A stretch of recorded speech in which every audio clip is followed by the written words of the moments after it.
Головами биться буду, Макс.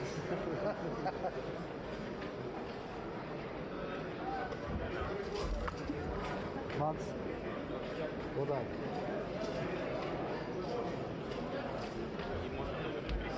Да, да.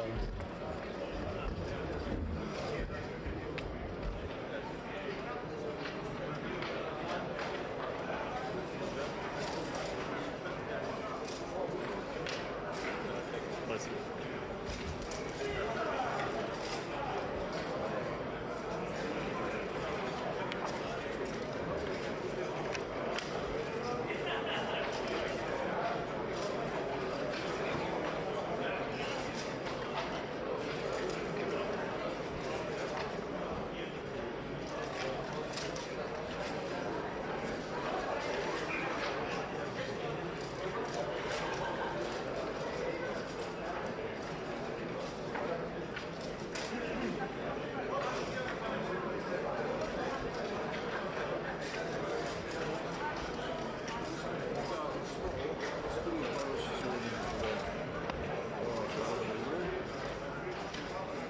Ты пишешь?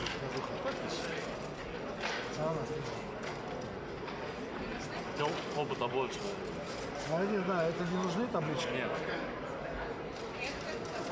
Ага. Начинаем? Мы с тобой ни разу не играли. Разве? Hello Longgammon fans, we are back, day number 3, World Longgammon Championship 2026 in Tbilisi, Georgia.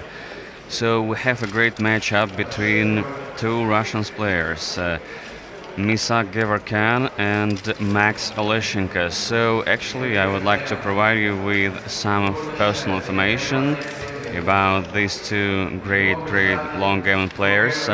So Max Oleshenko, he's well-known Russian director, backgammon director of PSL, professional sports of backgammon.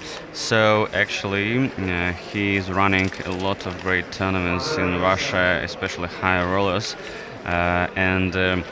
What about Misa Gevorkyan? I think he's one of the most decorated Longgammon players from the Russian Federation, and actually won a lot of venues and great tournaments. So I think it's gonna be a great matchup, and this is round number 6, and we have one more round, now round number 7 after this round, and at the same time we are streaming, I suppose, if I'm not mistaken, Masters, Backgammon Masters. So 7-point match, 10 minutes and 10 seconds delay.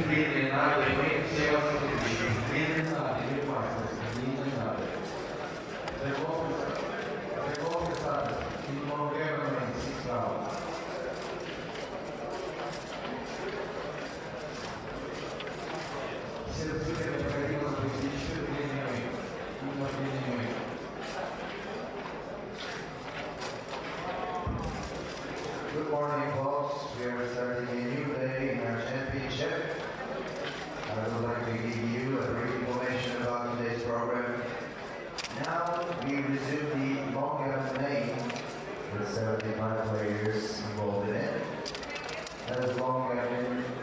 progressing. In 10 minutes, we will start Longgammon Masters Cup 148 players. Already registered to make the draw.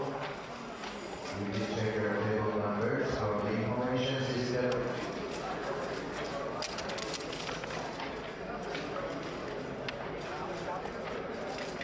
In Longgammon Masters Cup, match lengths will be 11 points.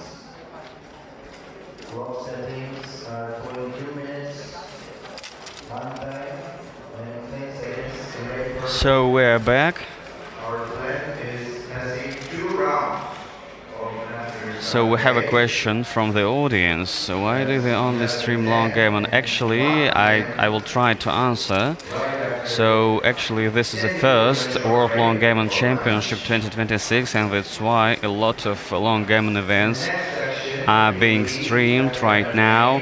And of course, do not worry about backgammon. For sure we are going to stream backgammon matches today, after today, all other during other days. So please be transcribed, so in order to be informed about upcoming matches on stream. So I would like to remind you, we have 2 streams more, stream number 2 and stream number 3. So right now round number 6 Longgammon, and after 2 rounds, if I'm not mistaken, after 2 rounds, round number 6 and 7, on stream, I think on stream 1 stage, on stream 2 and 3, we will watch Backgammon Masters. I think so. This information should be useful for you. So actually, let's back to our great matchup between Max and Misak. So I know them personally, they're so very nice guys, really. Actually, I think it's gonna be epic and funny to watch. I think Misak is a very aggressive player in terms of cube actions, and that's why we can see cube and play. And Max is owning this cube, so this is not bleeds, as we all of us watched yesterday. So matches were up to 5 points, so 2 minutes and 10 seconds delay, but now it's a standard settings and format. So if you would like to know a lot of information about high rollers in Russia, so you should come and ask Max Leshenko. He's director of these categories of tournaments. So he's a very nice guy, really. He's very open and friendly. So 6-3, why not to play all the way, yeah, from the head. Actually, I think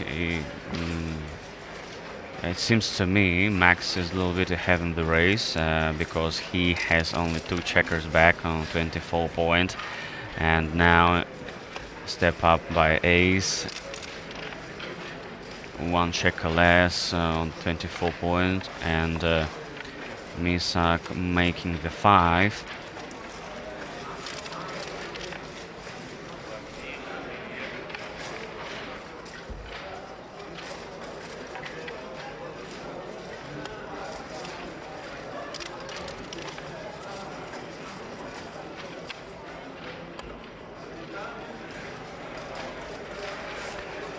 (5-4).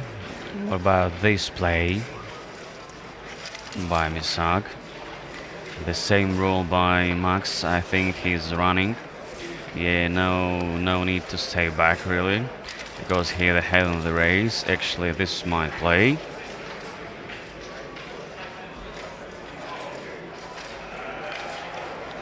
Two step up and 5 to the home board. I think Max is thinking about recube. Yeah, this is recube on 4. Wow, what aggressive play by Max. I like this move. Really like. so it's gonna be interesting. I think it. Yeah, Misak understand he's behind the race, but maybe he's not happy to see this recoup really. Actually, if we talk about Longgammon, as I mentioned a lot of times, so in this category, in this game, it's so difficult to gain points, really, in comparison backgammon, because there is no huge rate of volatility. I think it looks takey a little bit for me, because this is a middle game, not the end game really, and that's why a lot of game you have to play. Yeah, it's correct for Misaki. He's thinking, he's considering this recoup really. He's trying to count pips, but actually he doesn't want to continue this game, I think, due to the race. Huge advantage in racing by Max. Все шестерники. Все броски шестерники.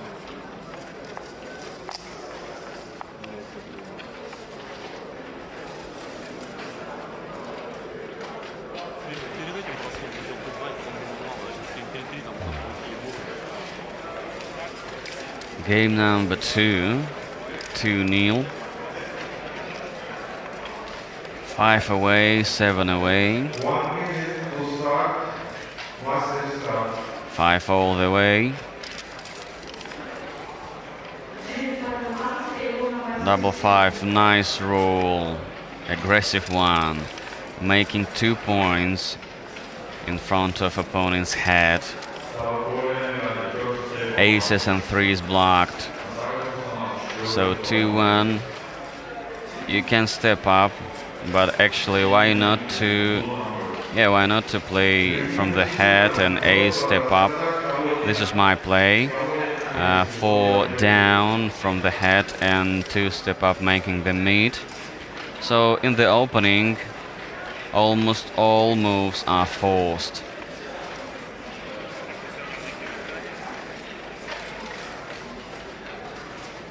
Double 3, making the bar point, and other 3s all the way from the head. 2 from the head and 2 down. So Max is thinking about double, I think. Why he's thinking about double? I will try to explain his thoughts, because he made 2 points in front of Misak's head, so this is the first aspect. The second aspect is he has extra checkers in the outfield, so that's why he decided to think about cube, especially this cube in the middle. So not big advantage in the match, 2-0. Ace from the head and 3 down.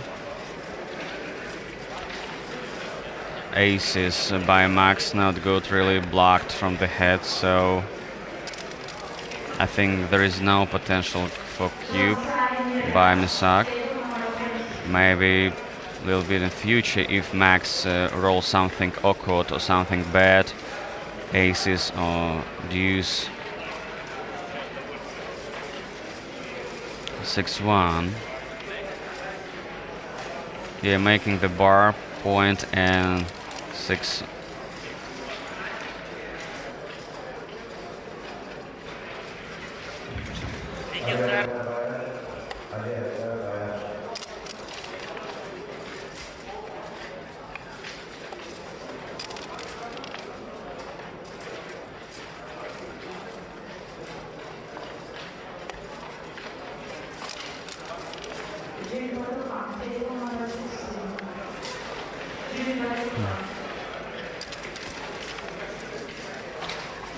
One, 2.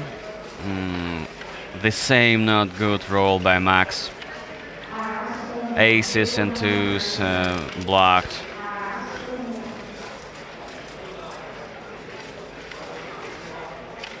Four from the head and three playing down. Yeah, like this move by Misak.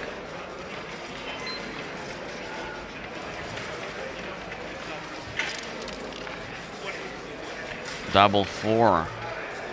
Nice roll, making this six. And all the way two extra checkers in the third quadrant. Aiming at points like 11 and 10. Six five for Max. He's trying to attack Tbilisi. Why not to do this, really? Actually, he could play all the way from the head to the mid to the 13.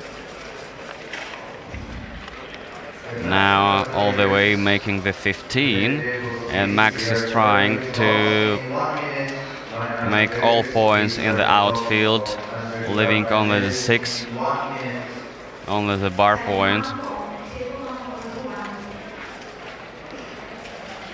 1-6, so what about that? Yeah, no aces, no sixes, really for Max. Some troubles for him, because he cannot play from the 24 point. And he was forced to play down and opened the point number 16. So another awkward roll, aces for Max. I think there is a potential for cube. If we talk about Misak's position after these bad sequences for Max.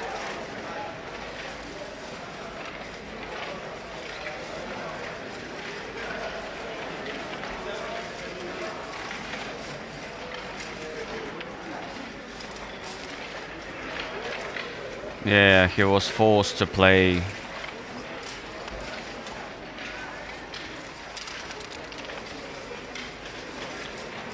Five one, ace for sure, and 5 making the 5 point in the Misak's home board. Yeah, standard play and predictable.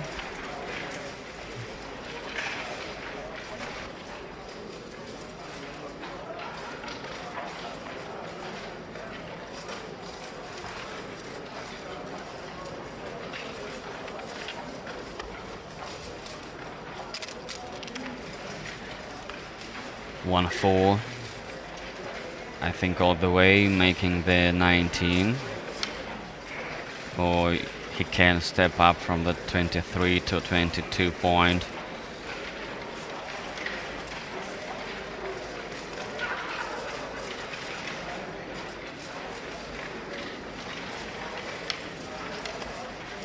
Yeah, this is my play.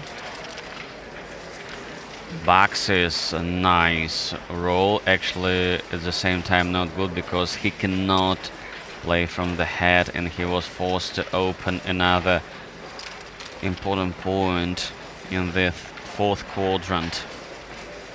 But anyway, he has one more checker on the third point, aiming the deuce. It's some kind of threat for Misak. 5 down. You like this play. Ace is nice, but what about 6? 6 not good, really. 6 is blocked. You cannot play down, only from 15, yeah.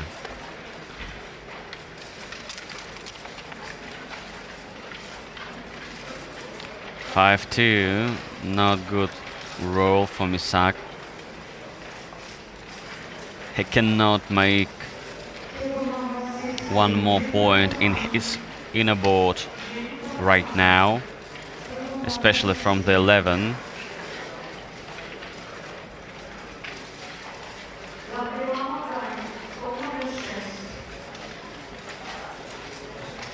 Yeah, a little bit tricky for him. Actually, the check on the 20 point blocked. You cannot play 2 or 5, so actually from the head all the way to 17. This is a 5. What about 2? Yes. Step up to the 3rd point. 3-1, ace is blocked, and 3 is 2. So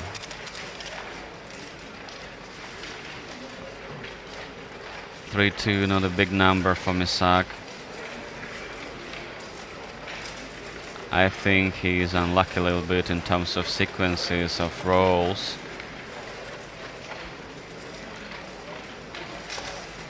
Three-two. Have one more check on the 6 point, aiming at the 5 and the deuce. So 2 is okay. From the head, making the 22 point, and 3 improving his home board's position.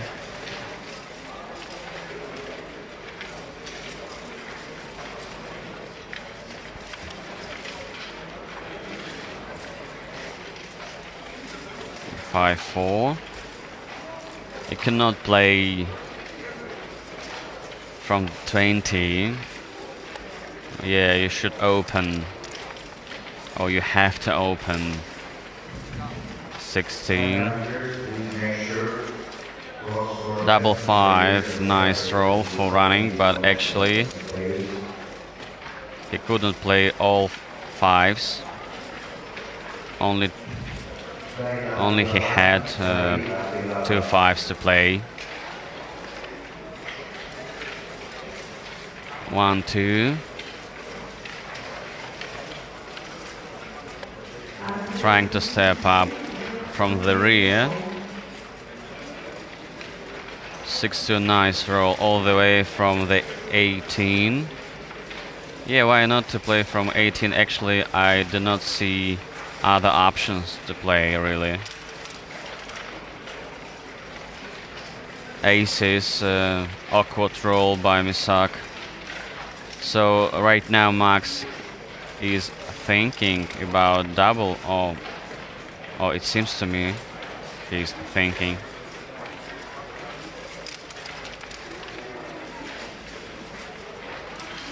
Five-two all the way. Misak decides to run, to escape from the rear. No need to stay back because Max saved some checkers, some back checkers, and that's why he's in safe. No big troubles for him. Actually, I do not see really troubles. And at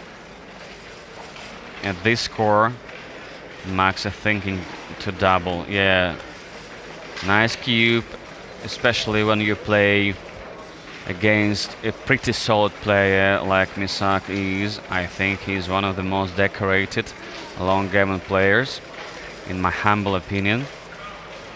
An absolutely nice double. Yeah, 3-0.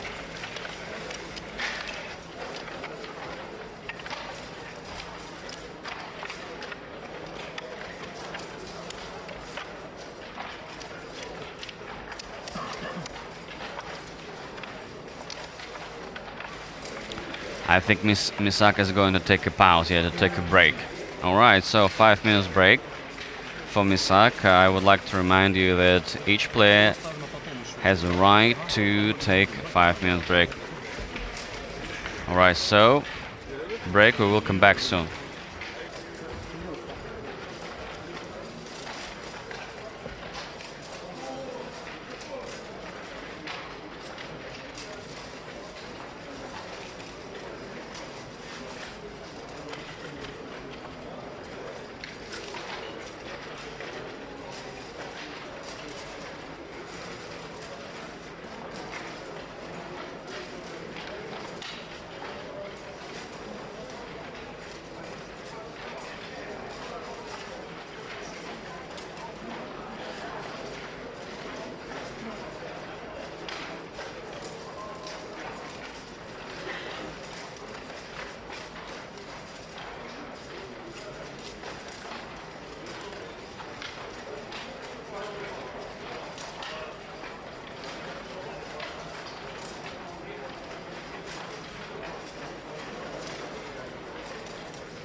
take out the text and then get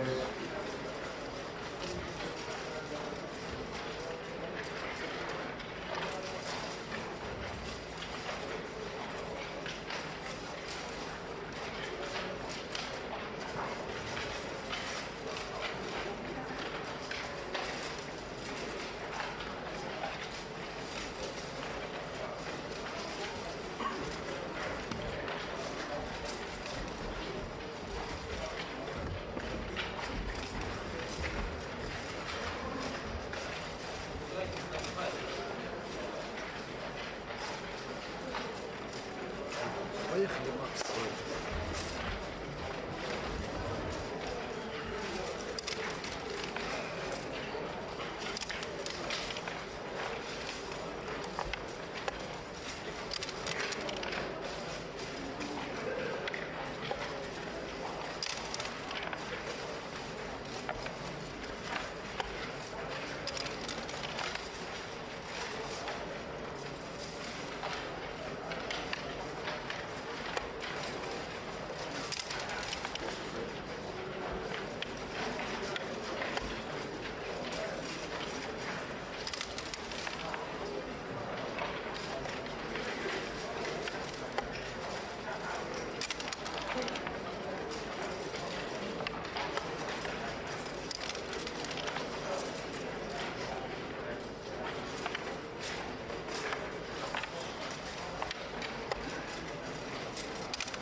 So we're back after the small break. 3-0 in favor of Max Oleshenko versus Misak Gevorkyan.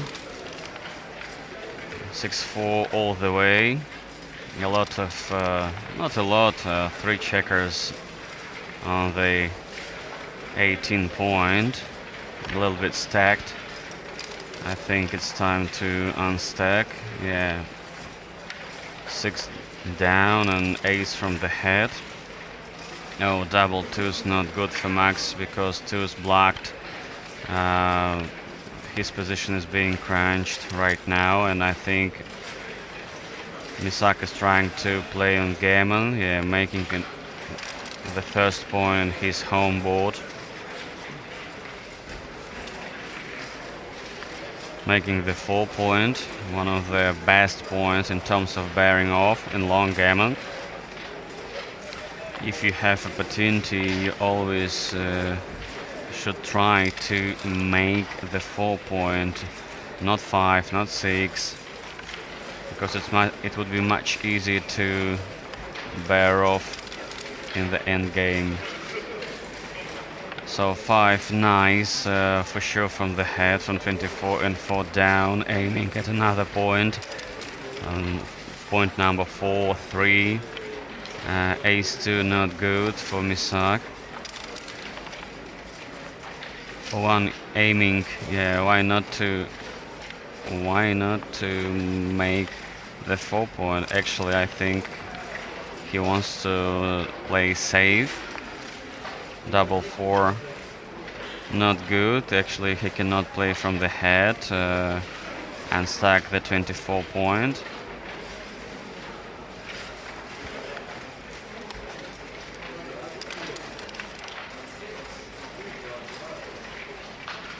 5-3, F5. Why not to make point? Point number 4. 3 down. He's trying to block 2s. Alright. Fair enough. All the way to the 14. So I think Max has 4 checkers left on 24 point and Misak the same amount. Maybe I'm mistaken, but I think I see some stages of checkers. No 4s and no 3s from the head. Actually, Max is forced to play on this side of the board.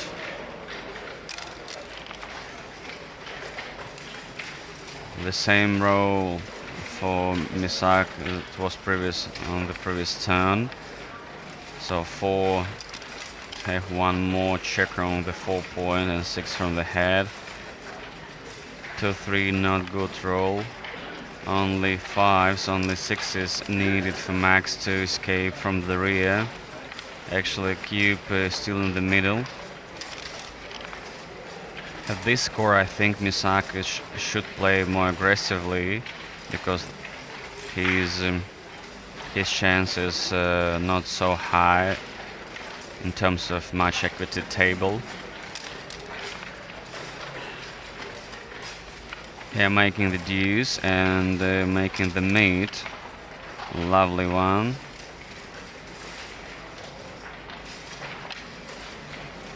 Six from the head for sure. What about 2? Actually, no. Good 2.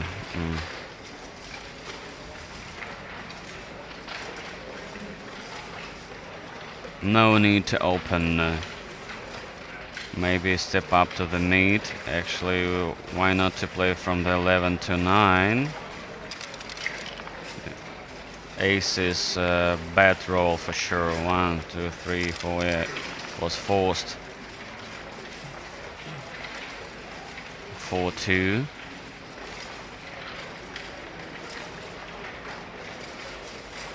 For Max. No 4s actually from 18. All you can do is to play to the home board to the 5 and to step up to the 16. Actually, there are some troubles with the deficit numbers for Max. Double 4, very good for raise.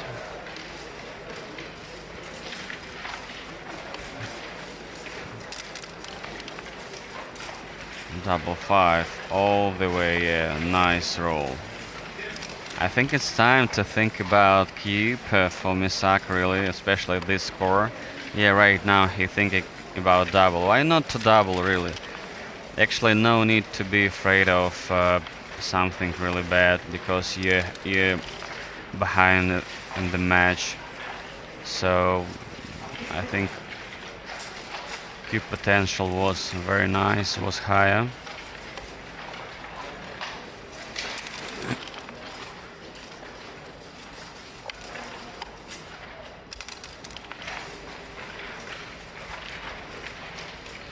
Well, I think it's market loser for me.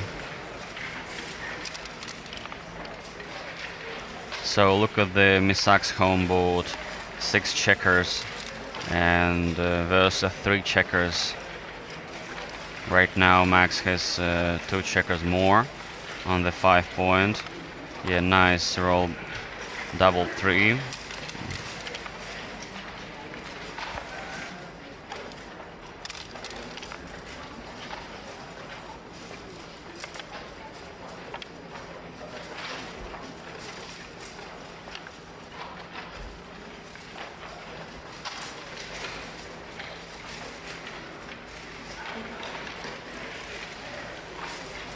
One for Max.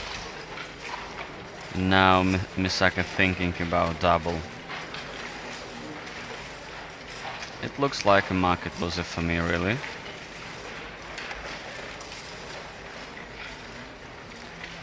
Yeah, it is a pass by Max. 3-1.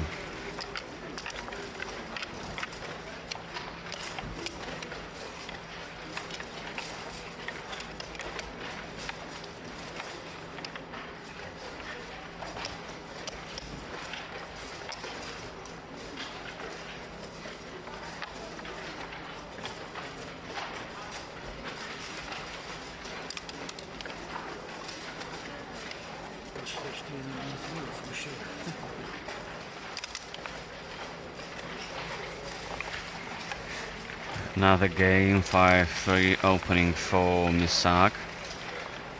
Nice response by Max 6-5. Maybe one of the best rolls in the opening.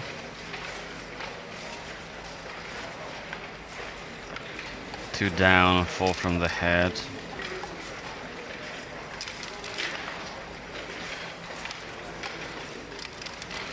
So Misak is trying to roll with the power to the buffle box.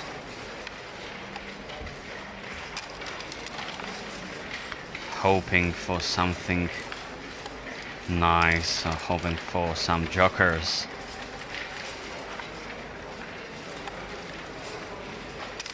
They're making 14 and 3 from the head, standard play.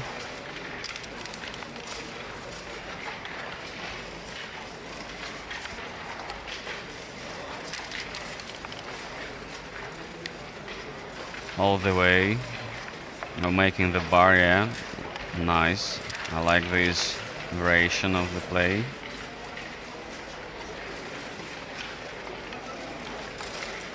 3-4 making 17 from the 24. Making the 20 and step up to the mid. So that Misak has a direct connection between two quarters.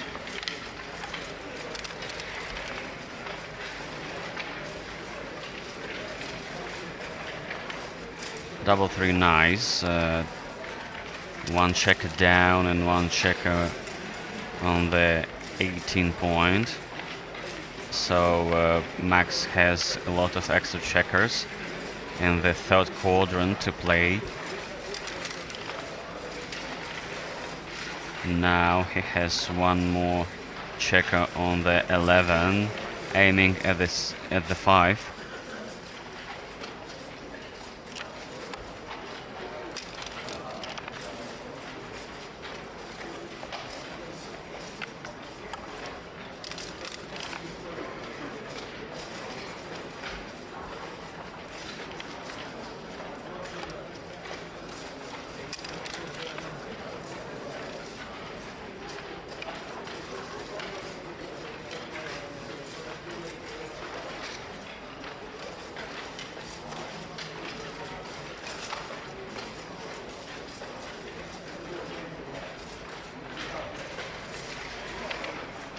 One 3 for Misak.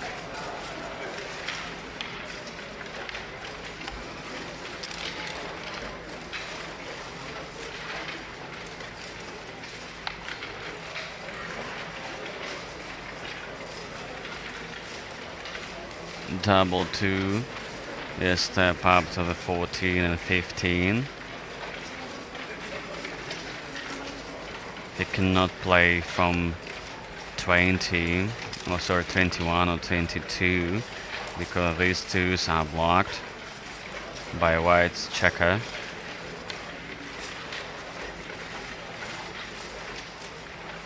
All the way from the head to 17. So cube still in the middle, and actually there is no threat, or there are no big threats from Misak or Max right now. That's why actually the race is pretty close, I think, in my humble opinion. So yeah, this score Misak should play a little bit aggressively, but anyway, no potential to double right now. That's why cube is still in the middle. And we are in the middle game.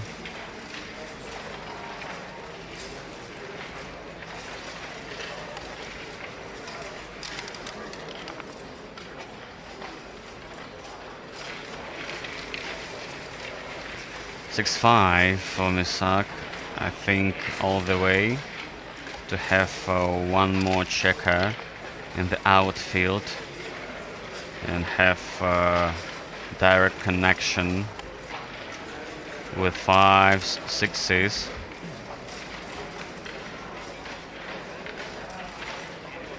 Yeah, Misak is trying to leave only the 6 point in his third quadrant for max. 4-2, making the ace. Wow, tricky one for me. Interesting idea. What about 2? How to play 2? Yeah, making the 5, nice. For sure, so 2 points made much better than the 1.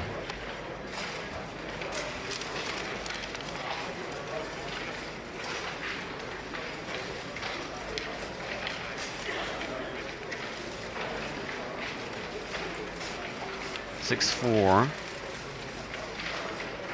Yeah, making the 14, yeah, nice play. 5 for sure to the home board, I think. Oh, sorry. Yeah, 5 for sure to the home board. And 4. And 4, step up to the 14, yeah, correct. Actually, Max could not play from the head because 4s from the head blocked.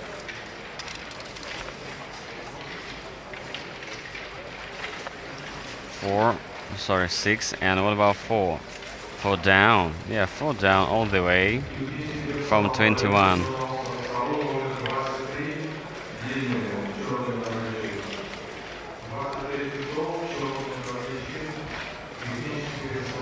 How to play these these numbers?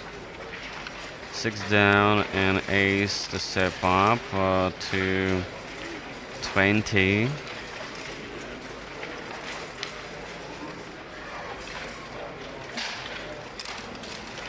So let's check some information from other tables.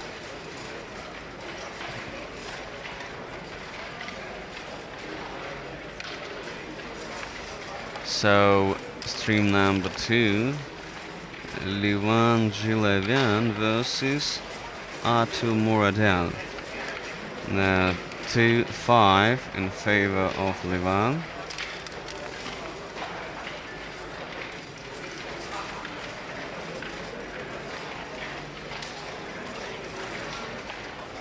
And stream number 3, Marat Dalakan versus Rodion Pliv. Marat Dalakan is leading 6-0.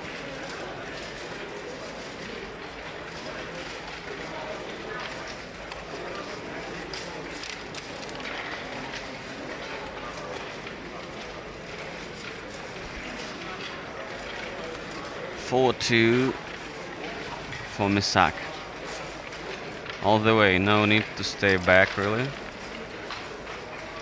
Oh, thanks for our stream director, Edward. He switched to another stream, so we can see on the right corner other board, other table. Thanks so much, really. So nice. So very good graphics, very good stream. So we have these guys are doing great job. Thanks for them, and thanks for everyone who's working here at this great tournament, World Longgammon Championship 2026 and Georgian Grand Prix 2026 in Tbilisi. So very nice atmosphere here. A lot of players coming from around the globe, over 60 countries represented here, if I'm not mistaken. Anyway, yesterday backgammon matches started, and today we will continue streaming them for sure. After this round and round number 7, Masters and other category will be resumed. So stay tuned, don't go far away. Subscribe YouTube channel of IBF, and also you will be informed and you will be know all detailed information about this great tournament. Thank you. So we're back to our stream. 5-2. Cube still in the middle. 3 to the home board and 5 from the rear. Yeah, Max is running. Actually, Misak has 2 points made, ace and 5. So it would be a little bit easy to bear off, but Max has only 1 point. Point number 6. Yeah, it's a little bit difficult to bear off because he needs to roll something big, 6s or big doublets to win this game. But anyway, I think Max is leading in terms of the race right now. Actually, he has less crossovers to do. Yeah, 5-1, okay. To the home board. 1 more check on the 6. 4, 5, 5 down and 4. Improving his home board. So a lot of checkers Misak stacked on the ace. 3, 2, making the 5. 5, 6, 6 for sure. What about 5? Yeah, 5 down. Because the rear checker, or checker from the rear was blocked. And he couldn't play with back checker from 18.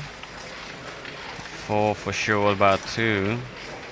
To step up or play down. Oh, sorry, 4 from the rear and 2 played to the 6 point. Double 4, nice for the race. Lovely one.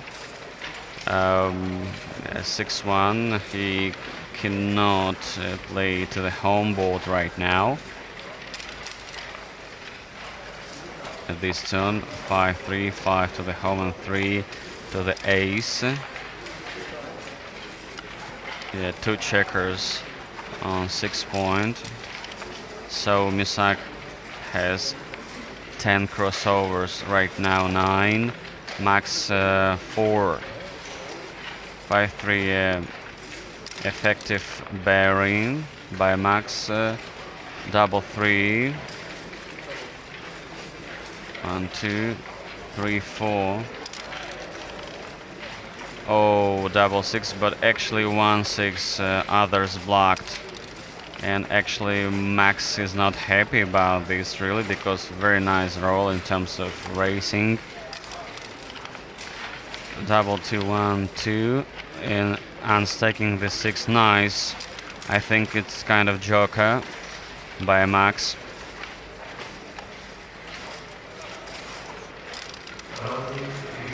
One, 3. He cannot bear off. Only unstacked the 6. Yeah, 5 for sure and 2. Unstacking this 6. Yeah, you should unstack. Yeah, correct. This is my play.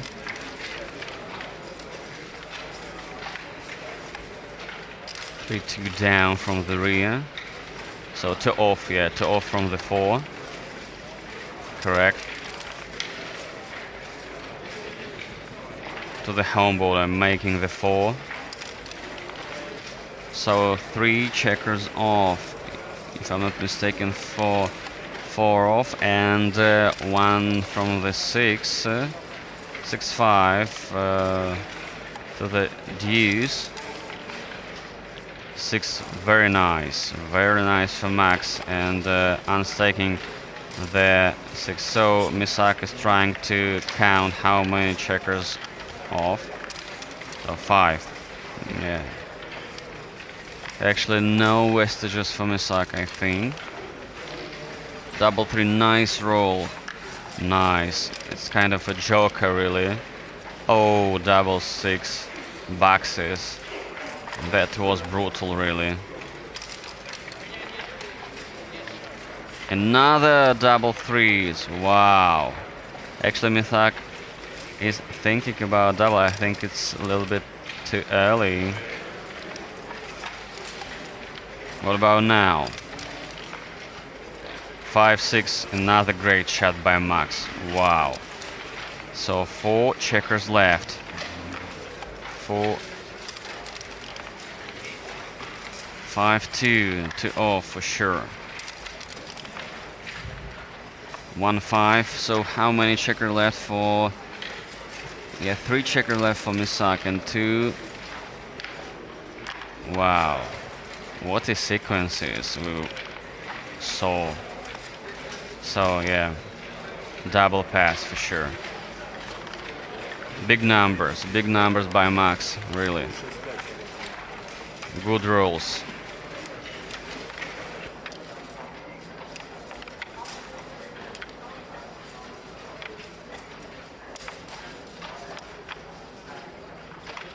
Не скакал бы, ты пошел бы, правильно? Ну, что я узнал? У меня просто черный. Ну, я знаю, да. Ну, я же поставил тоже. Скинул как бы. У меня еще не пятерки, не все даже на шестерке, понимаешь? Ну, что мне? Если все на шестерке, то задумались. So let's watch another great game.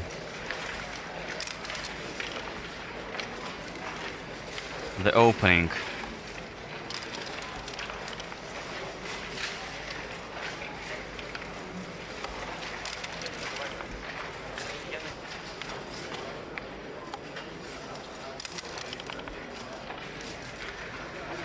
Two, 4, 4 from the head and 2 making the bar point.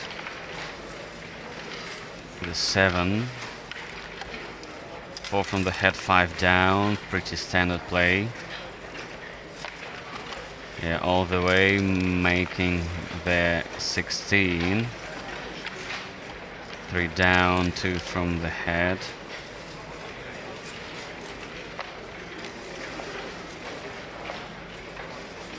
I think all the way making this 17.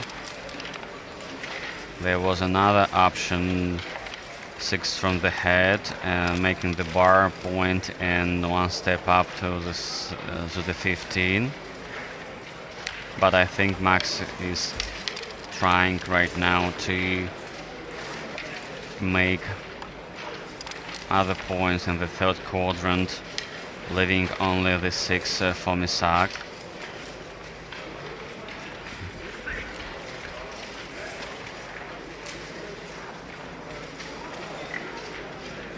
Double 2.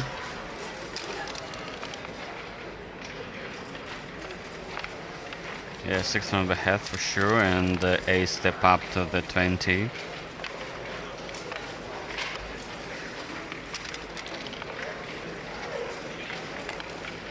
By 3, nice roll, making the 3 point. So Misak has already made 2 points in his home board. Actually, Max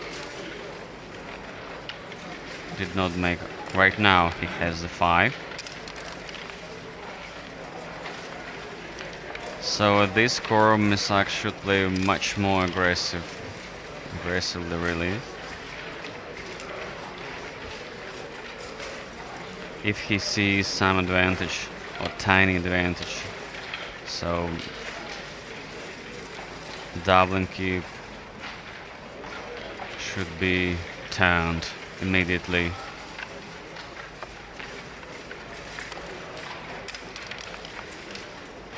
One 4, 4 stepping up, and ace from the 22.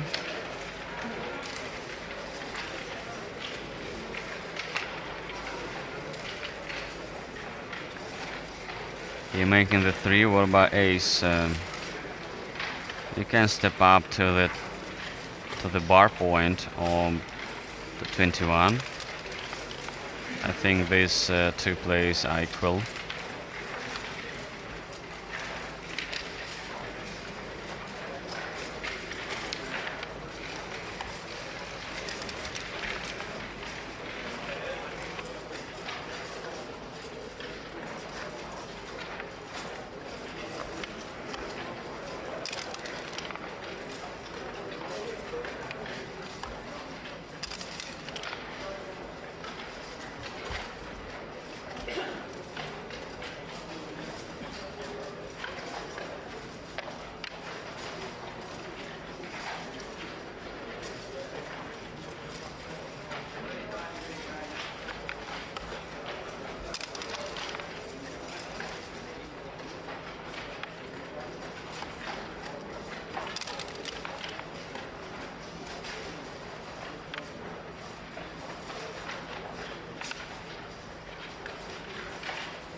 4-5, making the deuce.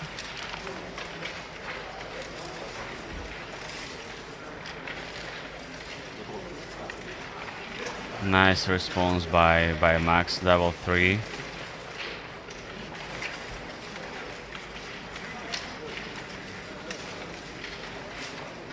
Players are smiling. Nice atmosphere on the stage.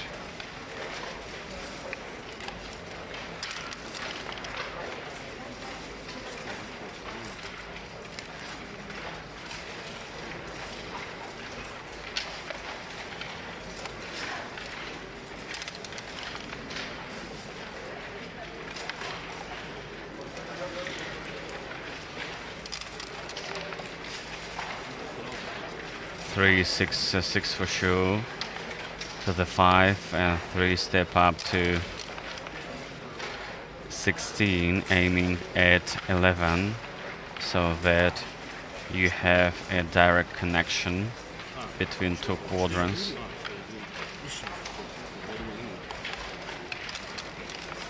Max thought it was illegal, but Misak replayed this move.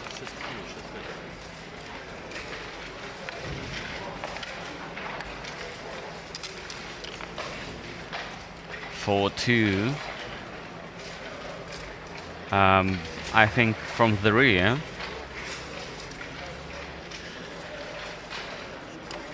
Or you can play down here for what about 2? Yeah, okay, step up to the mate, sorry, to the bar point.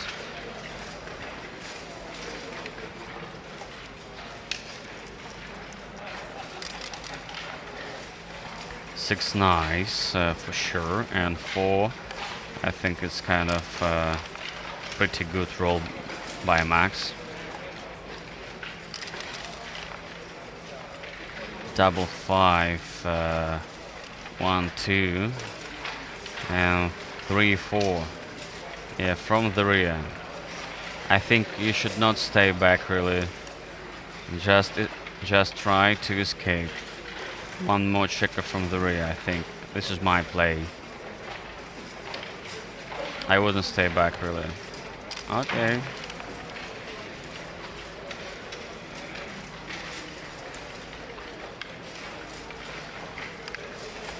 Six, 5.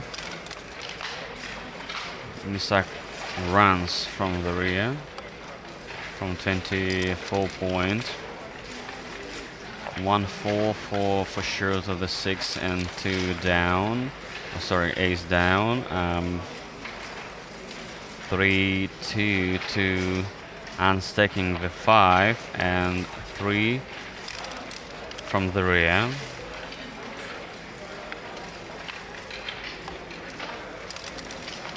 So how many checkers players have in the home boards? I think Max has around 5 or 6 checkers, and Misak 4 and 7. Yeah, 7. So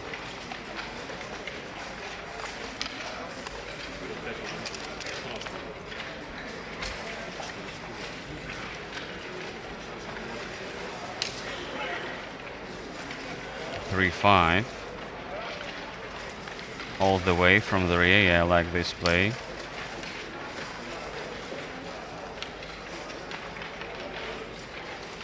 So Max is thinking about double this score. Wow. But no, I don't think so really.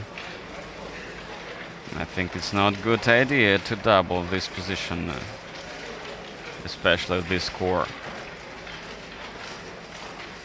because you'll see immediately recube.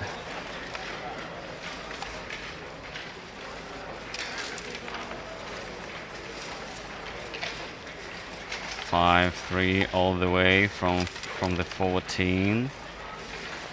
Ace is not big numbers for sure. You cannot bear in.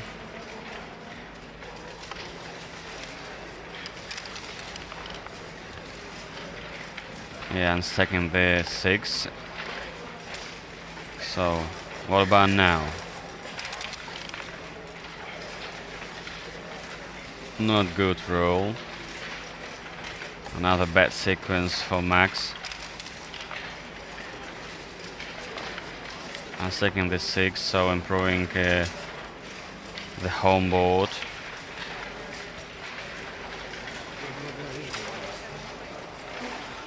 Is he really thinking about double at this position? Really? Oh, I do not think so. Oh, double at this score. I think it's takey. Looks takey really for me. Takey for sure, and recoup immediately. This is my play. Maybe I'm wrong, but this is my perspective here, really, or analysis of this position. Yeah, Misaka is down raised by moderate margin, by big margin, but especially this score. So if he takes, and for sure he will recoup immediately, and he has a very nice chances to win this game and go to the 2-way, 3-way.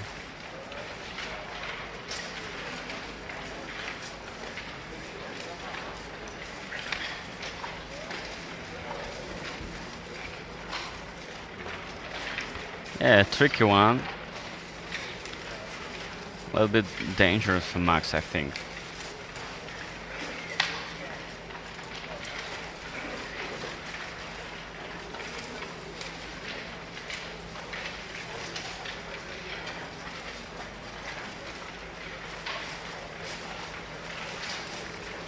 So, how many minutes left for Misak? About around 7 and Max around 6. Yeah, it's a lot of time to think.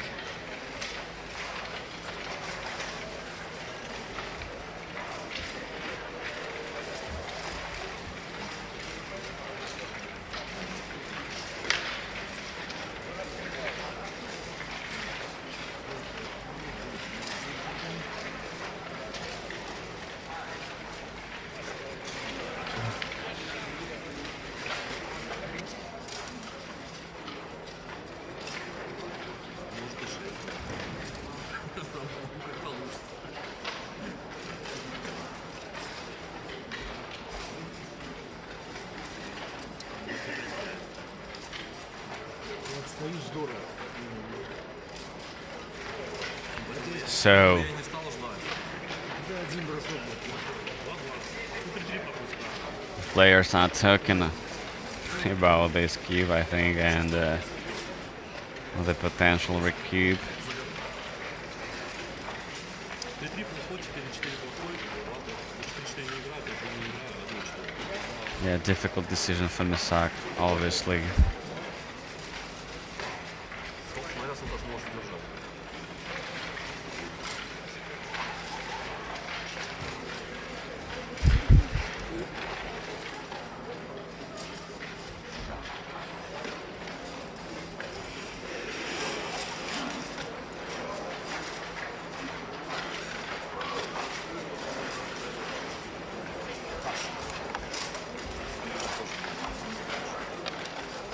Я стою для бросок 5 очей.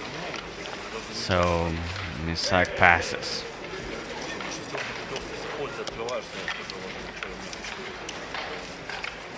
I think he decided to pass due to the race, in my humble opinion, but actually it looks like a take it for me.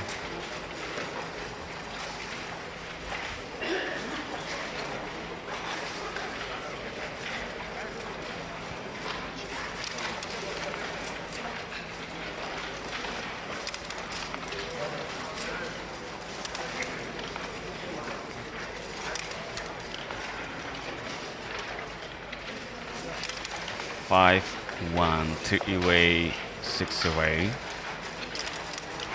Round number 6, World Longgammon Championship 2026. This is a main tournament.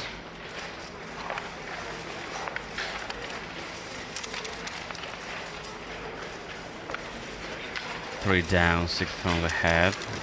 Standard play. 21 all the way. The same all the way from the head by Misak. Double 4. 1, 2, 3, and 4. Nice. Actually, I would play it down. One more checker down. It would be much better for me.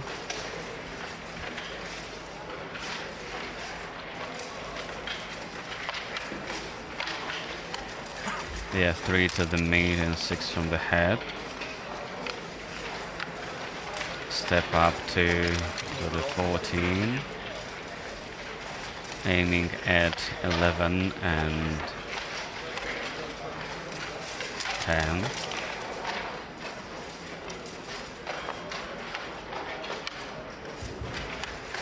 Yeah, 5 down and 4, making the 20.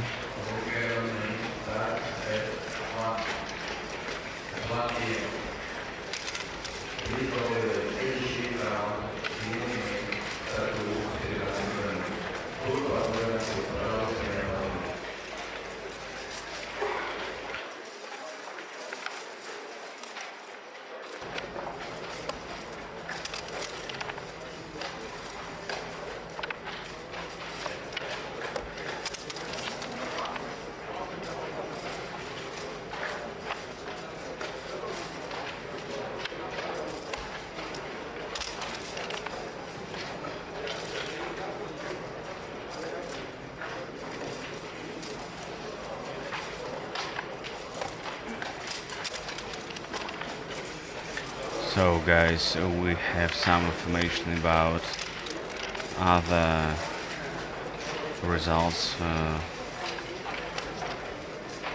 Dalakan Marat won 7-0 Rodion Pliv. Khaber Nachkebia lost to Aslan Garipov 1-7. Yermolenko Max lost 1-7 to Markaran George. And Takhtamabetov Rahatbek won 7-3 like the lose, and Grigorian Razmik won 7-1 Kakov Temirlan. Tatiana Pram lost to Kamil Bakabek 6-7. So almost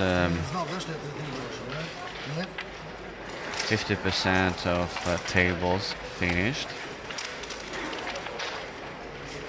So let's see the standings in the main.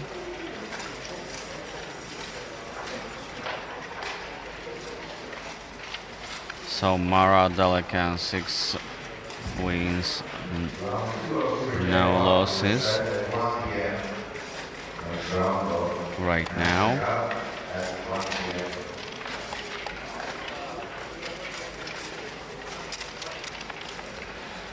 Right, we're back. So actually double keep and play Max.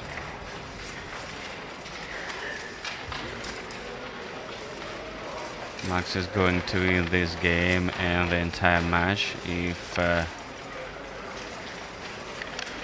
everything happens good for him.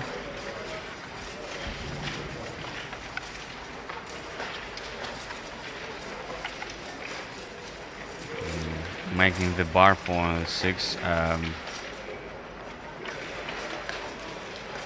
What about other options, really?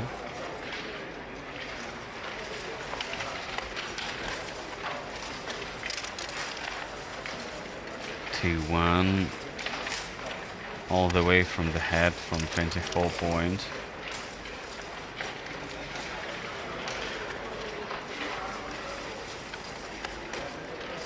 One, two for sure from the head, and one step up to the bar point to the 19, double 3. Actually, awkward roll.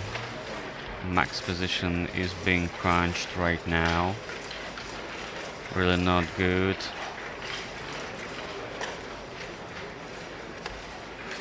No other options to play threes.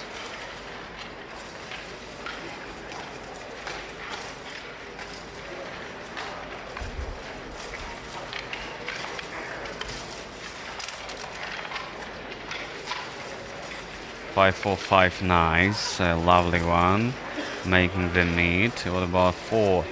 You can play from the mid, from the bar point to 14, or you can play to the 6. Yeah, I think Max played right to save one more extra checker on 10 point. 2 and 4.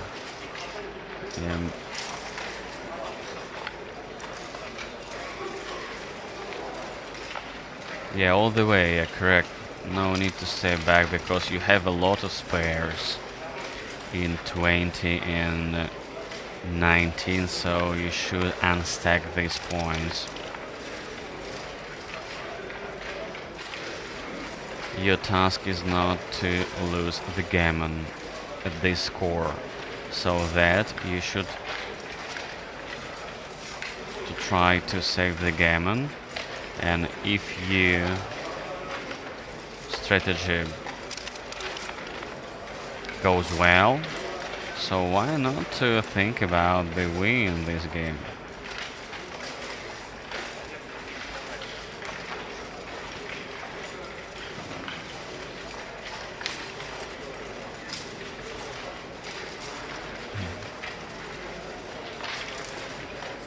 One 4, 4 to the 5, and ace to the 20.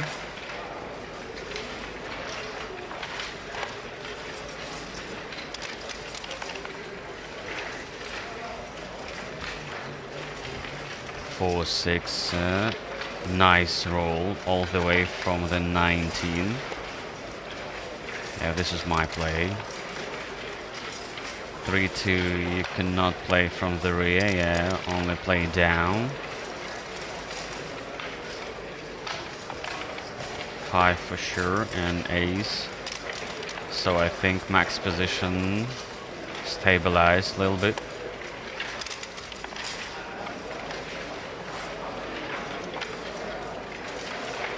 Yeah, one more checker to the 6. So we're not talking about the gammon for sure. No threats for Max. Yeah, he's behind the race, but it's not a problem for him.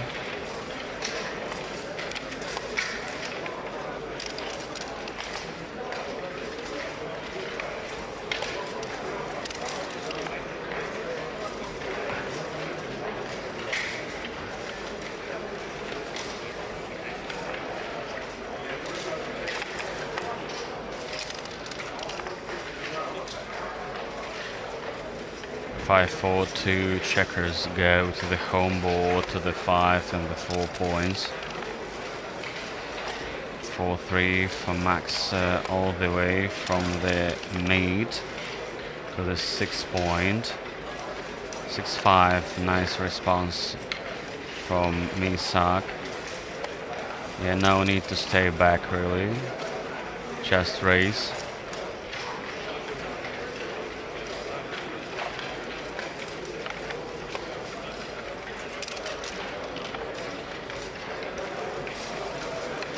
Four down, what about ace?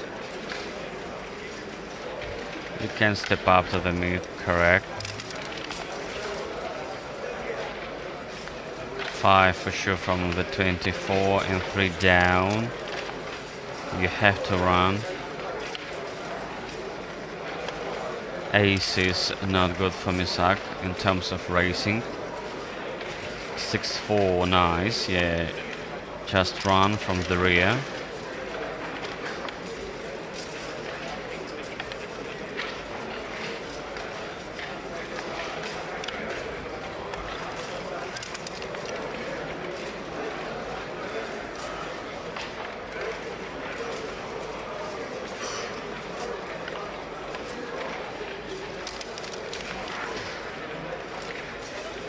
One, 3. Step up close to the home and ace from the rear. 6-2. I would play from So we have two options to play 6-2, 6 down from the 18 and all the way from the mid, making the 5. Alright, so we have a third option from the rear, from the 20. Double 3, nice. 1-2 for sure. 3 and 1 down, yeah, correct. 5 to the home board and 2 down. 4-3 from the 18, correct. Actually, you cannot play from the rear because blocked. Double 3 is nice. 1-2.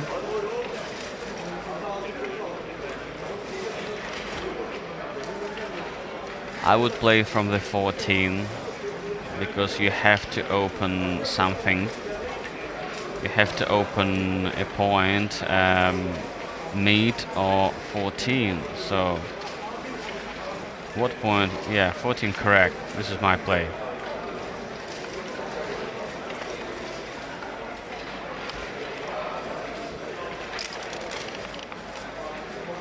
To 5, making the deuce, and 5 to the home board.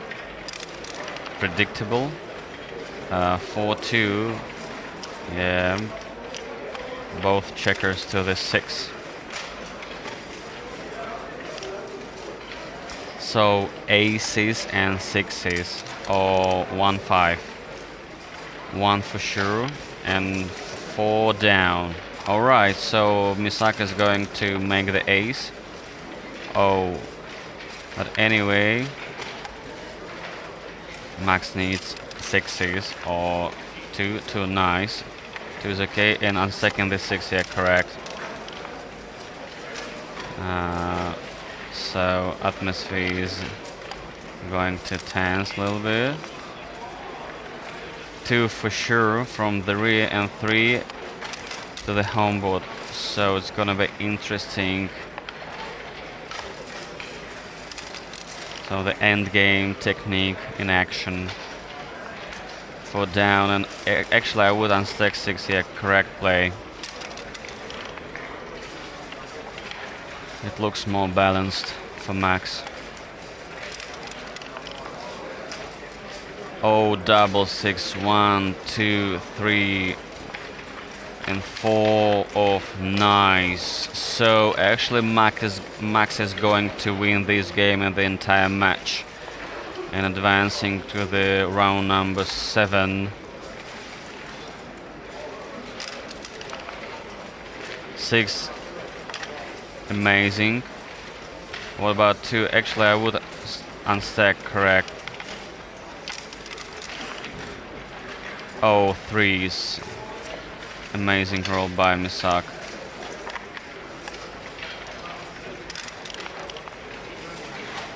4 for sure, and stacking the 6, yeah, because you have a lot of spares.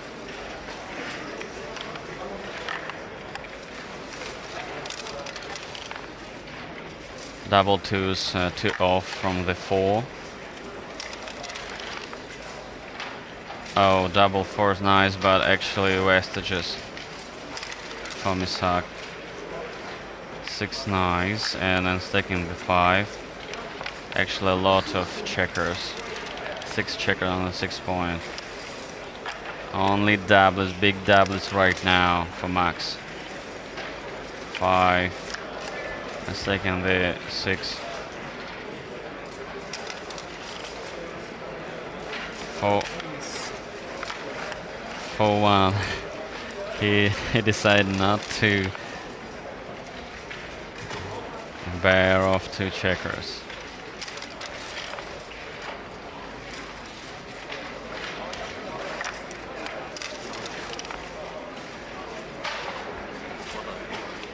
So Max resigns 5-3.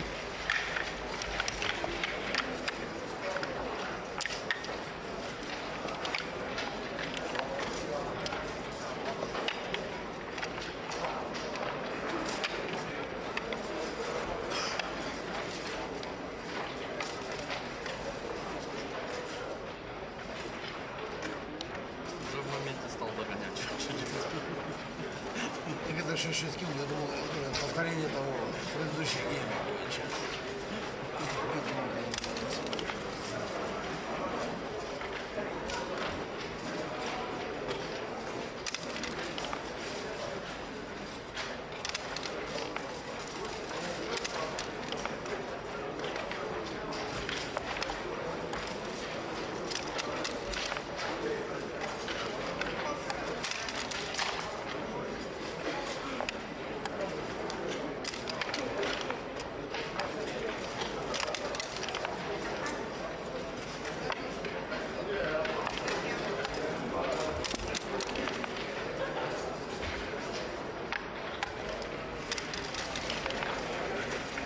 Two-way, four-way.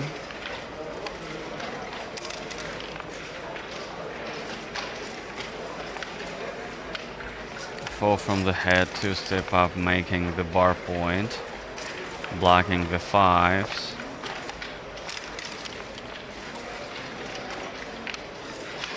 Five down, for sure. Making another important point in front of Blue's 24 point. 1-4 all the way.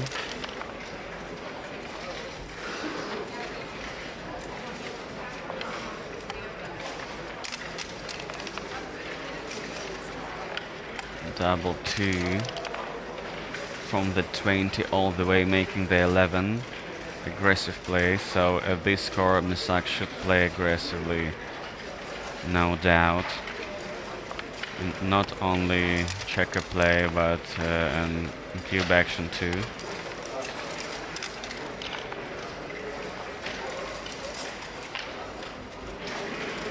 Double twos, one for sure from the head. And what about the final two, the last one? So yeah, step up to the 10, sorry, to the 9.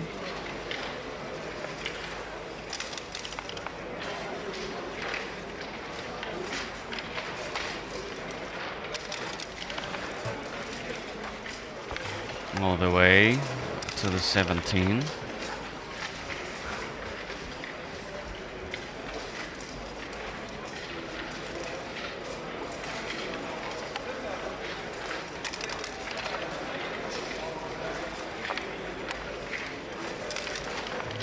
From the head to have one more extra checker to play in the outfield. So Misaka is thinking about the cube.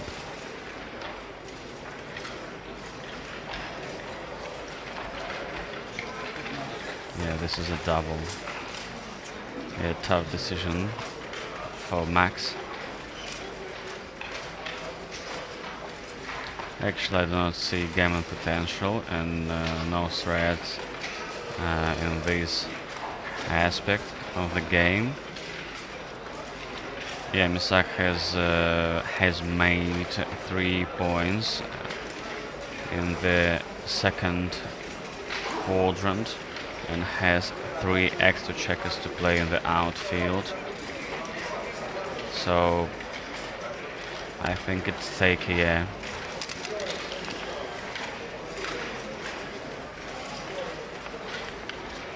One and 3.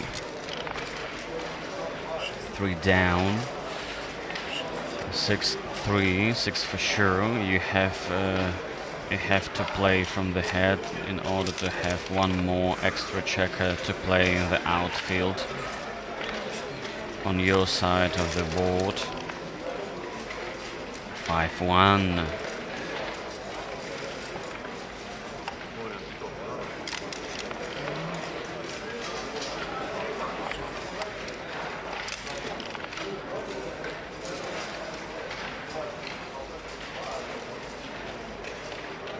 This is 2, what about 3? Yeah, making the 15. Now we need to have one more spare on the 18.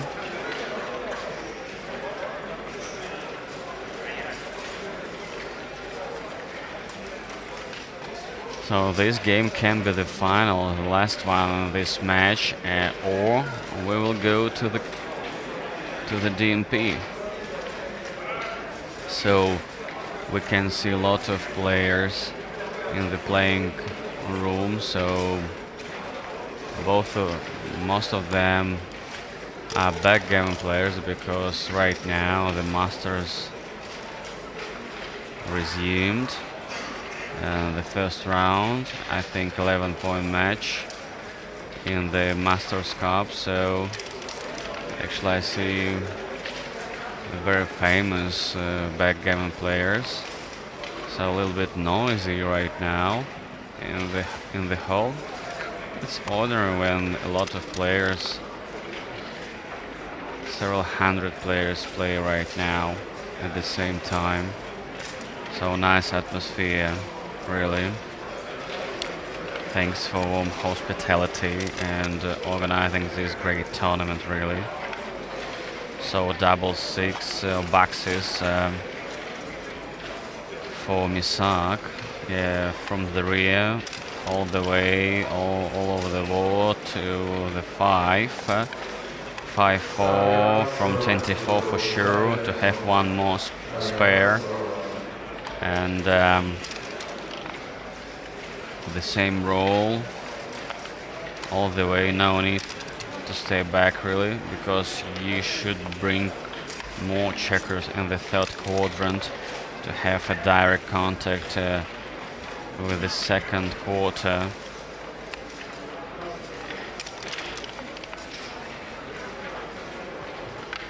All the way. Correct, yeah, it's not illegal. Just shifted 2 checkers on 17 and 16. Oh, sorry, 18.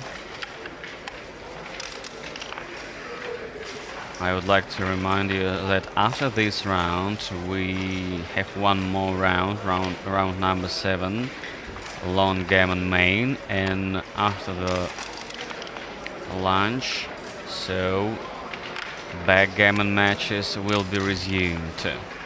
So stay tuned, do not go far away.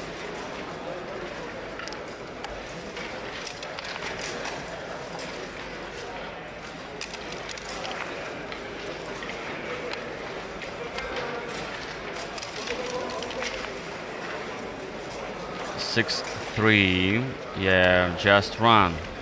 So Max goes to the racing mode.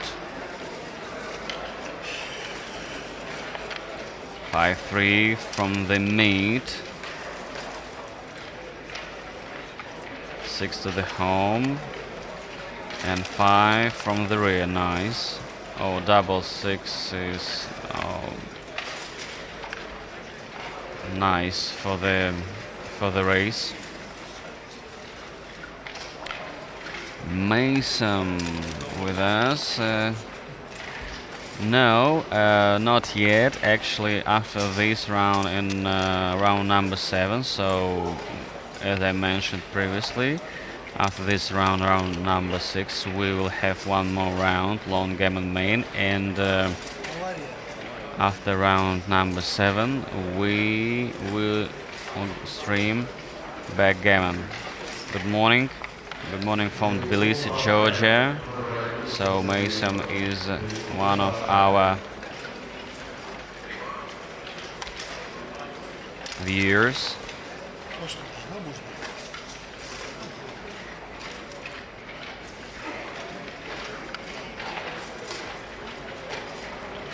Stay tuned, do not go far away. Today, for sure, there will be backgammon matches for sure on the stage with live transcription. So actually, I do Longgammon commentary, and if we talk about backgammon matches, I will do live transcription. And we have one more transcriber here, Alex, and he did yesterday doubles, 2 matches, doubles category. So today I will join for sure. So I hope you will like this live transcription walk by me and by Alex. Thanks so much, Mason. I really appreciate it. Thank you. I try to do my best to do my job on high quality level. Thank you. I really appreciate it. So anyway, stay tuned and subscribe Telegram channel of IBF. Actually, after a single match, after every match, backgammon match, I'll post XG file and the photo of the statistics. So I think it would be useful for you and for other backgammon fans, backgammon folks. So stay tuned. Actually, we post a lot of useful information in this Telegram group of IBF, and don't forget to subscribe YouTube channel too. So actually, we have a great team, stream team and content team featured by Edward. They're doing a great job. They make a lot of great content every day. So day 1, day 2, day 3, a lot of videos and photos, etc. So if you are interested in that, so you can subscribe Telegram group of IBF and you will be informed 24/7. So I think it's very nice. Alright, so we are back to our game.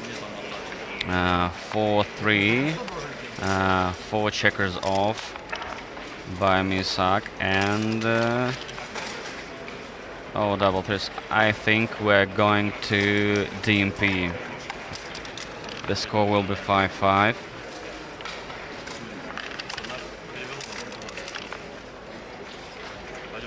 No, double six, yeah. So I think Max is going to take a break, 5 minutes break, I think, yeah. Score 5-5, so he was leading by a big margin, 5-1 if I'm not mistaken, yeah, that's why 5-5. So Misak, for sure, he's a fighter, he struggles, and he tied the game, he tied the match. So 5 minutes break, we will come back soon. Thanks. А если бы бросил 6, 6, 5, 5, 4, А если бы у бабушки было бы что-то?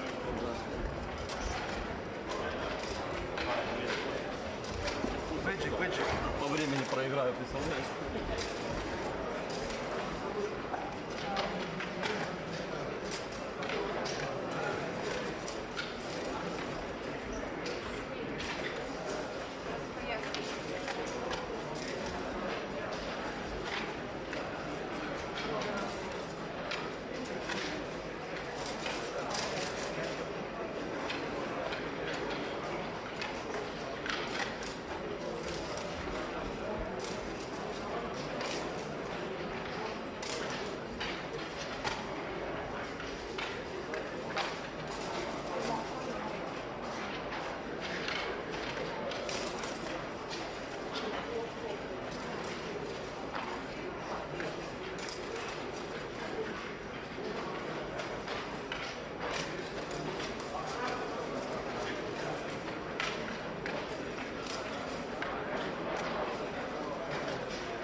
Фокус. Фокус.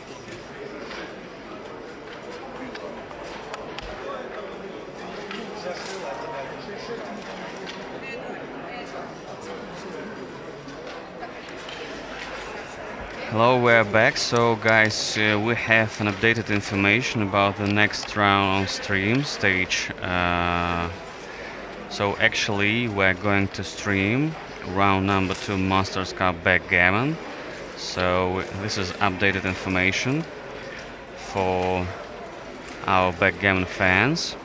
So stay tuned.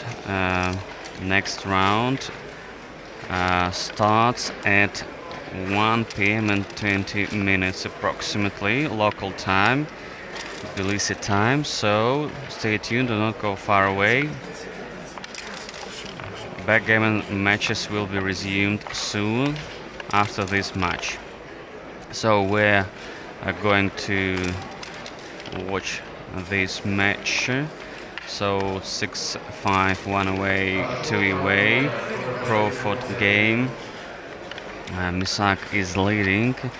Actually, he was down 1-5 in this match, but right now he's a big favorite to win the match. Absolutely, he's a fighter, as I said previously, and Max should play more aggressively because he cannot use a double cube from the middle, and that's why his checker play should be so strong and so aggressive. 5-6 for Misak, all the way making the 8-point, blocking 4s and 5s. Double 6, not good. Actually, no extra checkers in the outfield, and wow, what a sequence for Misak. Nice sequence for him and bad for Max. I think Max is not happy really, because 4 points made in front of his head, in front of 24 point, and it will be so difficult to play from the rear, from the head, only 2s, only 6s.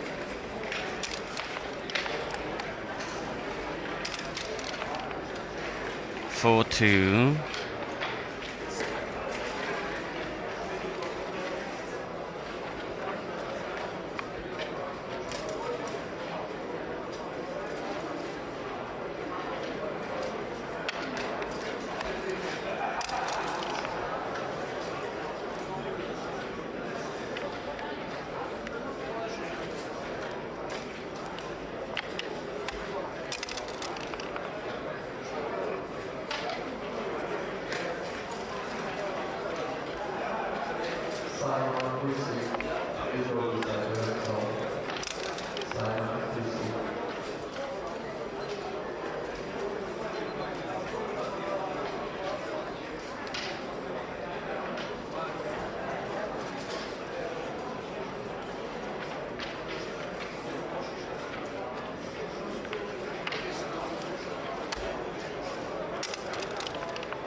All right,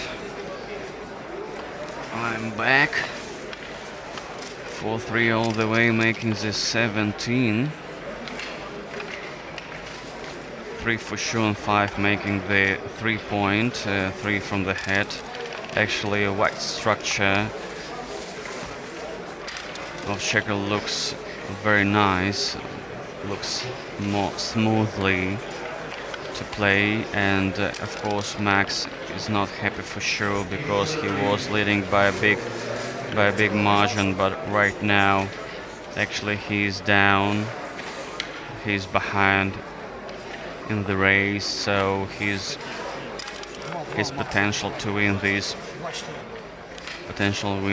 game and match is tiny, really small. Actually, Misak does not need a gammon, really, only 1 point, so maybe no need to play aggressively at some point of the game.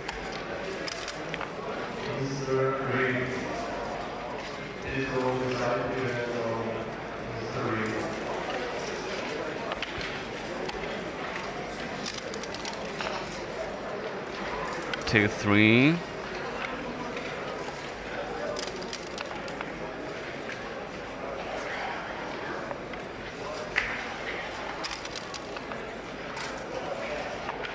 Five, 2 making the ace.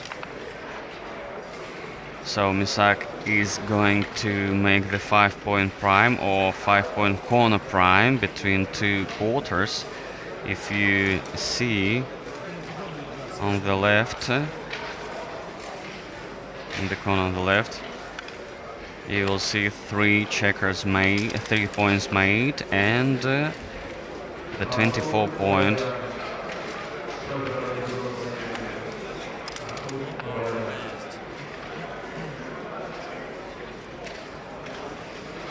One, 6.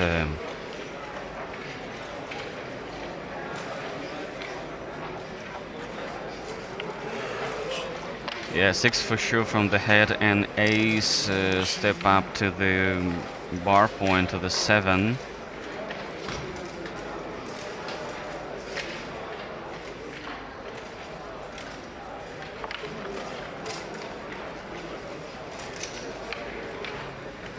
Six, 3.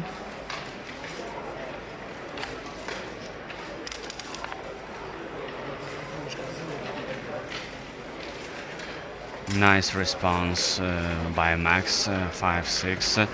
So actually he faces some difficulties in terms of transition between 2 quarters of the third and the 2. So as I said before, Misak secured his 5 corner prime.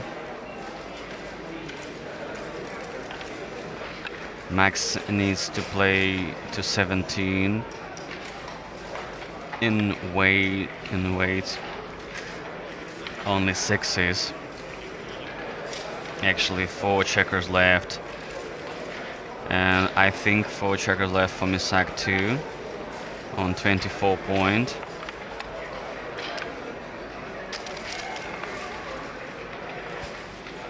5-2 all the way, making the 8. I think Misaka is huge favorite to win this game and the entire match. Look at his position, look at his structure. Looks more smoothly than Mac's position. Mac's position is stripped for me, and well, it looks for me. So yeah, 3 spares on the 18. Oh, 6-point prime secured by Misak.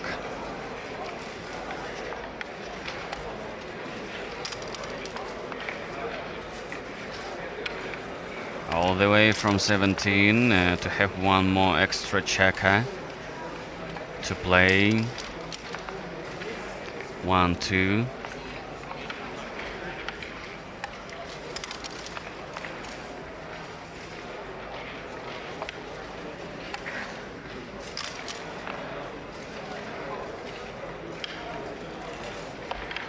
Aces, oh sorry, boxes, and 2 down, and he opened 1 point and played to the 4th.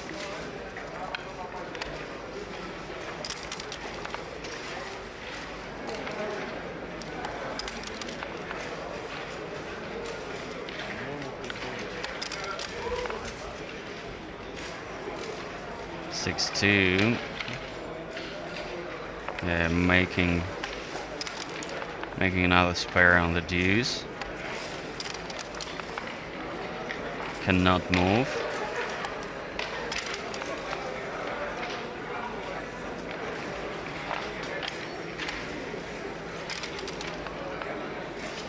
Double 4 from the 16, and 1 checker to the 3rd. Double 3, nice run by Misak. Ninth run, and at the score 5-1. Now he's the leading, and he's a big favorite. So actually he opens 6s right now. 6s. 6 in total, but it's not enough really.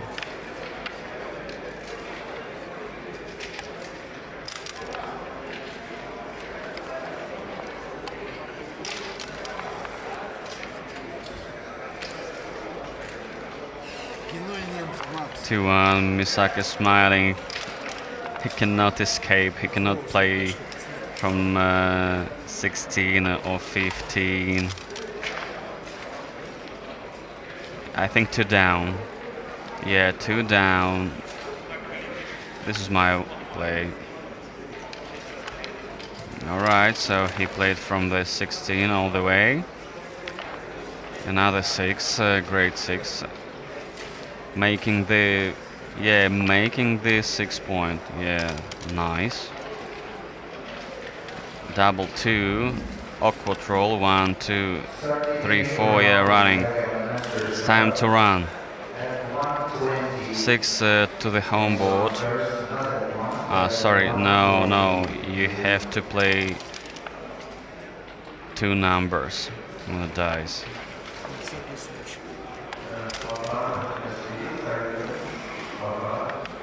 5 down for sure, and 4.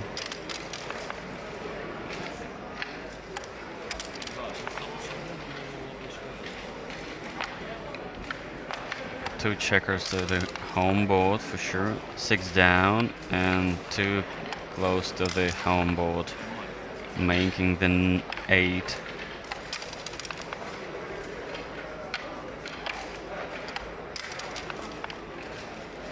Only miracle should have happened. So Max resigns the game, and it means he's lost. So congratulations for Misak. It was a great matchup, really. Thanks for watching, guys. Do not go far away. We'll come back soon. So round number 2 Masters Cup will be streamed next time. So see you. Тебе только риск. Мне масло тоже надо.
Alright, alright, alright. A very warm welcome to everybody, viewers here live and across the world. You are joining us for the second round of the Masters Cup, which is the Super Jackpot. My name's Sebastian. I will be commentating through this 11-point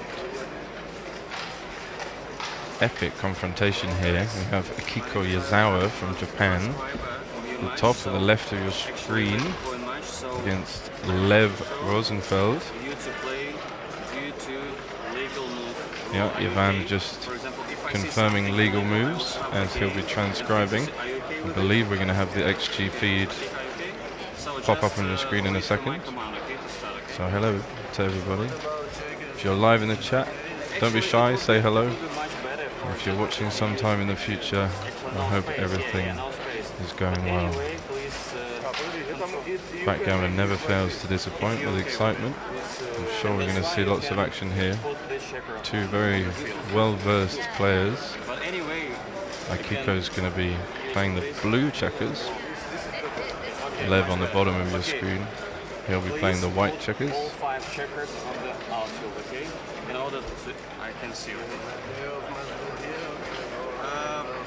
I hope the sound is okay. Maybe you get some sound from the board as well, which would be nice. I believe the players are going to kick off. Good morning, thank you. Yeah, it's about 20 past 1 here. And if you're watching from somewhere else, then it's probably a different time there. But wherever you are, whatever the time is, sure you'd love to see some backgammon action. So here we are. All the events are fully booked, subscribed, long before the start of play. Of course, if you've been following previous matches, you see that they're running the World Championships of Longgammon. Very exciting. But we're going to have the main event kicking off for you at 4 PM here. It's in about 2.5 hours. We see the handshake. Big smiles. Good match, guys.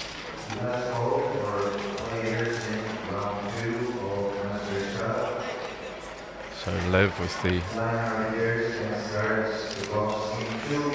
opening 5-1. This 6-2 you want to keep on going with the 2 because you don't want to leave extra numbers like 3-6 and 5-4 to hit. So this is one of the occasions where you actually run all the way with the 6-2. She knows that. 5-4. Yeah, a bit awkward this one because you want to come down, but you also feel like coming out to the 18 even though you're giving good 6s from the bar. This is a more balanced play, so you can't fault him for making it. See, it's very close. It's going to get hit back though on the bar. It's good for her to enter with the 3 because she locks contact on that blot on his 9-point, also 6 away. Double 4, make the 5-point. Oh no. Oh, nice play. Look, you make the point, 6 away. Yeah, make more points and make the 4-point. So that's me just being a bit slow this morning. Well, 5-point not far behind, but yeah, this is better, more structure. Again, we see the value of owning the 9-point when your opponent either has the 3-point anchor or is attempting to make their 3-point anchor, the 22-point. 4-1. A little bit awkward, but she must be hitting on the 4-point here. It's the only good 4, and then the 1, of course, you got to make the bar. Little transition from the 8 to the 7 there. And look at this, he's got a cube from the bar already in the driver's seat. 4s are going to hit, 3s are going to hit, maybe 5s and 6s will break the points. He's got the stronger board. Is he going to find this cube here? Lots of threats. Yeah, what a great cube. Well played, Lev. Always difficult at the start of the match, just settling in. Second round, double 1. No hit maybe, just make the 5. Yeah, he sees it straight away. You don't need to hit, you just take the structure, unstack. Look how lovely that is to fill in the gap in your position there. And she's going to have a hard time covering the blot on her 4-point. Yeah, nice play, Lev. Splitting at the back as well. She needs a 2. Oof. Gonna have to maybe double hit here. It's really awkward. Okay, we can see it's close, but computer says just play down for balance. It does leave a lot though, so very good play from Akiko. 6-1. It's got to be hitting something. Yeah, stronger board and the blot inside. There's the 6. The 1 is curious. As we can see from the computer analysis, they're all very close. Hitting with the 6 is in the top 5 best moves. 1, I'm really not sure. Don't want to leave the double hit with 3-6 maybe, but they all have their pluses and minuses, ups and downs. Can she perform from the bar? No. She's likely to get gammoned here. 30% gammons now, over 70% wins for Lev. It's really in the driver's seat. 2s are good, 3s are good, 6s and 5s of course cover as well. You want to cover with the 3, but that gives you no good 5, so you've got to cover with the 5. It's actually a difficult play to split into all these checkers, but you see him covering with the 3. Yeah, but you see he's likely to get stuck on the anchor this way, so understandable blunder. But this was the time to split while she's busy trying to cover this block, and he's way up in the race, so he wants to push forward. Now she's got a chance just to consolidate, build some structure in front of both of his checkers, whereas the other way he would have been threatening to jump out and come round. You can see that this next move, he's really got to run from the back. It's the only way he can make progress. So I'm sure we'll see him move any 6. Wow, 6-2, of course. What a beautiful excuse to jump off the anchor. It's also going to increase his gammons, but she's in straight away. That helps. Yeah, 4 is there. 1-6 is going to hit. No, it's not. Wow, it's close. I'd be really tempted to hit on the 2-point here while she has the block, but that's your structure. You don't need to hit. It doesn't win that many extra gammons. Wow, I think this is a difficult play actually. Let's see what he decides to do. Of course, keeping the structure, just win more games. You're up loads of pips in the race, but it's so natural just to attack here with a stronger position. He thinks the same. Wow, 4-2. Maximum punishment with a hit and cover. Now you can see the problem with that play. Wow, and a dance. The problem with that play, he's got all these extra blocks around. She's already looking at the re-cube. A little way off with 3 checkers stuck back, but got to be looking at it. What a cruel sequence that was for Lev. Hit, cover, dance.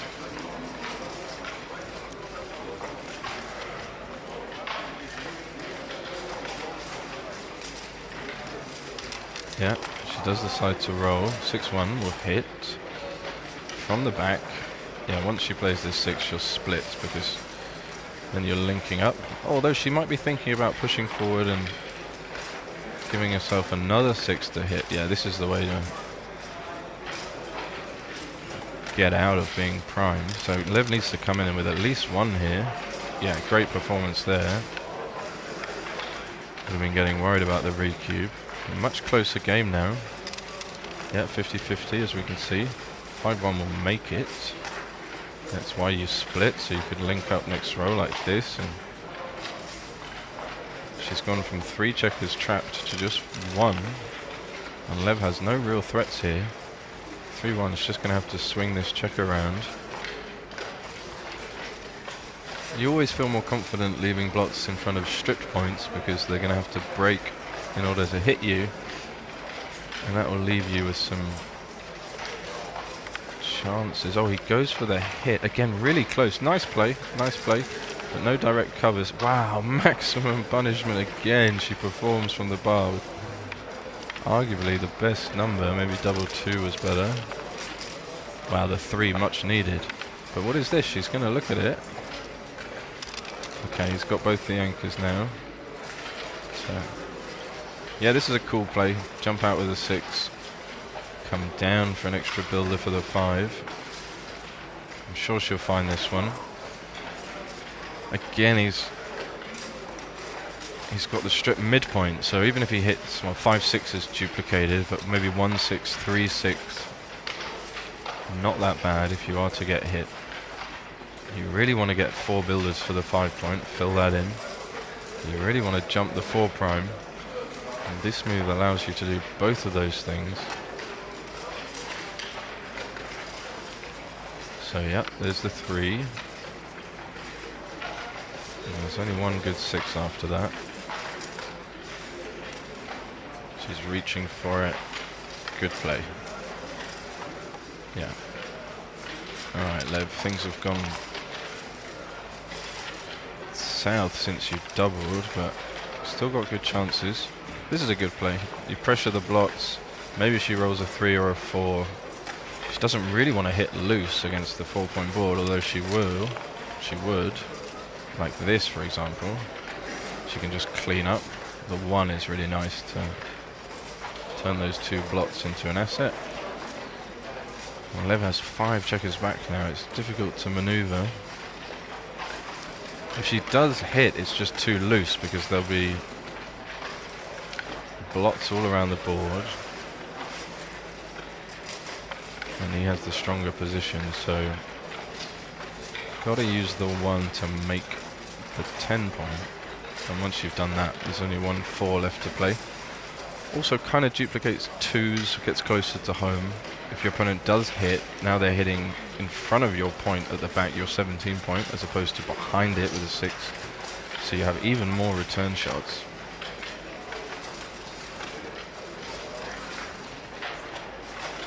Again, I'm confident that she'll find the top players recommended by the computer here, because it's very logical. Once she's played this 1, yeah, there's the 4. One last look at it before confirming. Great play. Easy to get suckered into hitting there. 5-3 is nothing. But he can make this point outside. Yeah, I guess that's the only good thing you can do. It's difficult to give up the anchor, but the race for home is in the outfield. And if he makes this contact point, she has to clean up the block, and she still has points to clear. Yeah, good play, Lev. Nice. A little bit awkward. Double 1. Well, definitely making the 5 point. And that's 3 1s, and it only leaves 1 with which to play. No, you don't want to switch. You don't need that.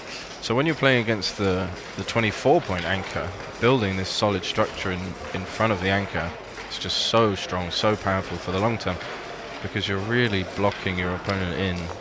Even if something were to go wrong, it would take them so many rolls to wiggle out of this position from the back.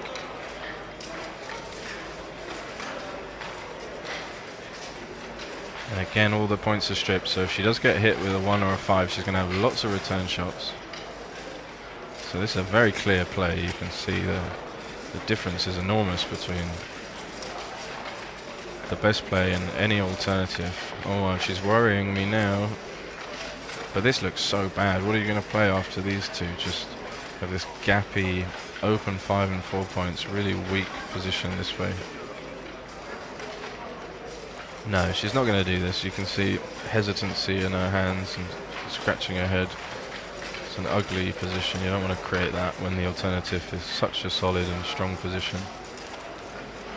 So both players may be a little nervy here in the second round, first game.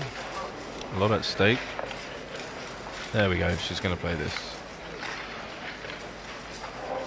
Strong, solid position. Yeah. So can he hit? He can with both. So how do you do it? You jump out with the 5, you do. Hit with the 1.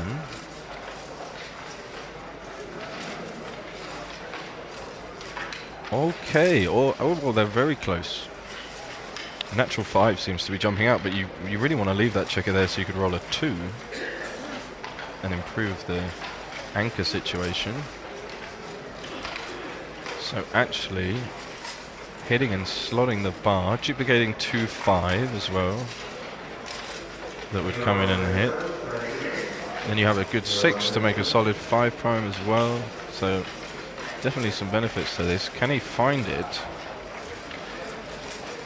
Yeah, you see him puffing out his cheeks there. A luxury problem, choice of hits here. Can be confusing sometimes. This would be a really cool play to find. Yeah, if you could contain that last blue back checker once you've hit by making the solid 5 prime, that would give you some time and freedom, some space with which to improve the situation of the other checkers.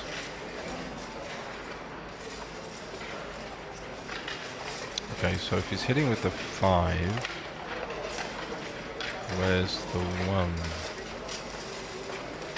Duplicating 3s, no. 2s, 3s and 4s even. Although she wouldn't break the bar point.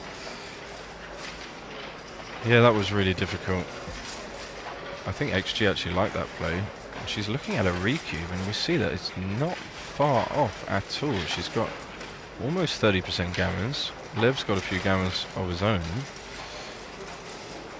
She might actually send this. Of course she could dance 16 rolls, just keep her on the bar.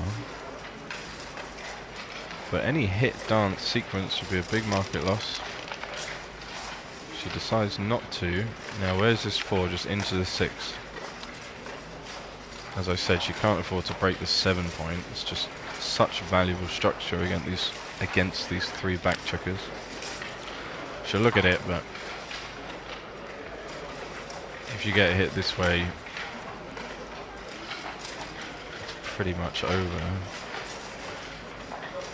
10-6 is solid, keeps the structure, also duplicates the 2, the much needed valuable 2 that White would want to see here. Can he find a 2? He does. Should be hitting, but you see hitting forgoes the opportunity cost. He can't make his advanced anchor, so got a hit, and then there's no other 3, so just keep it moving. This game finally poised. She does dance. And now it's Lev in the driving seat again, so 5 out and then clean up. That leaves no returns, so you can breathe a sigh of relief. Then she come in, so he needs a 2. If he rolls a 2, he's going to be splitting. Doesn't find it. That's a bad one, because he was just going to play from the back, but it's blocked. Okay, computer preferred trying to make the bar point now. Wow, look at this anti-joker breaking the 7 point. Forced move. Now 6 is big. Doesn't come. So I'd be tempted to make the 11 point and just play this 3 inside. They are almost tied. So no big difference between the 2. But of course you never know that when you're over the board, if you're going to be making a big mistake or not.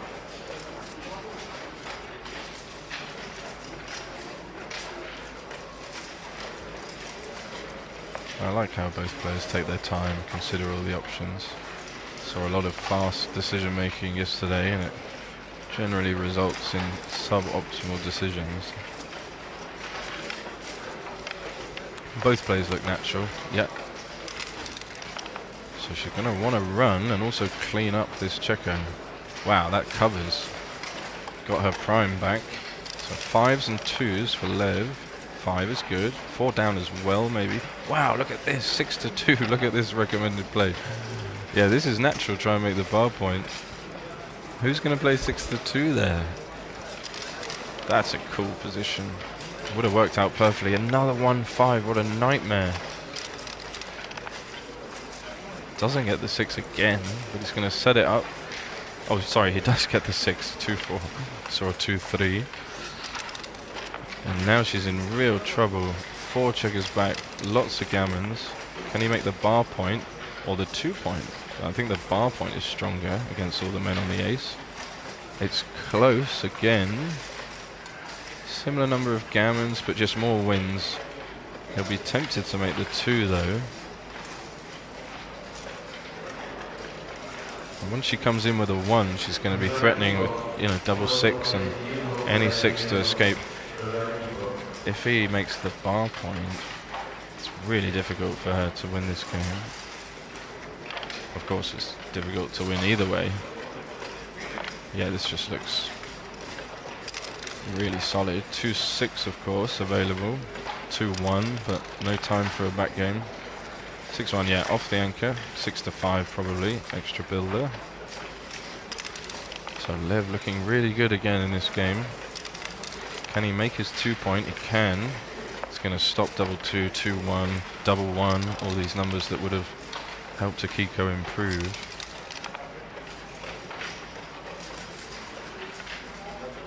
Yeah, I think we just saw a flash of the PRs there. Akiko playing flawlessly this first game, but not rewarded. She did have a few moments there where it was looking good for her. So she does come in. Doesn't have much of a board. Likely to break down further. Lev's just checking any bad rolls like double 5, double 4. Akiko hoping to roll a 6 because a 6 is killed and that would stop her crunching.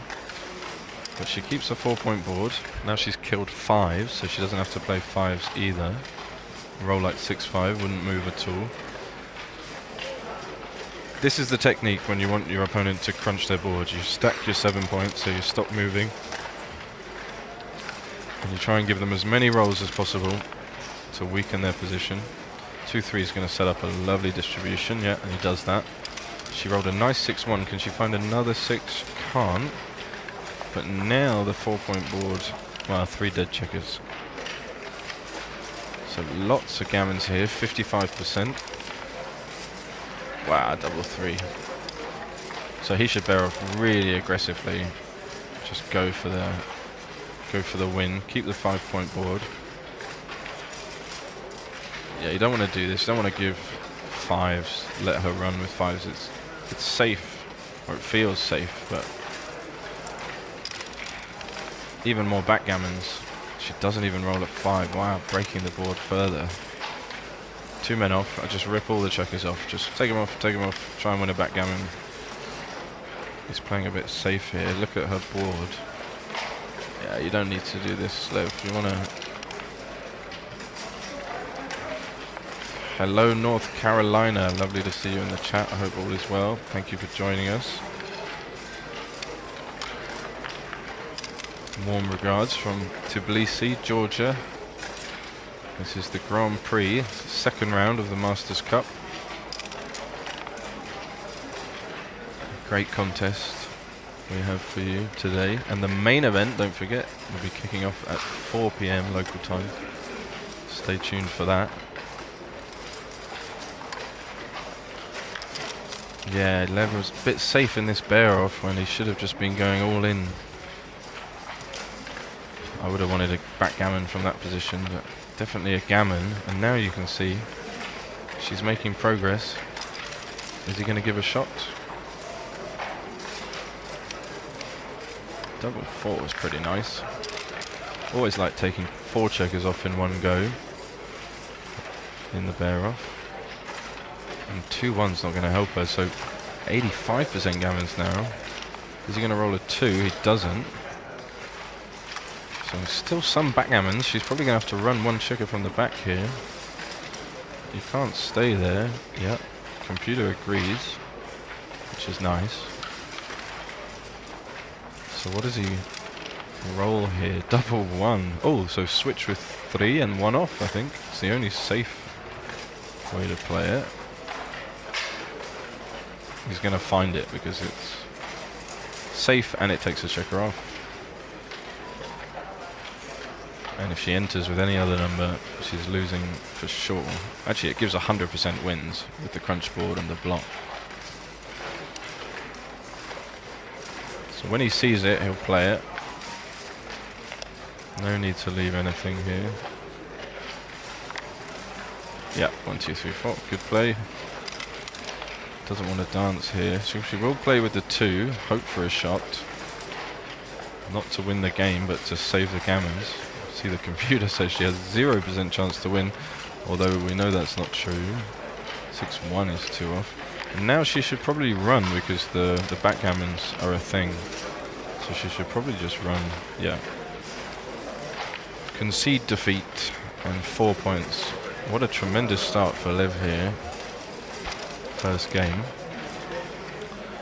This is a Jin gammon, so they will set up the checkers. Both using a similar amount of time there. Lots of tricky stuff in the first game. See, amazing PR from Akiko.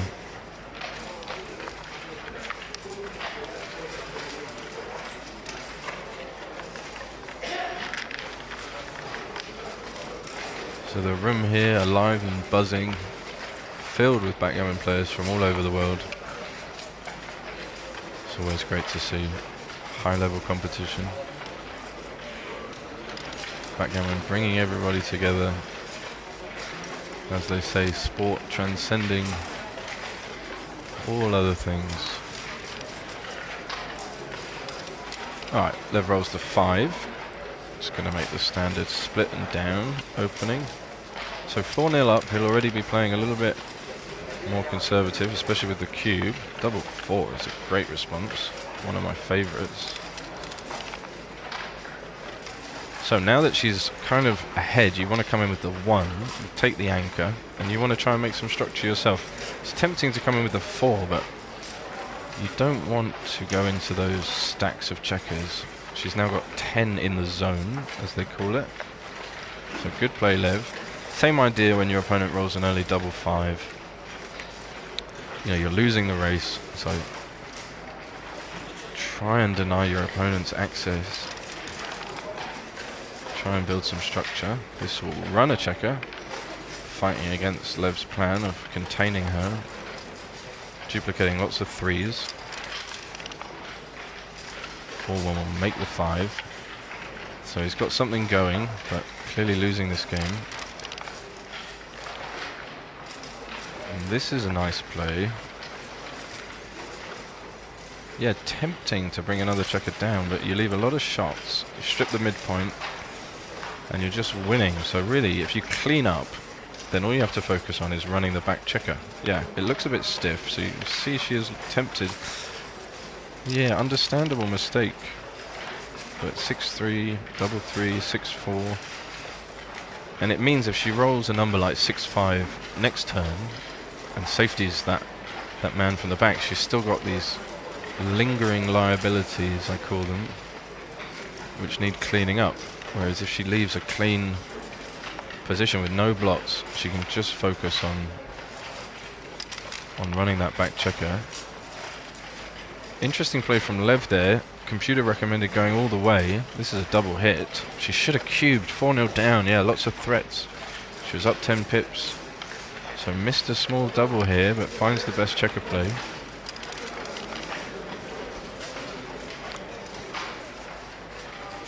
This is now too good, so big missed opportunity there from Akiko. If she'd already sent the cube, she might be on her way to levelling up the score at 4-all. As it stands, she's going to have to pay some risk to win 2 points. Okay, Lev just happy to get out of this game. Be 4-1 up.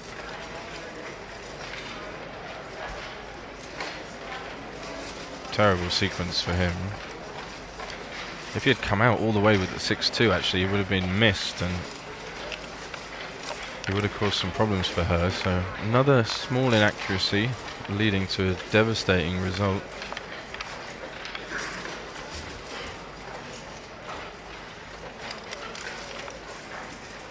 Yeah, wouldn't have normally been a cube from Akiko, but trailing 4-0, you've got to make these adjustments. So we see an exchange of 5 points. Interesting opening. Symmetrical positions. So 6-5, all splitting, very similar. You can see tied. It's gonna point on her. 2 good things. Put her on the bar. Always feels a little awkward making the deep points in the board, but taking away your opponent's roll and increasing the dancing numbers so strong. There we go, for example. Lev's not going to be cubing until it's much better than normal. This is down and splitting when your opponent's in the bar. You really want to split against priming structures. Get out of there before it gets too strong. You don't want to get stuck. She might just come down here with the 2 because he has kind of a blitzing structure, which you don't really need to split against. And coming down from the midpoint duplicates 6-4 and gives you a nice builder. So it actually looks natural to come down. 3s and 5s not working so well for Lev on the other side. Yeah, this looks natural. So I'm not surprised that she made this play. Probably would have done the same.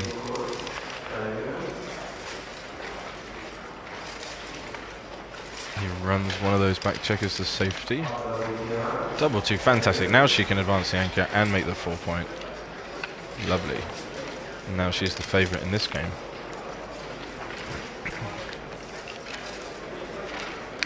Five definitely coming down for balance. I really like having 3 checkers on the 8-point. The 1 is sort of optional. Can she make the bar point here? That's what she'd like to do. Maybe slot it.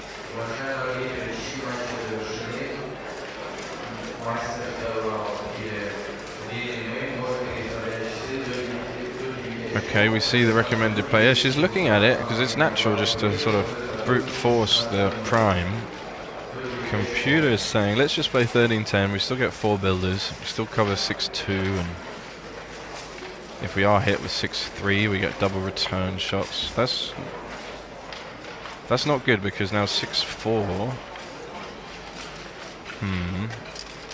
She only really has 3 builders for the 7-point that way. So strange option. And these are always scary. You have no good alternative. You just want to push forward.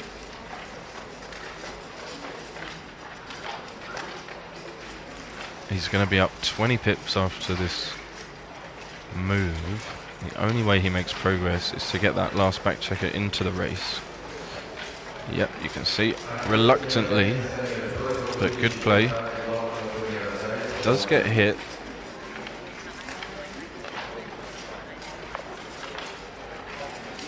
So can he come in? It's clear 6-5. No other play. The 4 is awkward. Duplicate the 6 by coming down. Yeah, nice play. Leaves good balance. But this is a double. 4-1 down. Big double. I think she's going to find this one. Could also roll, 5-4. Make the ace point. Good cube. It's easy take though. Nothing's really happened yet. She might just roll 2-1 or 3-2. I guess that makes the 3-point, but nothing devastating has happened. Race is close. I'm sure he'll take this. And as we can see, the 6 is duplicated. Good take, Lev. I know it's scary, but there you go, 2-1. Definitely making the 7. Keeping the 8 slotted. Yeah, great play. Giving herself a chance to make the solid 5 prime. Wow, 6-5 is awkward. What a horrible number. Sort of forced to make the top play here. Minimum shots, duplicating some 1s, like 5-1, 2-1. Yeah, so he minimizes the shots, but then you have to play the 6 behind the anchor anyway.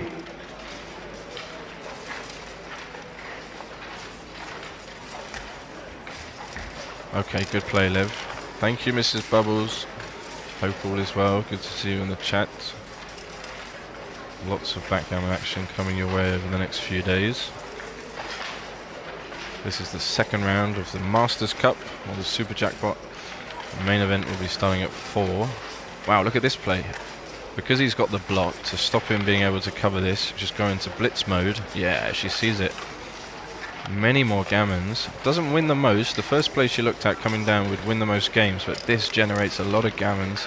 Can he enter? Wow, 3-1 is exactly what he needed. Back up to 50%. That was a moment there. She's going to be hitting here. This is a big play. This is a great play off the anchor. You've got to hit with a 4. I think most people would hit from the midpoint, 13-3, and we can see that it's pretty much tied in terms of value. You know, when you're exposed like this, coming off your anchor against a 4-point board, really scary. Is she going to find it? You can see her waving her finger, looking at it, visualizing what the position would look like. This is much more natural than I expect to see her make this play. You feel, yeah, she's looking at it. This would be a great move. This is the clear DMP play. Yeah, what a great play. Akiko, no fear. Can Lev find another 3? Oh, upside down, double 4.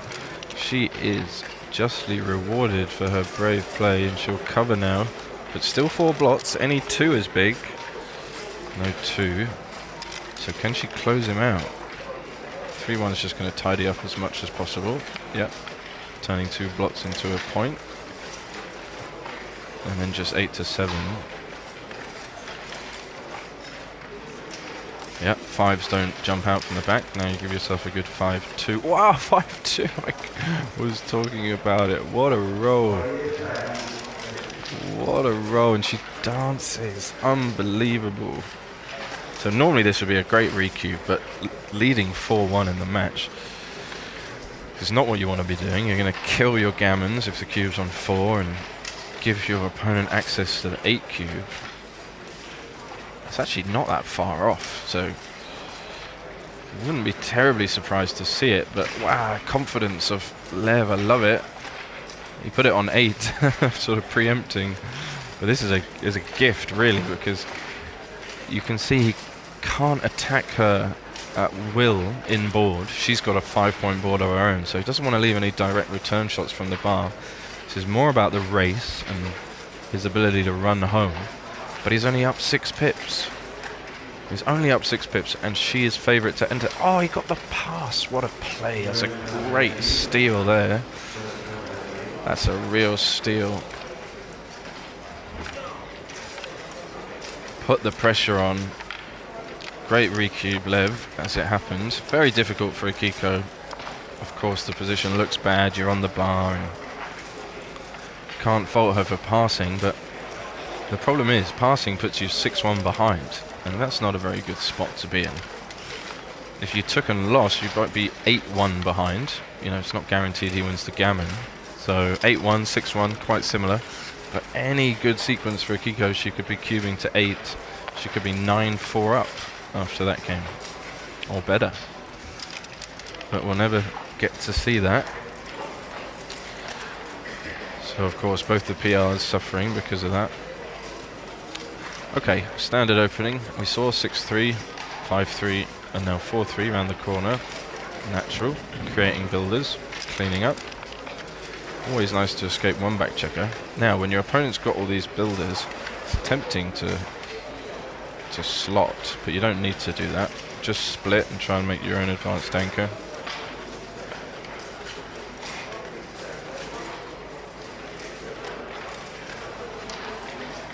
So he's looking at hitting on the ace, I suppose, to stop her from being able to make a point. But yeah, it just goes for the constructive balanced play.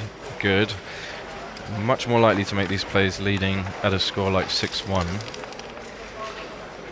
4-1. So standard, down and scooch up with the back checker.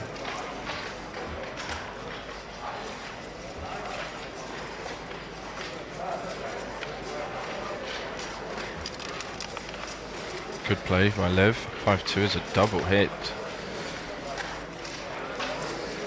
And really the value of this when you're trailing 6-1 is that you're going to get in a good cube on a lot of numbers where Lev just enters with one checker. You're going to have a really strong double. You're pretty much effectively killing the cube, killing the gammons. Oh, she just makes the standard solid play, but this gives Lev a chance to roll something good, and he does. So a little missed opportunity again there, needed to be more aggressive. She rolls 5-2 again, this will hit in play 6-5. I just managed to get my play in before the XG analysis came up, but when you've got 5 checkers on the point, yeah, great play. You want to unstack and put some pressure on, but now Lev has a 3-point board. 6-4 will jump out. Duplicate something, like a 3 to cover. Race is even. And she can't double now. But it's close, you see, being down 6-1. She's only got 56% wins, but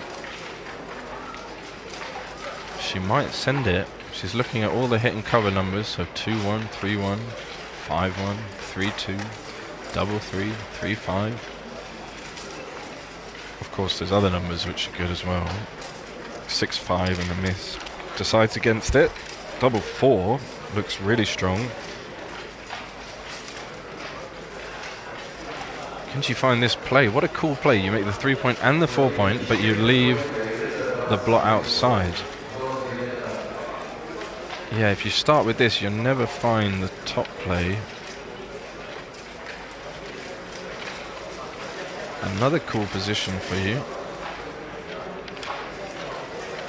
If you're sitting in the comfort of your own home, do you think you'd find this play? Just leaving the blot outside, or 2 blots outside actually. You'd leave a blot on the 8-point as well. Yeah, she's not going to find it because she's looking at clearing this point. Oh, now, oh, she got the first 2 there with her finger.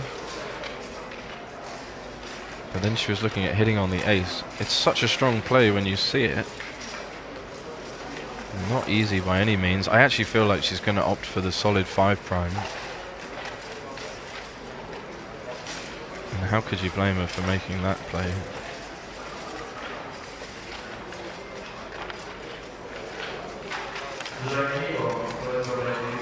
Yeah, as predicted. Quite a big blunder though, and Lev's got a 2 here. It's going to hit and step up to the edge of the prime. This is one of those power plays where you need to stop your opponent from making a 6 prime, so you need to put them on the bar, and you want to get to the edge of the prime. So it's a perfect combination move. Yeah, he sees it. Really strong. Great play, Lev. And he'll be rewarded if she stays out here. She's got a double from the bar. She might find this one. It's really volatile. Yeah, she does find it. Great cube.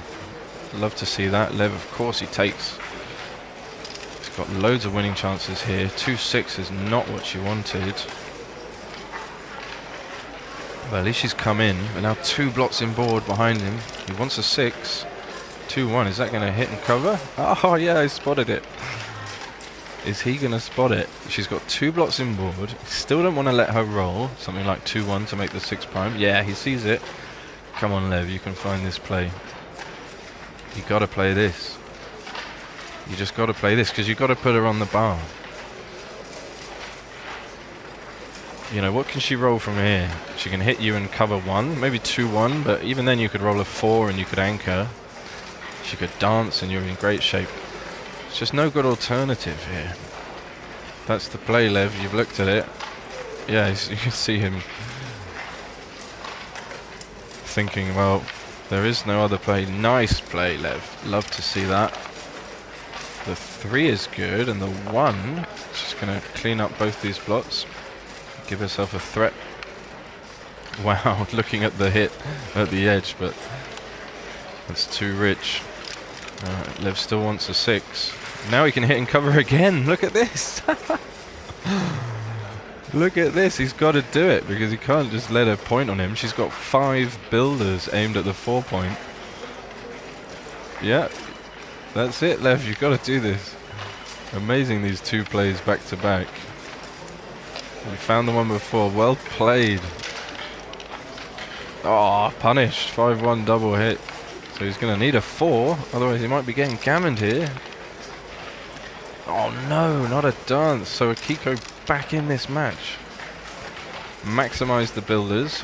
Cover with the 4, yeah. Okay, you could have given yourself double 2 there. Oh, she did. 4 builders now. Going to try and make the 3-point. So hitting for sure.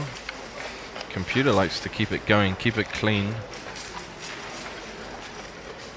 Yeah, it's more human to leave it slotted so we can cover it, but we don't want the setback of being hit. So very often in the blitzing positions, you'll see the computer recommends keeping it clean. So he needs a 3. 1 might be enough if he could anchor. She's gonna keep attacking, cover and in with the 3, maximize the number of chances to hit him off the ace point. So Lev would love a 1, doesn't get it, and it looks like he's getting gammoned here. It's a switch. Again, look at this clean switching. You get 4 builders to fill in, just leaving no direct returns. Much worse if he anchors higher up as well, less contact for him.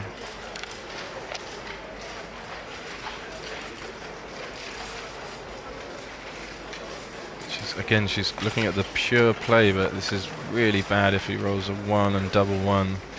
So there's a lesson for everybody. You know, you want to keep it clean in the blitzes. Just leave nothing. Maximize your builders. And you can see the setback of being hit here. She's got to go all the way around again, and he gets a chance to just anchor with a 1. Doesn't find it. So it might turn out, you know, the result may be the same in the end. 4, you've got to hit off the ace, on the ace, sorry, deny the anchor. 3, just come in, another cover. Does duplicate your 4, but really the closeout is key. So she is going to close him out, most likely. Not with that though. So another roll for Lev to give himself a chance.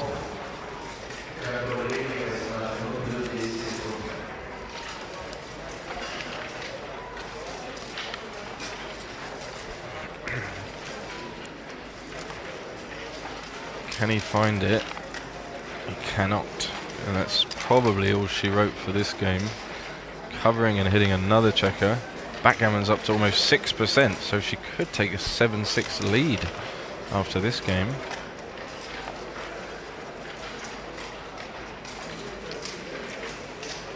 Again, if we look at Lev's board, there's nothing to be scared of, so you can bear off very aggressively.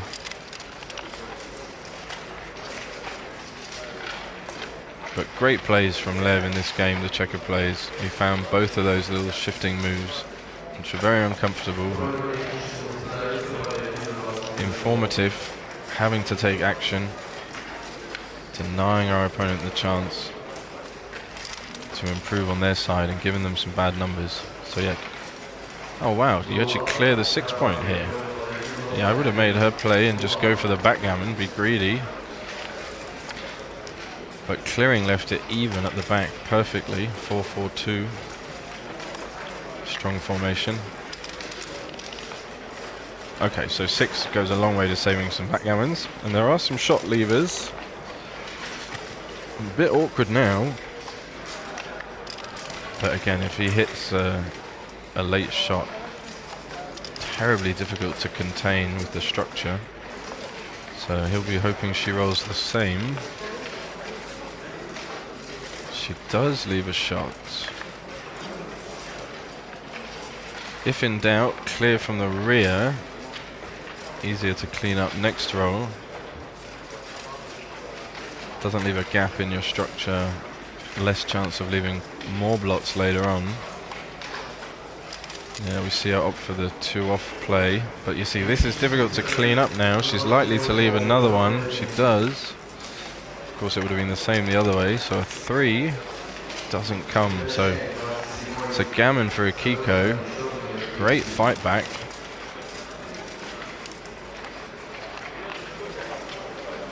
And we're going to go to 6-5 in a flash.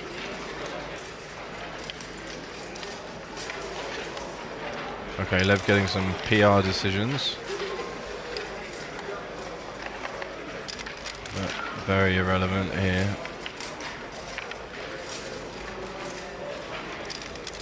Kind of smiling to the transcriber. Okay, so gammon for a Kiko. She is back. We're going to get to 5 away, 6 away.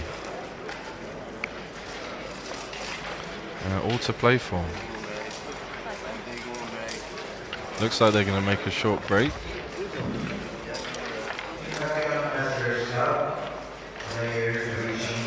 Yeah, that's confirmed, so I will do the same. Stay with us, stay tuned. We'll be back with you shortly to see the conclusion of this clash. Thanks, guys.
Alright. As you can see from the picture, we are getting ready to start again. Lev and Akiko setting up the board. Some great action so far.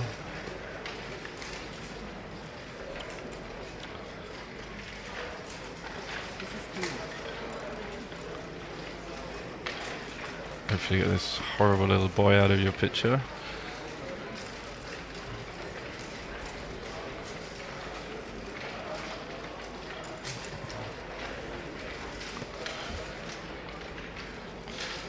Yeah, she's just putting on a jumper. It's pretty cold in the playing room. Strong air conditioning.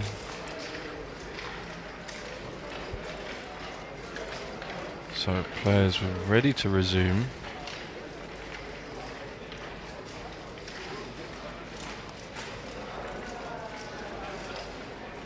If you're just joining us, welcome. This is the second round of the Masters Cup on Super Jackpot. We have Akiko Yazawa, two-time world champion from Japan. The left of your picture playing the blue checkers. And on the right, Lev Rosenfeld from Israel. Very strong player. As we can see, Mrs. Bubbles in the chat played him at the German Masters and he played a 1.2 PR. Very capable of playing extremely low PRs. It looks like they're almost ready to start. I think Akiko's sitting on at least 2 or 3 chairs. That's why she looks so much taller than Lev. I believe they're actually a similar height. Okay, good match, guys. So we're just waiting to get our picture back. What's going on? Where's our XG and normal picture?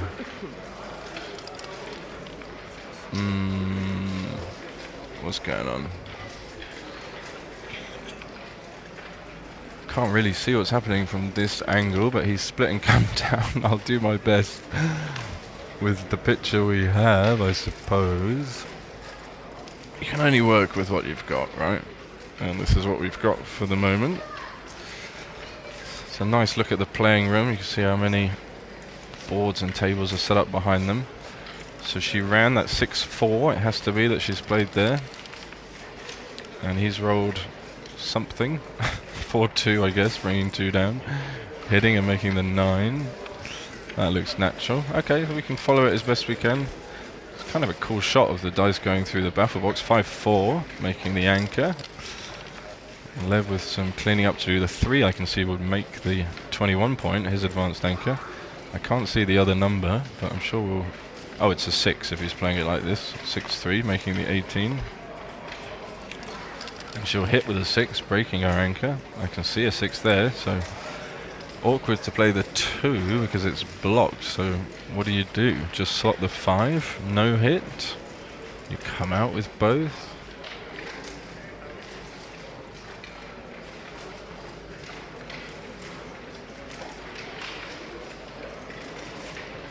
Always tricky when you have to break your anchor, your most valuable point on the board. When in doubt, keep the anchor. Solid advice. And we see her just slotting the 5 point there, kind of accepting a mutual holding game as she's losing the race slightly.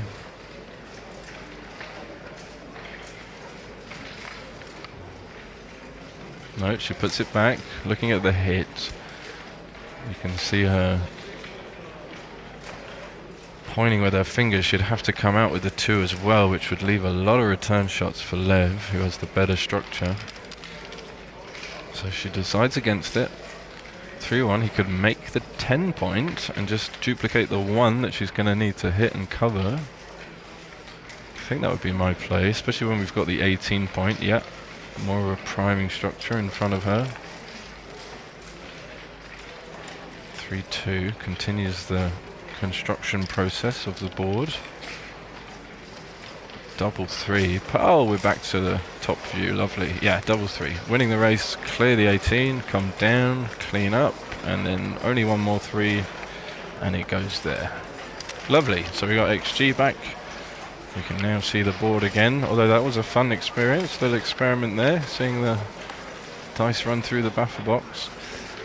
So he's going to count the race, and he's going to see. But he needs a little bit more. Oh, okay, he sends it. If he was 6-5 behind, I actually think this would be okay. But as he's leading 6-5, you want to be a bit more conservative in these racing positions, which don't have the threat of gammons in them. But let's see if he can bring it home. He's got 67%. He's going to be up 21 pips, I think, after this move. So he's got a great chance to extend his lead and go up 8-5. He really wants a combination like 6-5 or a double to be able to clear that back point, his 15 point there. But until that comes, he's just going to play safe. This is one way to do it, but you use an extra spare. That's why the computer prefers going to the ace point. Double 4 is going to help a lot in the race. You see I jump up to 38%.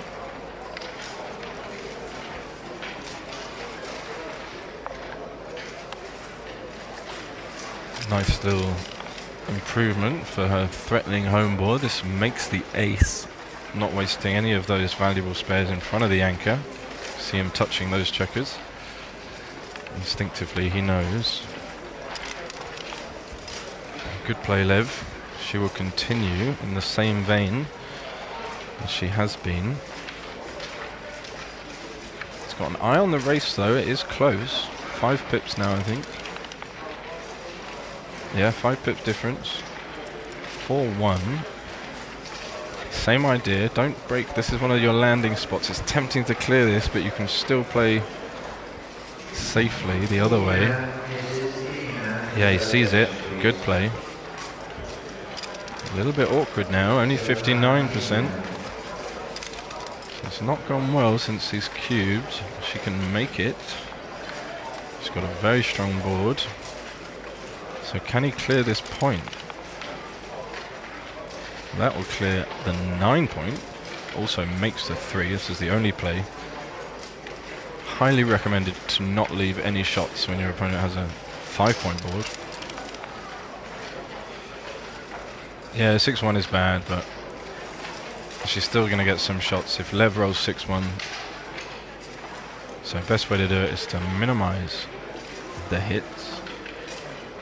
Play 13-12.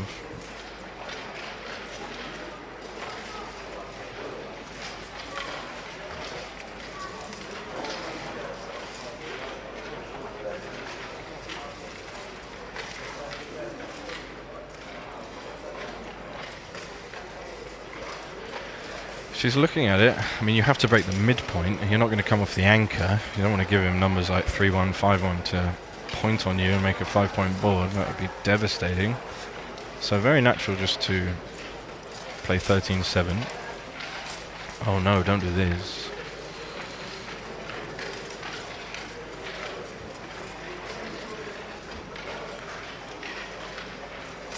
So in a way it's tempting, in a way, because it's only 6 pips, but you're still losing. You can't give these good numbers. Yeah, good play.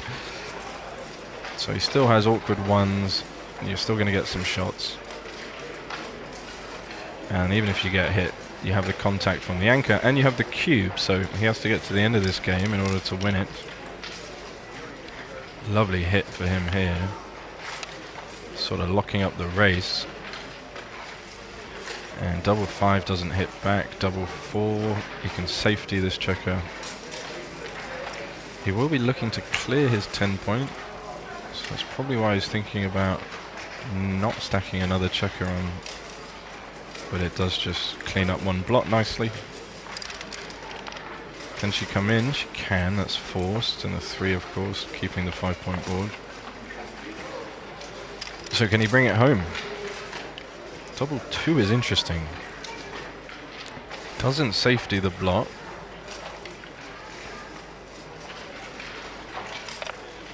One, 2, 3, 4. But now you've still got the point. Okay. More gammons. Oof. Nearly hit. So she's forced to jump out, but she wants to do that anyway. Minimize the shots. Still putting pressure on the block. So if you can't get it safe this roll, Well, this is what I'm saying. He's going to have to give some shots here. So to the 7, clearing the 10, just a 2. And if she doesn't roll the 2, pretty much won the game. That's minimum shots, so just has to clear the point. It's actually a good roll. This is big. Oh, she got double 1. So just the 8 point to clear, and that'll do it.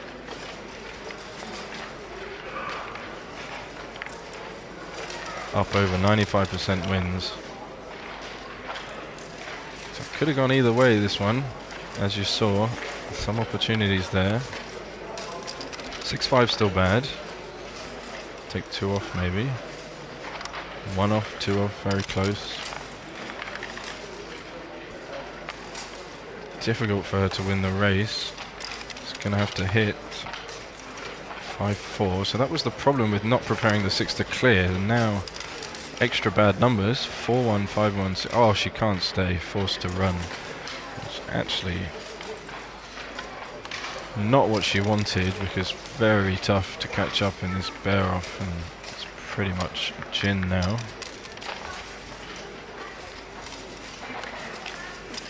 So valuable 2 points for Lev. Take him to 8-5. 3 away, 6 away. Still got 10 minutes on his clock. Kiko down to 7 minutes. Don't think it will become a factor. PR is pretty similar.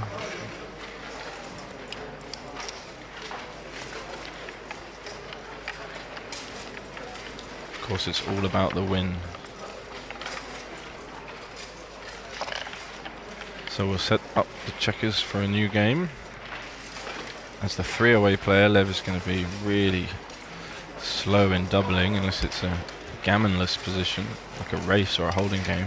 Akiko 6 away, you know, threatening to win the match with a backgammon, but threatening to get to 4 away and 2 away by winning 2 and 4 points. So she really wants to double aggressive. This hits and splits.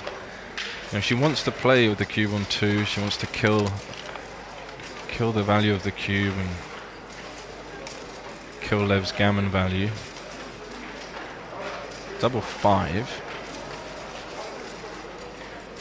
Interesting one, this.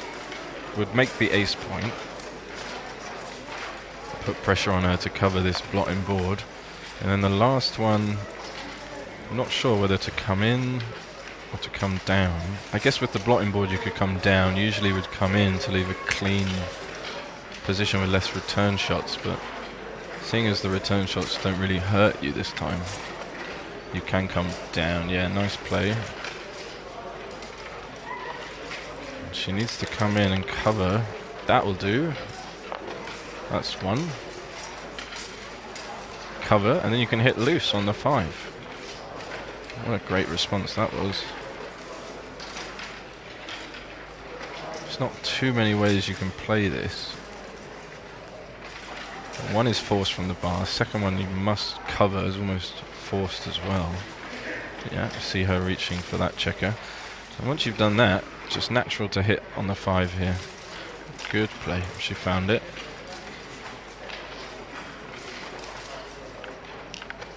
Oh, putting it back. She'll look at making the 9 point or making the 2 point.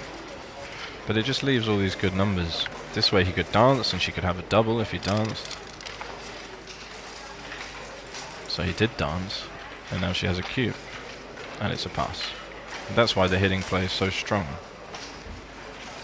Okay, he only dances 4 times out of 36, but there were some awkward entry numbers as well. So she might be trying to sell this. His position is really weak with the ace point made and the other blot outside as well. Passing to 8-6, no big deal. No big deal, Lev, just let it go. You don't want to play this game. See him shaking his head there. Hello Jürgen, greetings from Frankfurt. Wunderbar, Germany. This is a wonderful streaming season. Thank you. You can view the results. No, Lev, you took it. Why would you take that? 6-4. Oh no, she gets to roll again. 6-4 is a bad number. 4-1. Oh, Lev, why would you take that cube at the score? Oh dear. You can see the results. Usually there is a QR code on the screen which links to the online website for the results. I see that that QR code is not there at the moment. But if you go to sportnardi.info, you will find all the events and be able to see what's going on there. Okay, so she played the 4-1, back to the action, 3-1. He's got the anchor. Look how stupid his position is. He's got the ace point, all the gaps. She's got perfect board. Ay, ay, ay. And he's looking, no, this is also a blunder. It's going to lose a lot of gammons. More than 10% extra gammons. This is double hitting. Oh, Lev, you need a 2 here. Oh, double 1. That'll do. That's kind of a 2. So, in, hit, and then keep the anchor and step up. He might actually get away with this.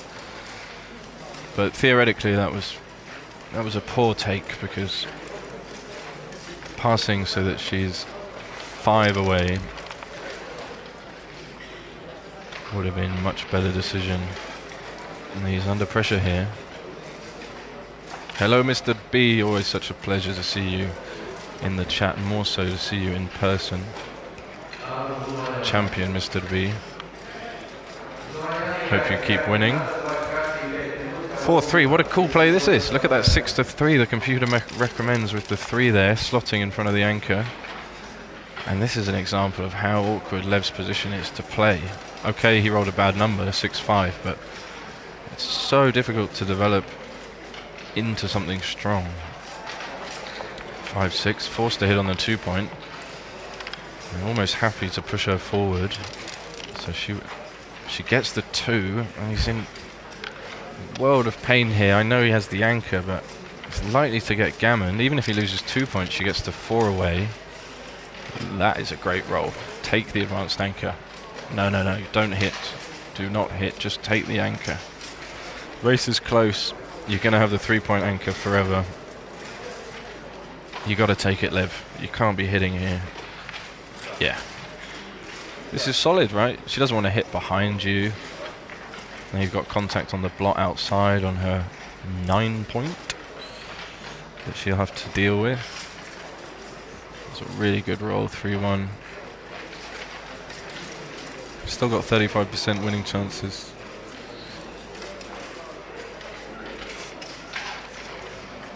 He's just going to take a minute, take a breath and think about it. But the other way just leaves so much. I mean, you do duplicate 3s in a sense. But good 6s are going to hit you, and if you lose the 3-point, if she makes the perfect 4-point board, then how are you going to win? No, don't do it. Don't do it. He's got lost this game. This just doesn't gain enough. No, don't do it. He did it. He did it. He got away with it, but the 1 is going to make the point. And now what's he going to do? It's just giving yourself too many things to do. 5-4, he wants to make the 18. He's going to have to leave 2s and 3s. You can see that is the best choice. What are you going to make the 2-point and then just leave 6s and 3s to get hit there? Come on, you've got to take the advanced anchor. Ay, ay, ay. So Lev has lost track of the game a little. So she'll... Whoa, wow. She can't hit because he's made a 3-point board. I'd have been very tempted to hit there, but the alternative is just to make a perfectly clean position. Safety this last blot to the mid. Which is a really attractive option. Hitting not far behind. More gammons, but not a big difference. Can he roll another 5-4? Can't. And he can't run. Well, he can, but he leaves all these blots. So slotting the 5-point recommended. And then she's going to hit with 1s, 3s and 6s.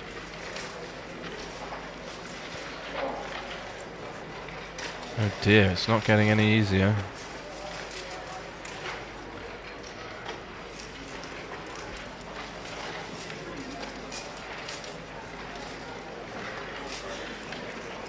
That's a big play. Nice move, Lev. I like this play. This is DMP. It does lose more gammons though. double 5 is making the 3-point. I told you if he loses the fight for the 3-point, he's going to regret it. He could have made it. As it stands, she's made it. And if he doesn't roll a 2 here, or if he doesn't come in, he could lose the match. He could get backgammons here. Ah. So she's hitting again. He's going to get another roll to find the 2.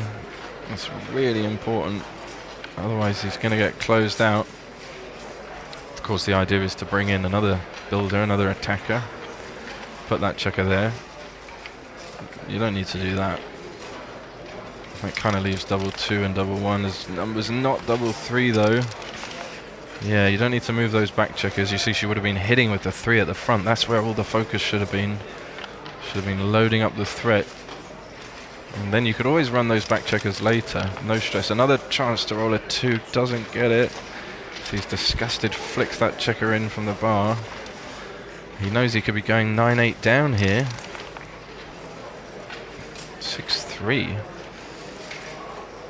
Not a hitting roll unless you break the bar, which is risky. She's going to do it though. I feel like she's all in now. Alright, Lev, 1s and 2s. Oh, he got the double 2, and now you can see why she shouldn't have broken the anchor. She dances here. Of course, he's going to hit on the 9. Duplicates 5s. Gives him a builder to make these points, so it could all turn round now. That was poor blitzing technique. She rolls the 4-6, so she makes the ace point. That's actually a really good roll, because if she stayed out, she was in big trouble. But Lev is back in this. 2-1, got to play safe. It's only this play. Got to play safe here. Speaks to our earlier comment about opponent having a 5-point board. Do not leave blocks around. Now she can jump off the anchor. Duplicate the 2. She's got to get home now. You don't want to set up a position where, you know, 4-2 or double 2, double 4 would break your inner board. Yeah, this is clear play. Just come home.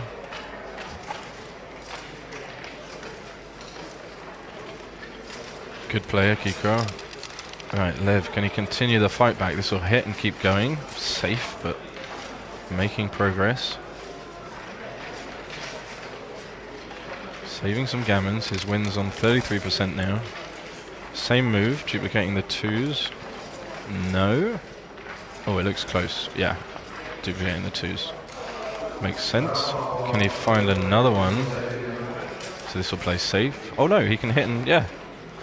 He can pick and pass. Kills a man, but if she dances, he could roll 6-1 and pick up the next checker, or a 2 and pick up the other checker. So 13-6 is natural, but had the chance there to get something going. Understandable. Scary. You know, you're just about to be gammoned or backgammoned for the match. Now you can save the gammon. Can he find this play? Otherwise he has to kill checkers. Yeah, he's grabbed the right one. Good play, Lev. If she rolls a 2, the gammons are back on. She does find the 2. Let's keep the checkers outside in case he pops out again. Giving herself a good double 6 as well. He can't afford to jump out now. Gonna move some pips, save some gammons this way.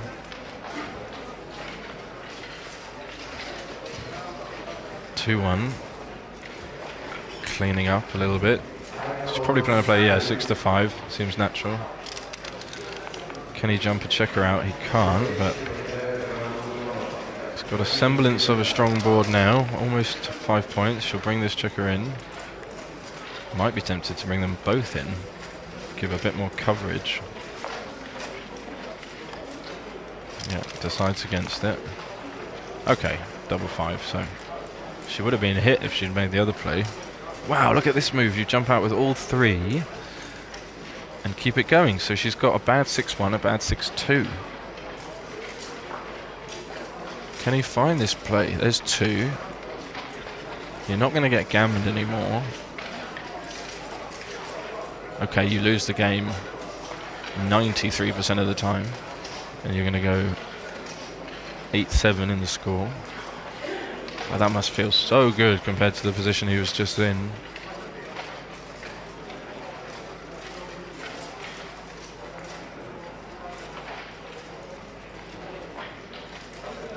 You can't leave the checker back there, so if you come out with two like this, you've got to move this one. Lovely play. Right, is he going to get rewarded for that play? Nope, she just hops over him as if he wasn't there.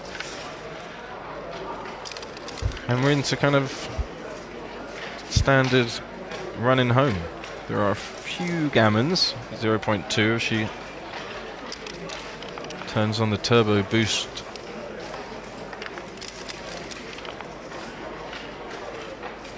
What a swing that game. Yeah, I didn't like Lev's take at all. He was nearly punished to the max there. As it stands, he's just going to lose 2 points. And we're going to get to another really interesting score of 4 away, 3 away. So just going through the motions here. Oh, don't do this. You could. No, you can't get back. Sorry, still can't lose a gammon. 6-6, 2-1, 6-6, not enough.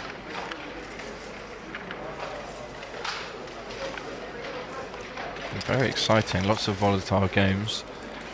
Really interesting cue action as well. You can see all the options the computer is displaying. They're so close because there's no difference. Makes no difference what you play. The value is set.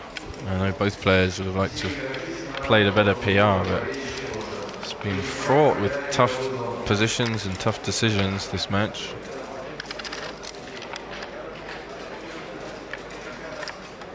So one more roll and we will see the inevitable setting up of the board for the next game.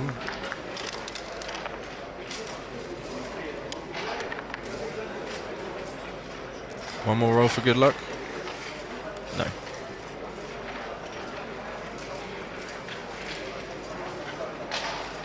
Don't want to waste that 6-6, save it for the next game.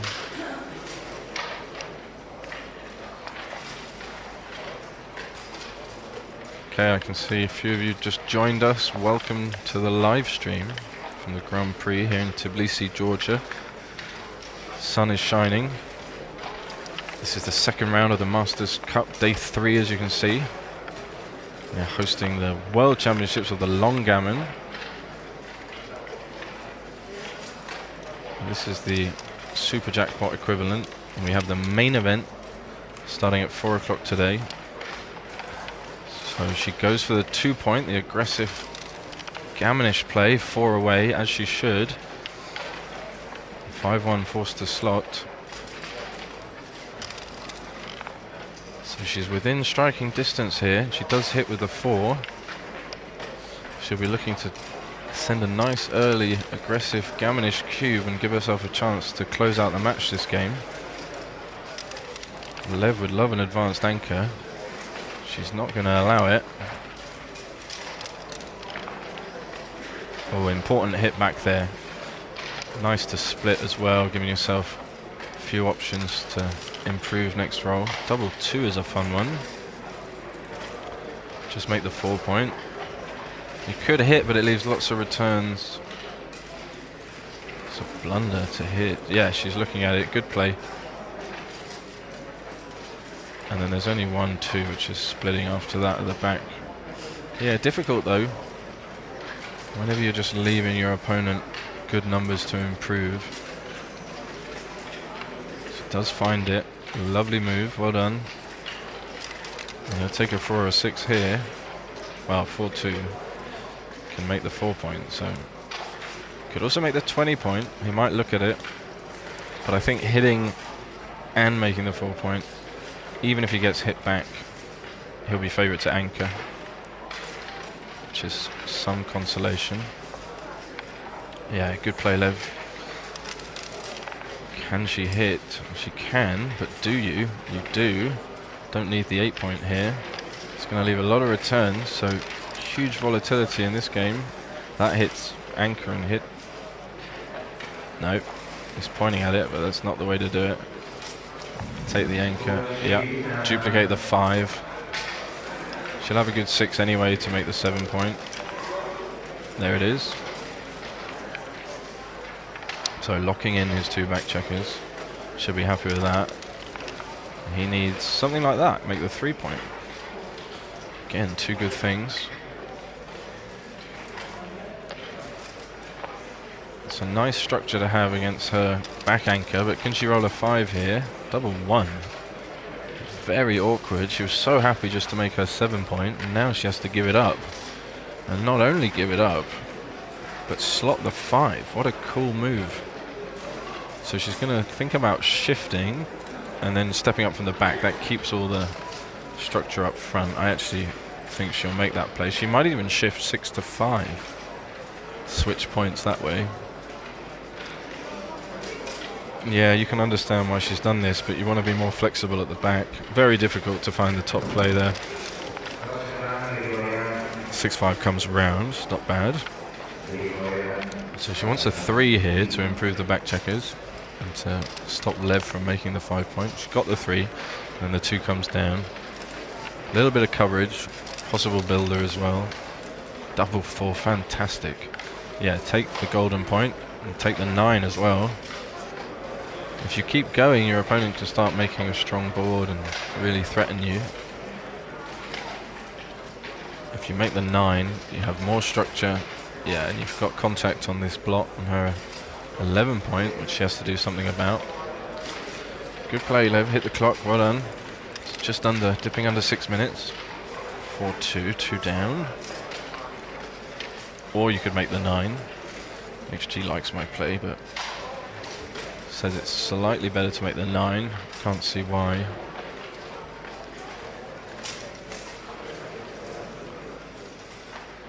Yeah, this is a natural move, because if he hits with a 4, maybe like 4-1, 4-2, gives a lot of return shots.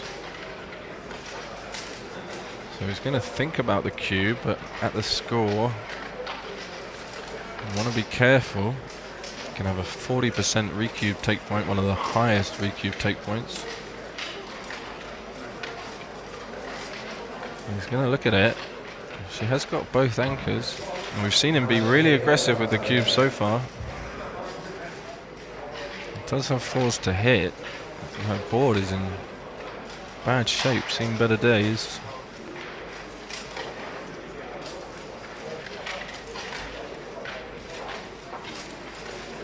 Kiko under 4 minutes on the clock. 10-second delay here instead of a 12-second delay really makes a difference. Alright, good decision. Double 6 makes the ace.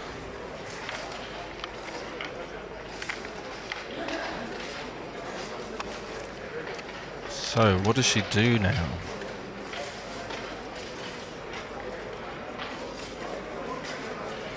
What a horrible move to just play this checker to the 2 point. It's really not where you want it, but anything else leaves shots and blots around. And he's going to look at the cube again.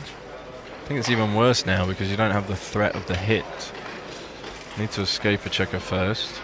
We will see him break the anchor on a lot of rolls here. Try to free those back checkers. Something like this maybe, out with both, yep.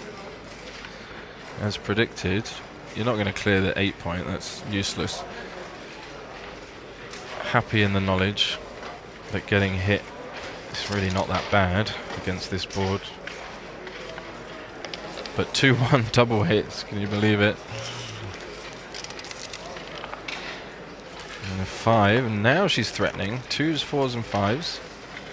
Can't double with 4 checkers back and a dead checker on the 2 point, but she makes her, wow, she makes the 5 point, I was going to say. She will have a strong cube if he stays out. Yeah, she pointed at it. You've got to get those back checkers moving. The way to do that is to flood the outfield, give yourself some freedom, get off a bad double 4. Oh, Lev, you need to come in here.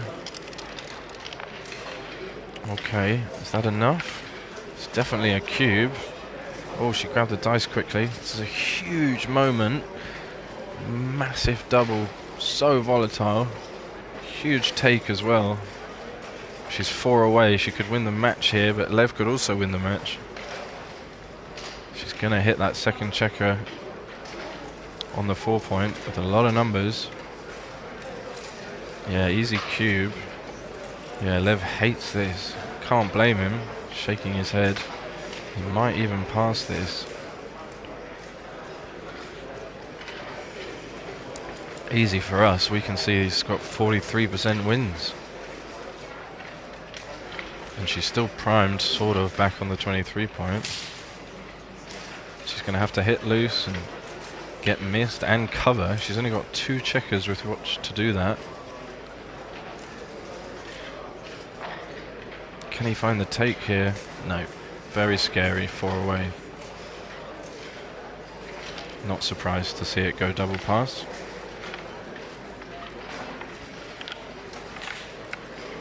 So we arrive to 8-all. What a match so far. 3 away, 3 away.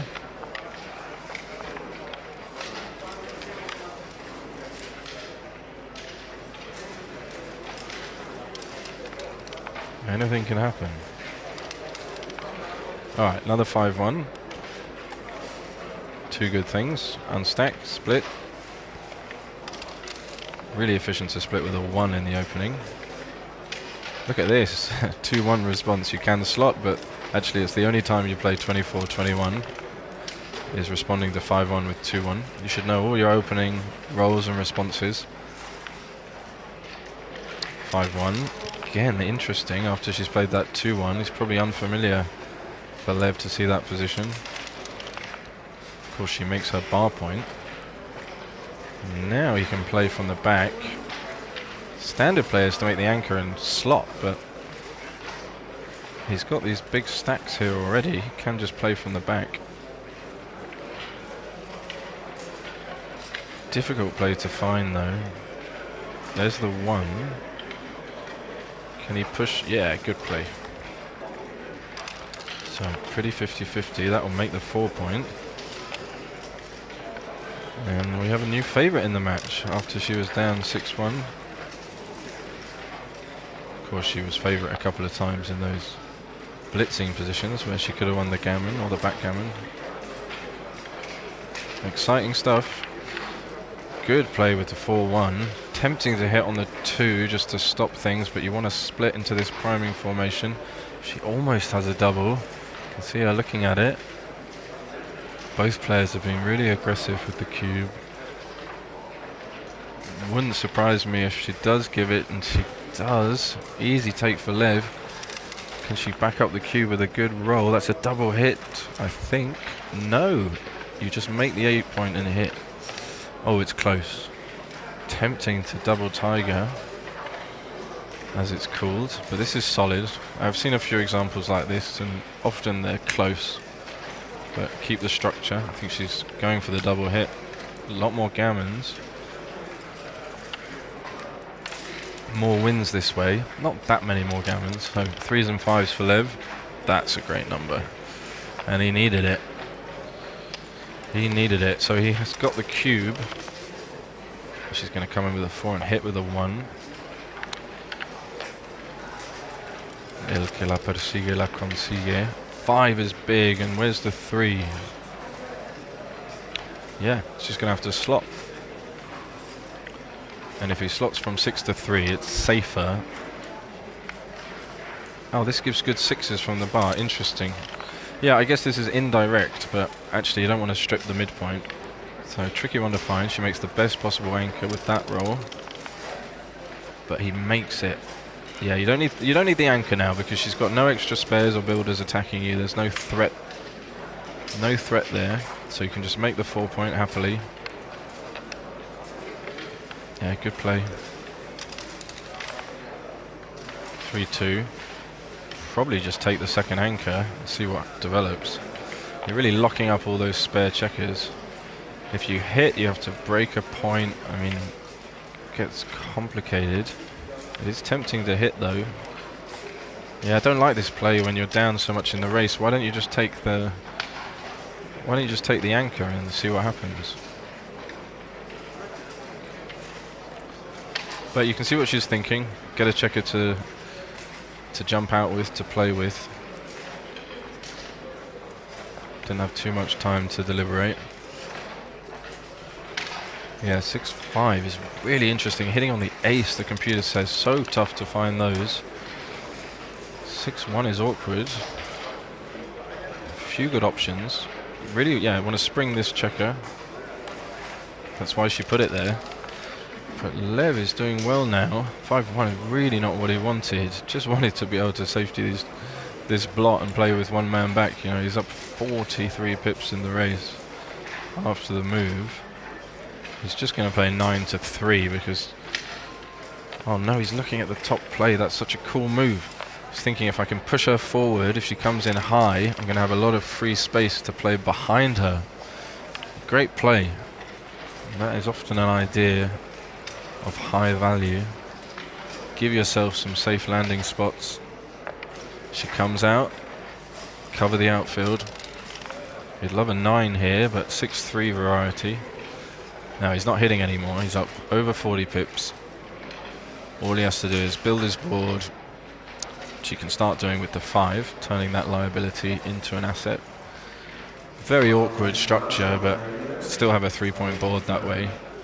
Don't want to leave 2 blots in board like this, just in case. It is the more natural play. So yeah, we do see him make it. Down to 2:54 on the clock. 2-1. So now he's got 2 blots in board. She can play a bit bigger, spread out, cover the outfield, try and put some pressure on. And all Lev has to do really is get this last checker home, and he'll be sending a recube. And we might be playing for the match this game. So he doesn't spring the last checker, but does clear the midpoint, which is nice. Yep, that's 2 of them. Kind of forced. No. Why aren't you just coming down to the 9? Yeah. Okay, there we go. That's fine. Nothing wrong with this. Don't leave a 3rd blot in board. Yeah, just play this. Looks awkward, but it's not. It's not that bad. So Akiko hoping to build some points outside. Yeah, she might be tempted just to make the 5-point here because he's got these 2 blots in board. She might look at it. Alternatively, she could come down with the 3.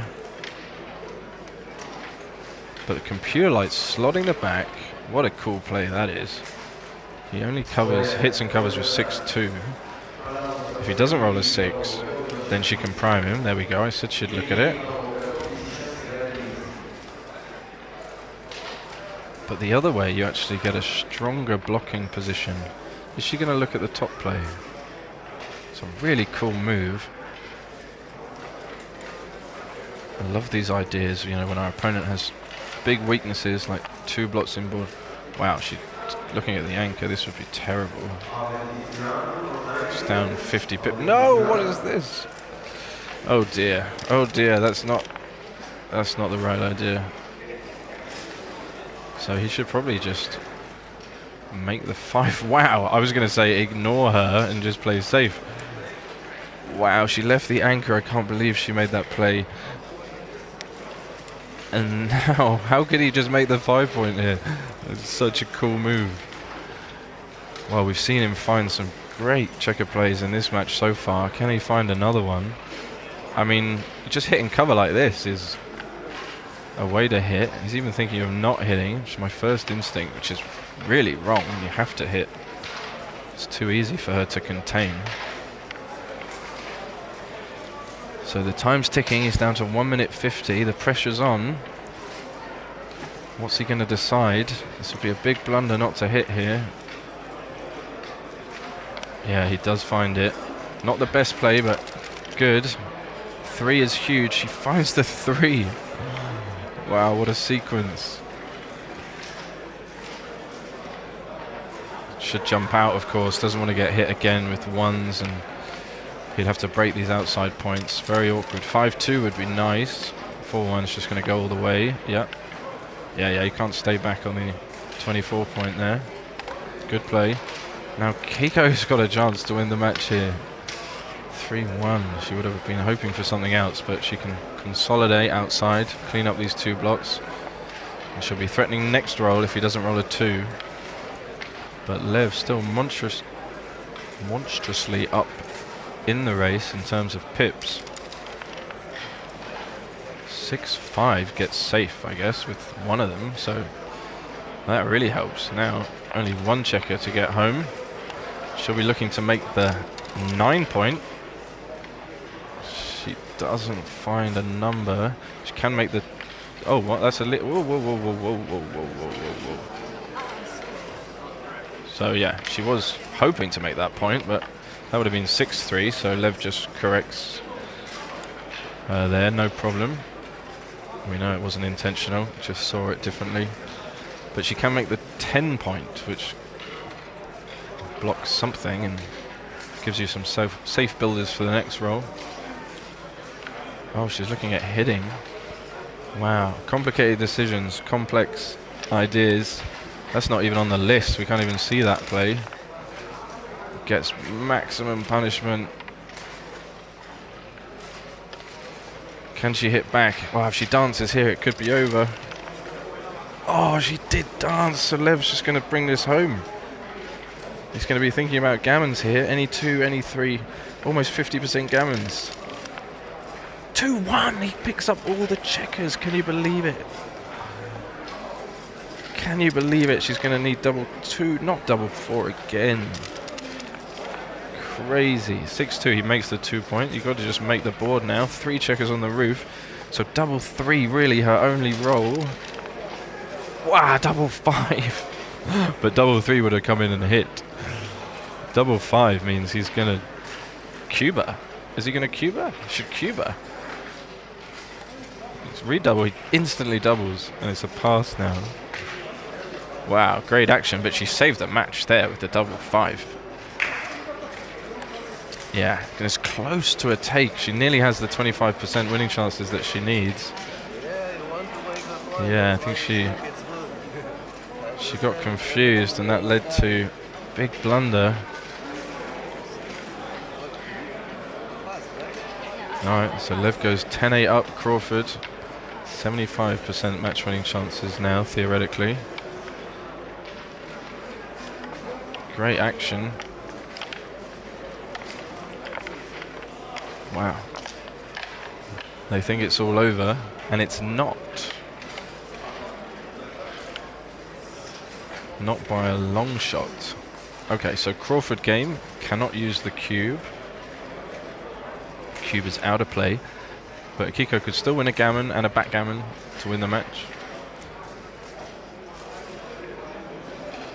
Gammon really has no value because the game after this one, if there is one, will be the last game of the match if he takes, or it's a free drop. So very little difference between winning 1 or 2 points here from her side. But that also means there's very little difference for Lev losing 1 or 2 points. And that makes a big difference when you can stay on the anchor a bit longer and defend if you are losing the game. So she makes the aggressive play, but she should be playing DMP style. She should just run with the 6-4. And he rolls double 4. Really puts him in charge of this game. She needs to run now. He's got the advanced anchor. Yeah, she sees it. Good play. And Lev, big favourite now. 3-2 is just going to hit and keep going. And he's over 60% favourite. 6-5. Do you come down to the 7 or just out? Okay, it's close. You are losing the race now. 3-1 will make the 5. He doesn't really need to hit her. Even if he could, he can just focus on the structure. Wow, 5-2 is not good. She would have loved 6-4 there. And this is a difficult play. Natural just to slot the 7. She's looking at it. Yeah, that would be better. Nope. On plus we can see 2 Miller points, pretty much the same. Oh, double 4. So he makes, and of course he makes the 4 point. And it's going to be really difficult for her to turn things around here. Yep, just make it. Even if she rolls 6-2 or 3-5, she's got the blotting board, doesn't matter. But you're just giving her more dancing numbers, taking away valuable double 4 and 4-6, 4-5. Alright, at least she's in. But you can see the same concept as before. She's down in the race. Keep the anchor. Last defensive contact point for later. Start building a home board. Don't need to do this, just slot the 5. Especially because you've made the 2 point, you don't need the 8 point. But not a big difference. Make the 7. Just prime those back checkers in. And make it easy for you to come home. I'm sure he'll make the 7 point here. Yep, good play.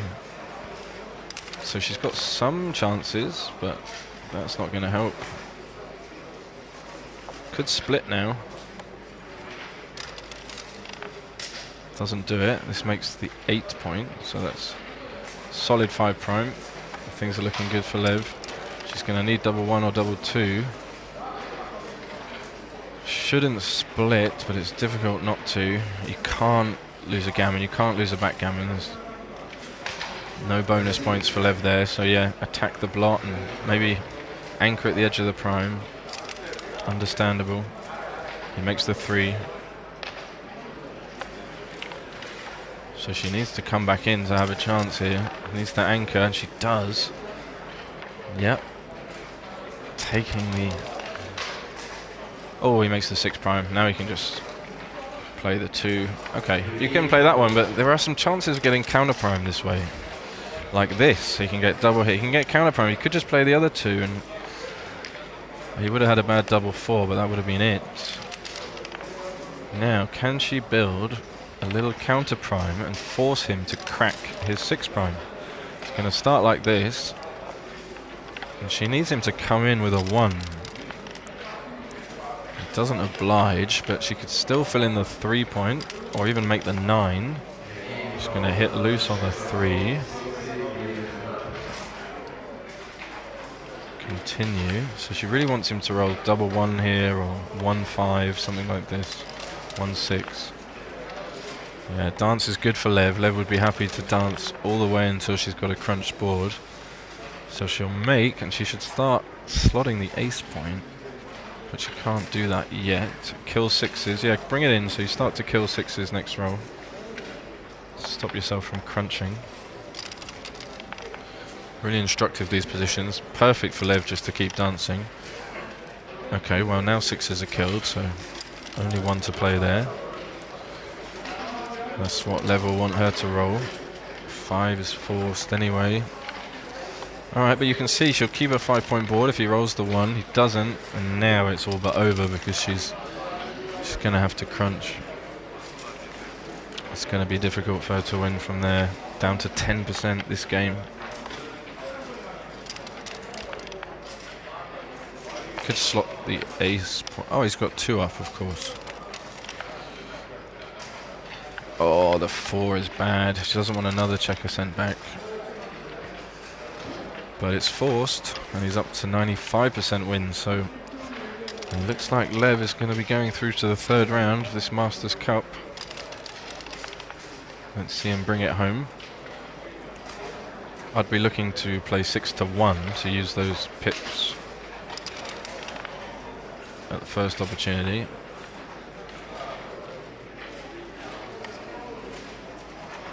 There is a small benefit of having 3 checkers back, which is you don't have to break the anchor when you are forced to run, but you're simply further behind in the race, and it's not like he's making any trap plays or squeeze plays where he can win more gammons, because he doesn't need more gammons. He just needs to win the game, so keep the 6 prime as long as possible.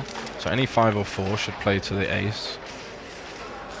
So from the back, 1, 2, 3, and then to the ace. Don't need to clear now. She could roll double 6. Okay, not a big difference, but stop her moving as long as possible. Now he brings it in, threatening to clear the bar point next roll. That leaves a bad 6-5, so he decided not to give it. Double blodding 6-5. Forced to clear. 97%. Wow, things looking grim for Akiko. Even if she gets this shot and can somehow hit, crunch board positions are the weakest. Lev should just be ripping checkers off. Doesn't leave any bad numbers to take 2 off. Yeah, usually we want to prepare the 6 so we can clear it, but in this instance that would create a bad 6-4 and we can take an extra checker off, not have any bad numbers. Maybe double 4 is a bad number, but not anymore as bad. Still leaves a shot. 3-2, okay. Yep, just take it off, slot the ace. He might play 6-4, but doesn't need to give bad double 6, bad double 5, and a bad 6-4. It's unnecessary. Yeah, good play. Oh, what is that? 12% now. This is our best chance to win this game. Is some crazy race. Double 5 though puts a nail in it. Up to 99%. She's going to need another double 6, and she's going to need it right now. 2-1, emphasizing her 0.3%. But what a great match. Great set of games, positions, cubes. So many fascinating decisions. Really enjoyed that one. Big congratulations to Lev. He'll be delighted to get through the 3rd round of this big event. Commiserations to Akiko. Although she has 2%, I don't want to speak too soon. Don't want to speak too soon. Hang on. Hang on. 3.9. Okay, Jin. Never count her out. Tremendous superstar of the game. Double world champion. Pleasure to watch her play. So congrats to both players.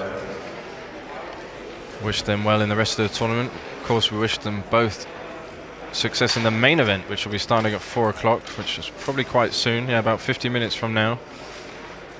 Thank you all for joining me live or sometime in the future. Warm wishes from Tbilisi, Georgia. I'm going to take a break and I'll be back with you shortly for action from the main event. So, thanks everybody, stay tuned.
Ladies and gentlemen, boys and girls, backgammon fans, fanatics, enthusiasts, casual viewers around the world, this is the moment you've all been waiting for. The Georgian Grand Prix 2026 main event. Dun dun dun. Round 1. You see the handshake there. Michitiko Kagayama, Michi against Gokham, who's just come over and asked me to say lots of nice things about him. How could I not? I don't think I've ever seen him play though. He's been on Arda's team for many years, helping run these tournaments smoothly and beautifully, so it'll be interesting to see what he's got for us. The room is full, you can see behind him all the tables and chairs. We are live from Tbilisi, Georgia, of course. Thank you for joining me. Warm welcome, regards, wishes. We are playing at 9 points in the main event. I believe there are 350 at least participants. It was capped, and they even extended the maximum number of entrants. So yeah, this should be a great match with our Japanese Grandmaster and our Turkish friend for many years. They're both celebrating, enjoying things, smiling. Yeah, just getting XG up on the feed.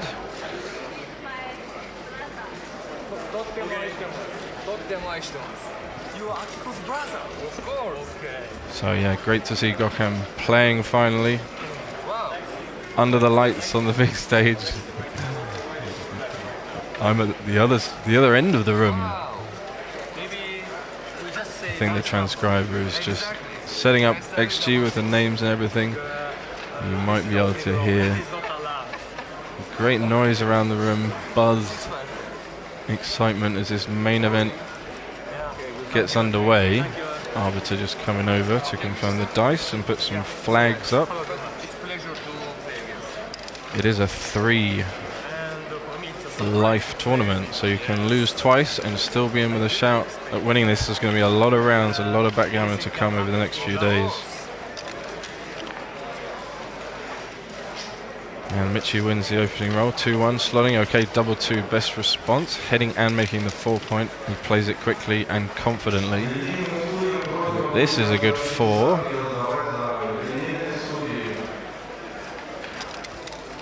He plays it quickly. So 4-3, got to make the anchor. That's the valuable 4, and then the 3, so natural, right? You want to fill in this gap. He plays it. Perfect, good play, Gokham. And he gets missed, so huge gain. I'd take the 3 point here, just best possible anchor as you're going to be primed. And see if you can cover with a 1 or an 8 would be preferable. The 3s, yeah, there's an 8, perfect. The 3s would have to break the 8 points, so not as good. And he's taken an early lead here. 5-4, not very nice. This is a double. Will he find the double here? It's a very strong crew after this 5-4. Come on, think about it. Think about it. Yeah, it's a great cube. Gokham, well played. Mitchie smiles. He takes. Okay, not a big take. So the cube's on 2 already in this first game. Oh, that's the wrong approach. You're supposed to make the 7-point there. But understandable, he's so far up in the race. He's just trying to run. But you see what happens. You open yourself up for counterplay immediately. But he hits back. He got him in the trap. He's fallen straight in. 4 men back now for Mitch. He loves the 1. 4 will come down now. He's established both the anchors. He can play purely and leave more shots and more blocks with very little fear or risk of being hit, because he can simply come back in. Double 6 looks pretty, but it really helps Mitchie's back game timing. Now it's sort of an official back game. So he's going to be up like 66 or something. Yeah, 66 pips and 4-3. So very standard, simple strategy for the back game player. Just make the board. Double 3 is going to clear the midpoint and slot the 2. I love this slotting play. Mitchie wouldn't hit from the anchor from the 24 point. The 1s are duplicated, but he wouldn't hit anyway. The strategy is just to wait on the anchors and get your shots. Okay, yeah, he makes natural play, but he's going to want to fill in that 2 point. Mitchie will make the 5 point and come down with a 4. Try and make a solid 5 prime as quickly as possible. Just want to bring these checkers in. So great position to be in for Georgian this first game. Main event. Everyone hoping to win their first one. See Mitchie's techniques perfect. Put the checkers where they should. He could slot now. Yeah, he should slot now. You've got to make that 2 point in order to bear in safely, or help you bear in safely, and to bear off as well. Don't want to have a gap on the 2 point forever. That wouldn't be any good. Just getting the names come up with the flags on your screen here.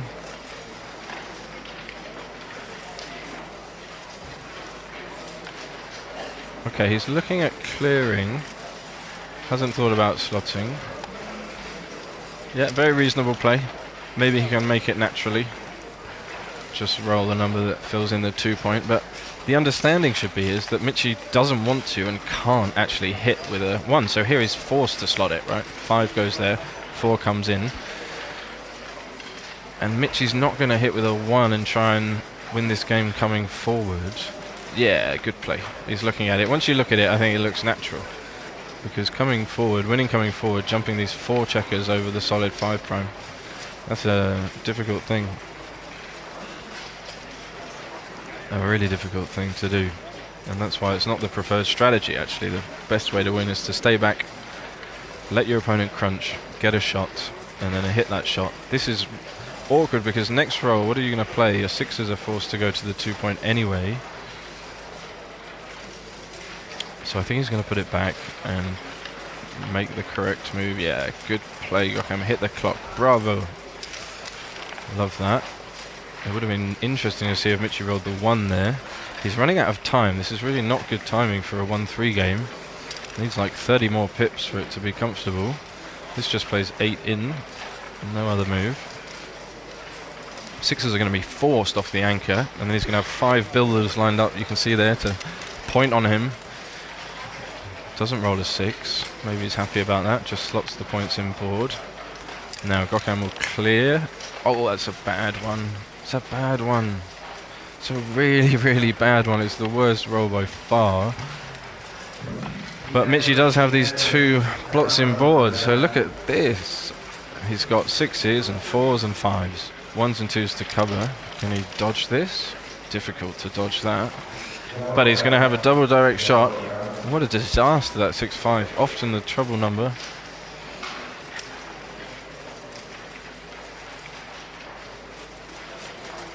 So he's going to have a chance to hit from the bar. If it goes well, he can still win a gammon. And Mitchie's still got these 2 men stuck on the 24 point, so it's going to be really tough for him to extricate them while he's busy trying to close the board. But if he's lucky enough to get that far, we'll see the recoup come pretty quickly. He's trying to get as close as possible. Computer says get out of there. You know, don't give numbers to double hit on your head. Like You know, double 1, 2, 1, 2, 3, 1, 3, 1, 5, 2, 5, all this stuff. So just come out. You gotta come out and you cover the outfield. Still have 9, 8s and 9s. So a little mistake there.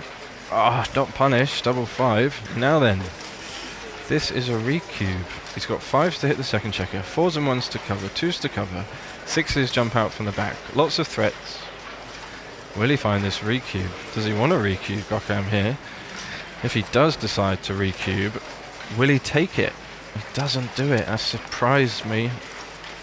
And he's going to get another double shot from the bar. So 20 good rolls here, and he's going to have to find one of them. Otherwise, it's too good. If he dances again, it's too good. 1s and 2s. Ay, ay, ay. This is just massive too good now. I think Mitchie knows he missed a cube there. So we saw this earlier, just clean. Oh no, no, he's leaving the direct. Okay, double 1 here. Wow, he left the double 1. Didn't need to do that, could just play clean and leave nothing. Interesting. Another double 1 opportunity. If you're going to roll double 1, this is the moment. It's built for it. Alright, halfway there, but you can see now. Is it a double now? Yeah, you just cash. It's still almost too good. It is too good on a deeper analysis. But he might be scared now. He might think, oh, I'm going to dance or stay out. Then he'll roll a 2-1 or a 3-1 or 1-6, double 1, and I'm going to be upset that I didn't recube. But he does roll, so great decision there, we can see.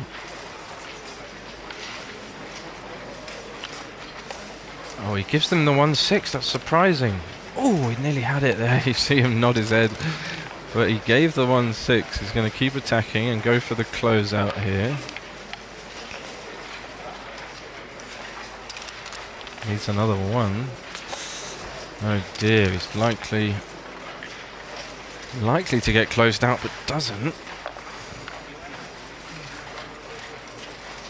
What a cruel first game for Gokham on the big stage. Can he find a double 1 here? Any 1 just helps save the gammon. No dice. Double 3 is a funny one because it does close, but now he's going to need a number bigger than a 3 or he's going to start crunching.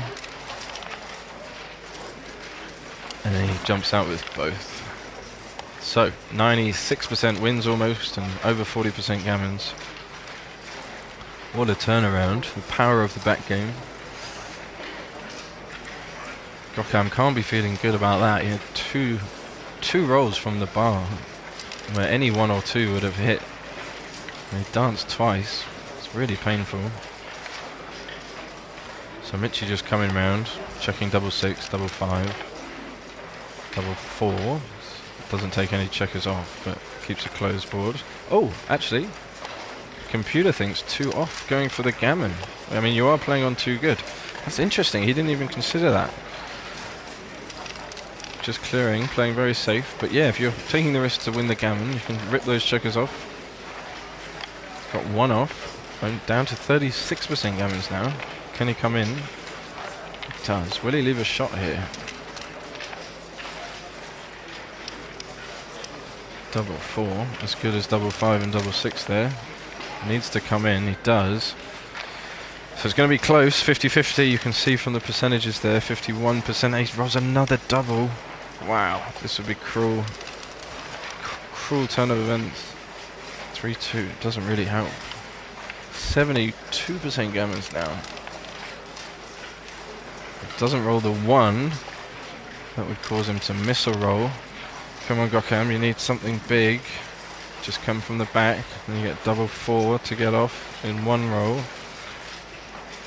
Mitchie could always roll a 1. He's got 2 rolls in which to do it, and that would hand Gokham an extra roll at saving the gammon. It would be vitally important.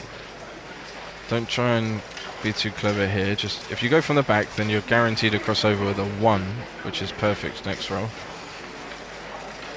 You should get a roll at saving this, especially if Mitchie rolls a 1, which he doesn't. So double 4 or better right now. Wow. He needs him to roll a 1, and even if he does, he's got some missing numbers. There's the 1. Okay. Now can he? He's smiling. They're laughing. No, the 1 is terrible. That's all you didn't want to see there. Wow, 4 points for Michi first game. What a swing. But great cue from Gokham. Lots of good plays. We have such high expectations from Michi that when he misses a move, it's a surprise. I guess that says a lot. But he did miss a few things there. He's got his lucky jumper on, looking sharp. So, on to game 2. If you're just joining us, this is the main event in the Georgian Grand Prix. We are live from Tbilisi. This is the first round. 5-1-6-5, as expected. Lovely. Sheshbesh there, making the advanced anchor. Oh, and 6-5 for him as well. So we're basically into a race, 50-50 race. Look at that. It's like a holding game in 2 rolls each. That's, I mean, very unusual, but very simple. You want to keep the spare on the 8 point. You don't want to give yourself a bad 6-1. So yeah, play like this, flexible. But he'll be hoping to unstack his midpoint, come home. Double 6 is great for the race. So we're going to have this midpoint standoff. Yeah, good play. Finds the top move again. 4-2 awkward, but he's got 2 blocks in board, so you can come down here. Once you cover with the 4, you can just play 13-11. 4s are duplicated to hit and cover. Yeah. Okay, he does it this way. That is a mistake, but same idea, just wrong execution. Double 2 would have hit and covered. I like that 6-1, just preparing. He will clear the midpoint, so this is going to make the 9. Yeah, and then just slot the 5 probably. Oh, he's going back. Just thinking about making it. Still leaves a bad 6-1. It's going to be 8 pipped, the difference after this roll. So very close. But getting there.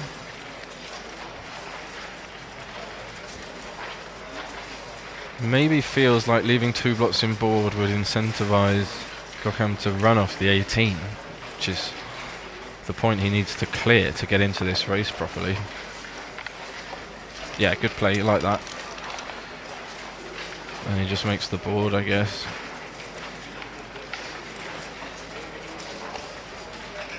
And he agrees. 6-5, another good roll for the race. Make the 2 point, or the 3 point. Both reasonable options.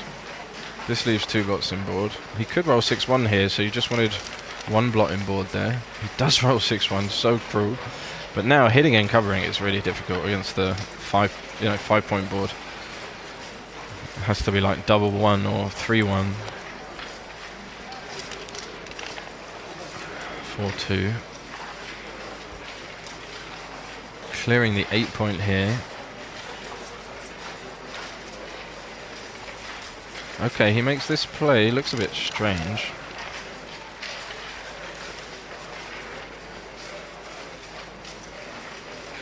But still safe, following the theory. He'll try and cover one of these. So you cover and lift, because it's the only way to leave a strong position. But a bit awkward having the gap on the 5 point. That might also hurt in the bear off. We're often trying to avoid those troublesome gaps in the bear off.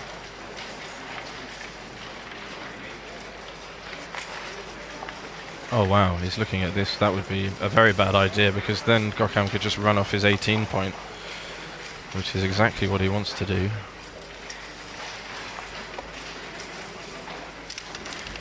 So good play, he finds it, of course. Oh, what about this one? Just making the board. He might think about saving a 6. Kind of a Turkish style, just to clear the 6 point here. Leaving a 6 outside. Let's see what he decides to do. Hello, a few more of you in the chat. Bill, always a pleasure to see you, sir. Yeah, really enjoyed watching your hard work there in Chicago. Pleasure to have you with us.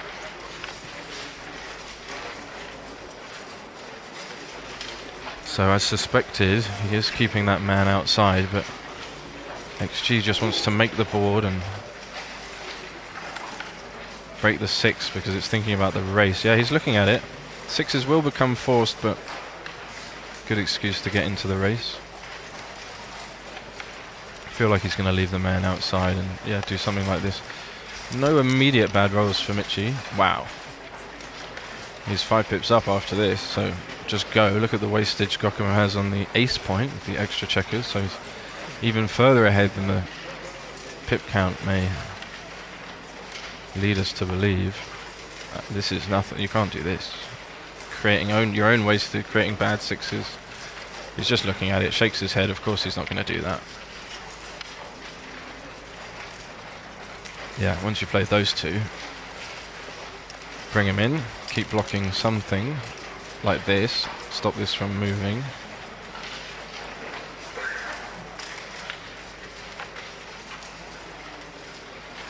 So 6 is forced, and again, yeah, this is better for the bear off. He's losing here, and it's a racing position, so the adjustment in the cube action is not that big. You can see so he is leading 4-0. Another double 5, that finished them in. This is game over. Unless Gokam can find maybe double 4, double 5 to stay in it. 5-1 is not enough. So huge pass down to 8.9%. What a cruel couple of sequences there for our Turkish friend who was looking to get on the board.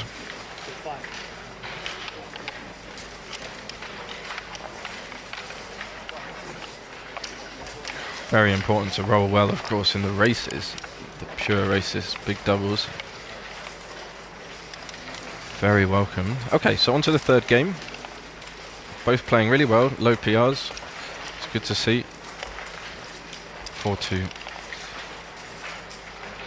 Making that priming structure. So Michi's splitting, freezing the 8 point. Trying to get into the race with the back checkers. He will get pointed on. So maybe Gokhan can get something going here. Bad entry or a dance. He must double 5-0 down. Or maybe even 1-6. Is it enough? It's got to be close. You're down 5-0. No, especially if he does this. Extra block. Come on, Gokhan. Come on. Ah, maybe it wasn't, but maybe it was. Look at this double 4. Bam, bam. You'd feel better with the cube on the other side, though. Try and win 4 points, get back into this match. It's too much now. Look at this. It would have been, now it's too good. Yeah, we see that confirmed by the computer. Can't really lose now. Any 6 hits. 3-1, 4-1, make. 4-3 makes. 5-3 makes. Don't double. Don't double. Take a roll. Get some table time. Enjoy this position. Win yourself a gammon. Make the 5 point. Bring your guy down. Another builder for the 3 point. And then come in. Give yourself double 1 to close the 3 point as well.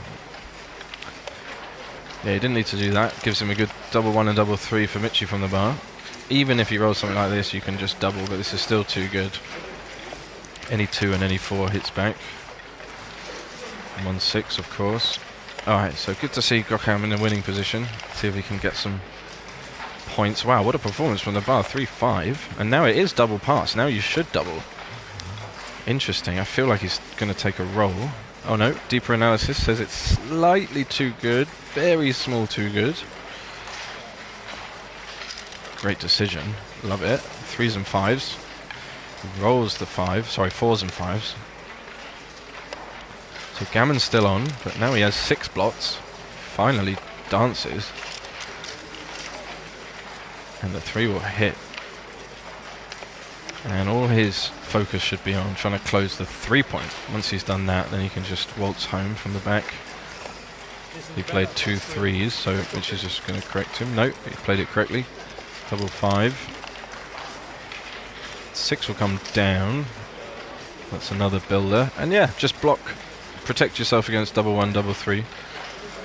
Was the computer's idea there. 6-1, okay. So he's looking for any combination of 3 and above. There's the 3, couldn't find it, so make the bar. And slot the 3, look at that play. That's a cool move. Because after you play the 1, there isn't another good 3. But I think he's going to play 18, 15 and 8-7. That would be my prediction. There's the 8-7, and there's the 18-15. Because that's normal. Who plays 6-3 there? And he's glad he didn't. 5. Oh, look at this. Wow. It's a blunder not to come out here, because you're just going to get hit with 6s and 3s, and if you come out, you put some pressure on. I think he's going to put it back, and he's going to jump out with the 5. Should find this play. I suppose he's got hopes of making the 22-point anchor and improving the defense, but that's a long shot because you're going to get attacked. Yeah, he sees it. Good play. So 1s and 7s, 10s, double 2s, and none of the above. Can make the point. That makes sense. Blue to blue. And then the last one, pushing from the 18, recommended. I think you'll find this play. Clean up these 2 blots. It's really nice to make the point 6 away as well from the open structure that you're trying to fill in. You're always going to have double 3, double 6, some combinations. So there we go. See him make it. Another top move. Well played, Gökhan. So can Michi start building some points here? Well, that is actually the 12-point. That might help. Definitely not going to hinder his chances. Oh, what's he doing? Why would you do... What's he doing? Maybe he didn't see it. Must have missed it. There's the double 6 we were talking about. It was very odd to see him not make the point there, because it just loses more gammons and more backgammons having another block floating around. So, small oversight there. Now, ignore the hit. Very important. You can't win this. You've got to just make your board play from the ace point. Well-timed ace point game. He knows this. You can't hit. Yeah, good play. Prepare your board. Take your time. You don't have much time, but you need a winning position before you can win. Very easy just to make these points like this. Ba-bam. Sound effects included. Double 3 will come in. You see the computer wants to clear the bar point already. Often find this difficult. He does play it. Nice move. I always feel strange leaving these 2 numbers. But yeah, the liability of leaving a direct shot on the bar. Wow, and he got hit. So cruel. Come on. He's thinking, come on. Now I can cube. Now I can cube. It's a massive no double now. But he might just send it. He was playing on too good. Playing on too good. Things have just turned around. He's still 5-0 down. Might think like he's, you know, he's still got some gammons here if he comes in and gets home quickly. Again, wouldn't be surprised to see him turn the small square cuboid object in the middle. Nope, kind of shrugs and thinks best of it. 2-4, not great. Waste that spare and you're stuck. Wow, Michi just turned that around in the most unlikely way. Of course, normally you'd get a shot from the anchor. 5 big here, needed a 5. At least he doesn't have to break his board, but lots of numbers to make the 7-point here. Doesn't come. Oh, this is a cool play. Look at this slotting play. So you make the 9, stop him getting out with 6-1, and then you slot the 7. And if he doesn't roll a 5, you're very likely to make your own 6 prime. This is a cool move. Come on, Michi, you can find this. Okay, maybe I built it up a little much, but yeah, he blocked the 6-1, so only 1. It's interesting that it's not recommended to step up. You would think you freeze the 9-point, making the 7-point. So I don't really understand that. It's probably about killing some numbers. 6-1. Wow, another cool play. Look, make the 7, leave the 5. Right, can he find this one? The way he played the 3 before... Oh, this is not the right idea, because if he comes in with a 1 or a 2, he can just escape. So it's not like the hit wins the game or makes the 6 prime. Whereas if he pays the risk the other way, the prize is a 6 prime. So this is a blunder, uncharacteristic. So used to Michi finding the best play, of course. And does this fire up the engines. It does. He sends over the cube. We can see it's a little bit early, but you've got to love his optimism. Needs a 3. Oh, and he dances. It's just the way this match has been going for him. Double 3. So that doesn't cover. Oh, it does cover. What am I saying? Of course it covers. And now he should slot again, leaving 1-6 and 2-5, and he finds it this time. Can he find it? Almost feel like he deserves it. Oh, he's in. At least he's in. And Mitchie's still got work to do, but that 1 is really a welcome sight. Gokham likely to crunch his board. Don't leave the 1-6. He's going to leave the 1-6. Also duplicates his 6. Yeah, this is better because you get a shot on 1-6 instead of being hit with 1-6. And you're going to run with 6s after this. And you don't have another block to clean up if he rolls a 1. Is he going to give the 1-6? I don't see the advantage of giving the 1-6. Trying to call it into existence. So 1-4, what a cruel 1, because if he steps up, which he wants to do, he has to leave the 5. So yep, thinks better of it. Mitch is going to jump out here. Got to jump off the anchor, of course, and now he lifts it. So best roll, still 6-1 for Gokham, but he'll take a double 1. Really fun game, this one. He was playing on 2 good for a long time. Got the immediate turnaround. Difficult for Mitchie to use the cube though, of course, leading 5-0 and it being a redouble. He's giving this some thought, but you've got to come off the anchor. You don't want to risk crunching your prime. That's the easy 5 and that 4 there. Alright, can he turn this around? Is there another twist? That's the start of something. He's going to need Mitchie to stay out, and he's going to need a 1 quickly. Okay, that's the first part. Oh, no 1 and the 3 has to play. He really needs him to dance again. Oh, not the 5. He might be gammon for the match here. Oh, no. What a disaster. 3-1. Could have hit, but just takes the 6 prime, of course. Now you can hit with 3s. May decide to hit with a 6 as well. Probably should. This is a cool play. Look, you clear the bar, then if the guy rolls 1-6, he's forced to break the anchor. Because if he rolls a 1 now, you're going to clear the 7 anyway, probably to force him off with a 6. So that was a nice... We've seen some really cool computer moves. Don't leave an extra block, just bring it in. Still got double 5 to cover. But not a big deal here. So... hopefully for us, Gokham will save this gammon. That 1 will help. But he's not going to be winning this game. Unless... no. Yeah, don't leave the 1-6 again. Oh, he left it. He likes leaving 1-6. Finally. Nope. Still didn't come. Hitting, of course. Denying the anchor. 2 on the bar. A lot of work to do against the 5-point board. Looks up to the sky. Extra shake. Didn't help this time. So, closed out. And over 40% gammons.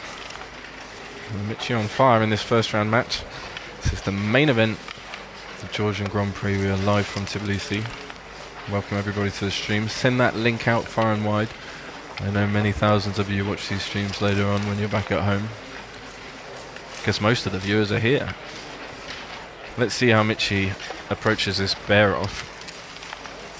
You want to be aggressive, get the gammon. That's why you're playing on with the cube. He's got a crunch board, so look, you can leave a bad double 6, no problem. Just more gammons. He opts for the safer approach. It's going to cost him not as many gammons. You see now he has to open the 6-point with a 6, and he wants to keep the board closed for as long as possible to win more gammons. So he might have let him off the hook there. Only 30% gammons now. He might even give him a shot. Give him something. It's just mean, Mitchie. But he's not. I don't know. Is he going to win the gammon here? He didn't play for it. 4 off. Doesn't think about it, but yeah, 4 off is the play. Go for the match win.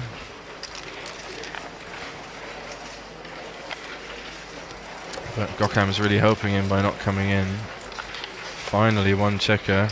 Yeah, look of disgust. Doesn't want this to be the last game, but no shots coming, so better to come in now. Alright, crossover. It's gonna be difficult to save it. Let's see if he can do it. 2-1. Knife in the side. Over 93%. Ah, that's it. It's Jin. Gracious in defeat, of course, as always. So, commiserations to Gökhan, but great to see him on the stage. Great to see him playing one of these big tournaments. And congratulations to Grandmaster Michi. Both players, of course, will continue in the main event. And we wish them luck. We wish luck to everybody here. Good rolls, good times, shared experience. I don't know how many rounds there'll be total. But we have action coming to you thick and fast for the rest of the day. So stay tuned. And there'll be round 2 match. When every other match is finished, the draw will be made. So thinking of it now, it might be quite a while. So grab a snack, grab a tea, coffee, drink of choice, and I'll see you back here a bit later on. Thank you. Thank you so much.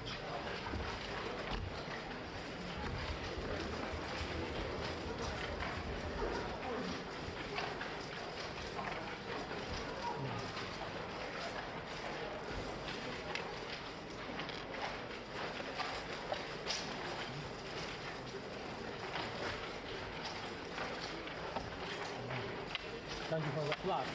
I like it. Easy win? In the end, yeah, but No, it's tough matches, easy matches. It's not also tough. yeah, but you know, always in back it was never be easy. Yeah, never. Even with fish.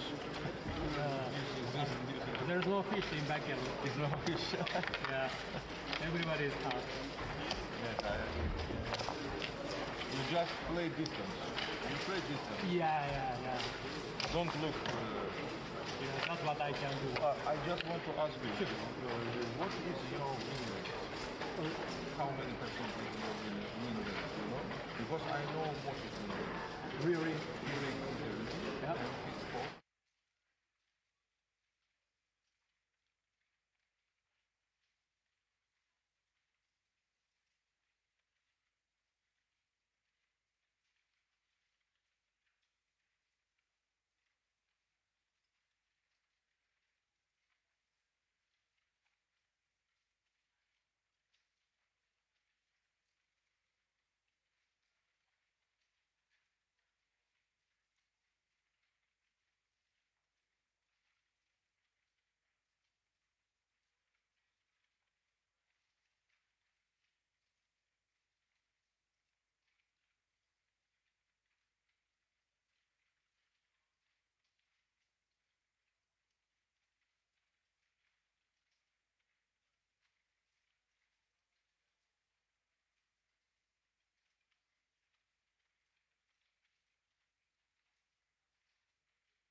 6, time to start the second round of backgammon main. Table numbers are posted in the information system. You can check your table numbers or get help from our crew. Players in backgammon main are kindly requested to go to their table, please. We will be starting the box in the next 4 minutes. Line arbiters will start the box in 4 minutes. Thank you.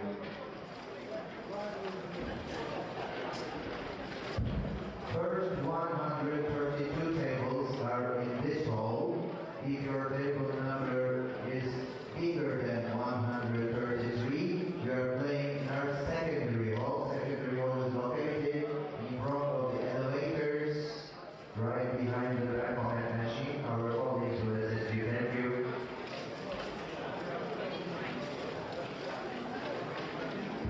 And all players, please don't forget to get your name tags from our desk before you start your matches. This is important for our streamers to know who are playing on each table. Please get your name tags from our desks before you start. Thank you.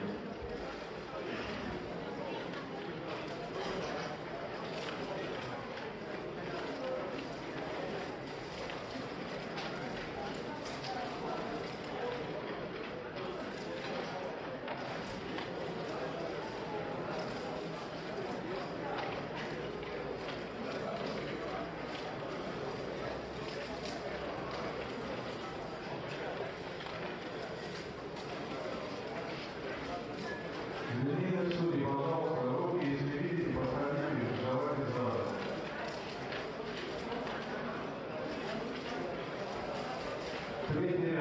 Третий ряд, просит зала.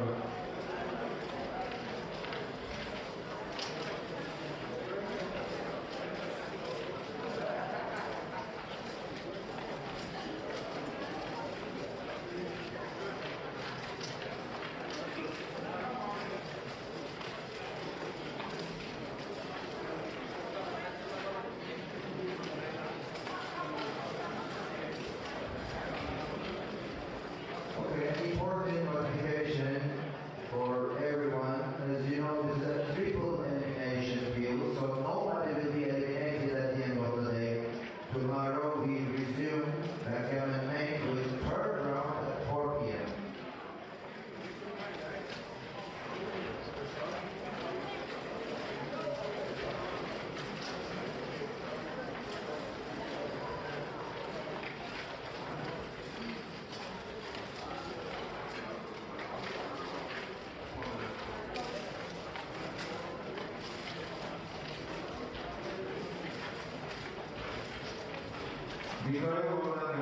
Михаил Ваганян, стол номер 32.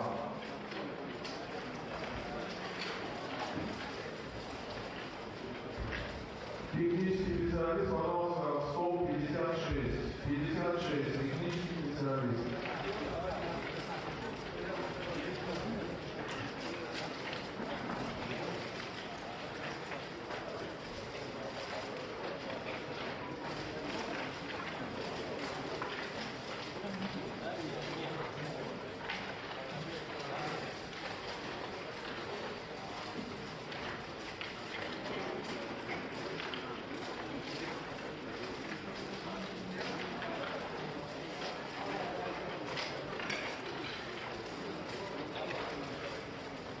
Table number 15, Nandula Salanji. Nandula Salanji. Table number 15.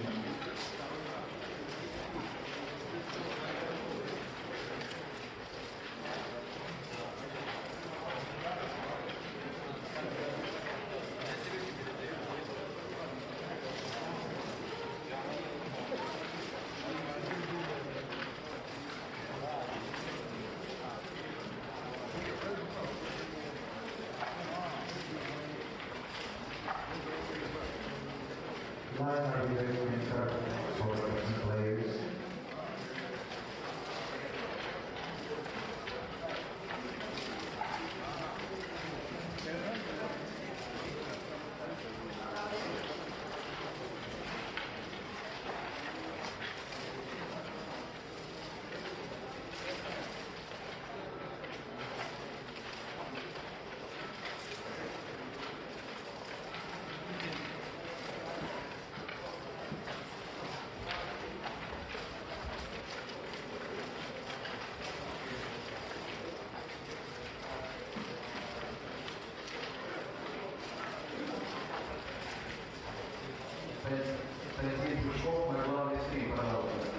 Плющков Константин, на главный фильм на сцену.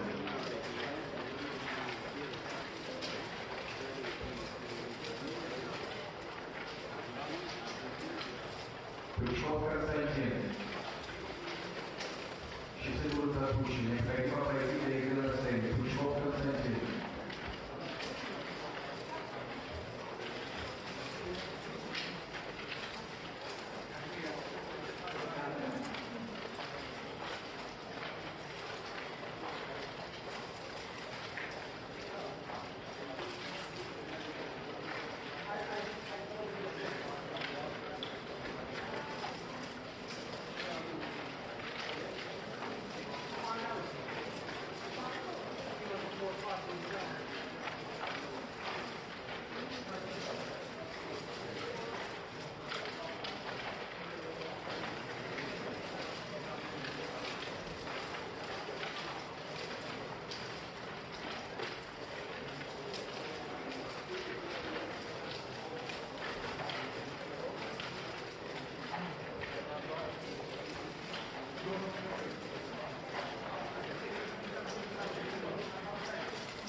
Здравствуйте.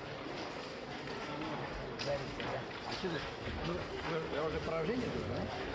Да, первое. Да. Вы нас три поставили. Я вас там, да, лидеров.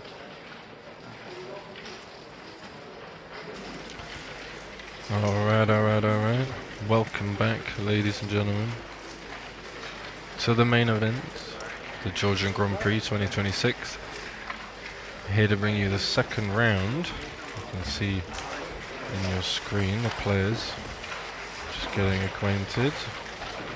See an Armenian flag and team shirt being worn there on your left. I think that's Edvard.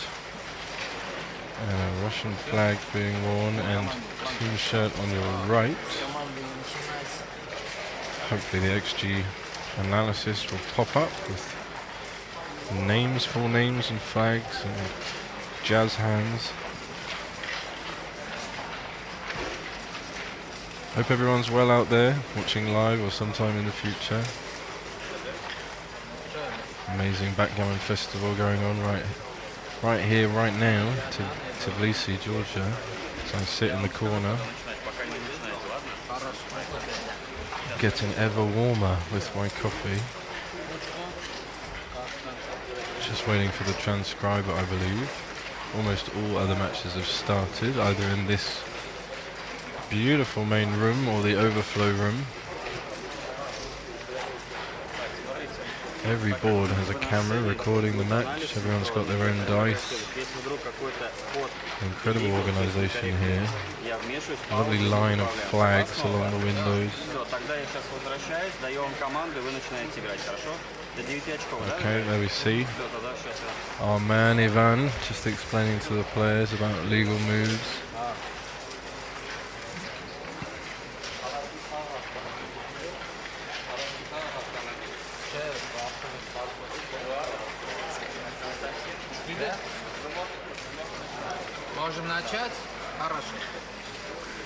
Okay, there's the handshake, so they are off.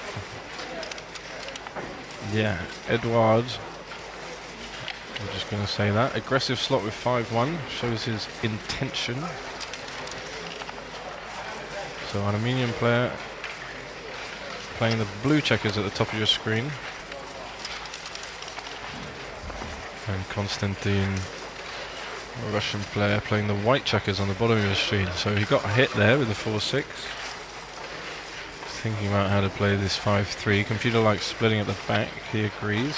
Nice play there. Welcome to the live stream. If you're here with me in the chat, don't be shy, say hi. 6-1, we're getting used to seeing that move, making the bar point. Very valuable point, of course. Double 5 is a lovely roll. Hit this checker, escape that back checker, and make the 3 point. You do not want to make the 1 point here, although you might be tempted. Wow, it's closer than I would have thought. 3-point looks good for potential priming structure. 2 on the bar, not better by far. Well, why would you do this when you can just make another point in the board? Interesting. Give him 4 dancing numbers instead of 1. But you can see his logic is thinking, escape this checker and build some points. 2-4, I like that play. Just coming in deep. We saw the value of splitting the back checkers with a 1 earlier. Now he's got that valuable builder on the 9, which can be used like so. He's got some structure on his side as well, but only 1 man back to contain. 4-3 is an awkward one, but you've got to just push up, put yourself in the gap, look to escape. And the 3 is very natural to play 8-5, of course, redistributing the spare checker. It's that famous balance I keep banging on about. Oh wow, he goes this way. Well, that gives too many shots and doesn't look to escape the back checker. However, against double 4, it's a much better play. He does make the solid 5 prime. This game is really even. 51% only. White is Constantine very likely to improve himself, and that makes the solid 4 prime. So he's 1 roll behind in prime development, but he's got an extra checker back to contain, which is great. 3-1, you've got to be pushing up with both checkers here. Nice move. How to escape a prime. No, this is not the right approach. He does get daylight with 1 of them, so actually it's very close. Top move is hard to find, yeah, granted, I'll give you that. Leaving the blot on the midpoint, so see what White can do here. That points on him. Pushing him back from the edge and also extending the prime. Just the 4 point to fill in now.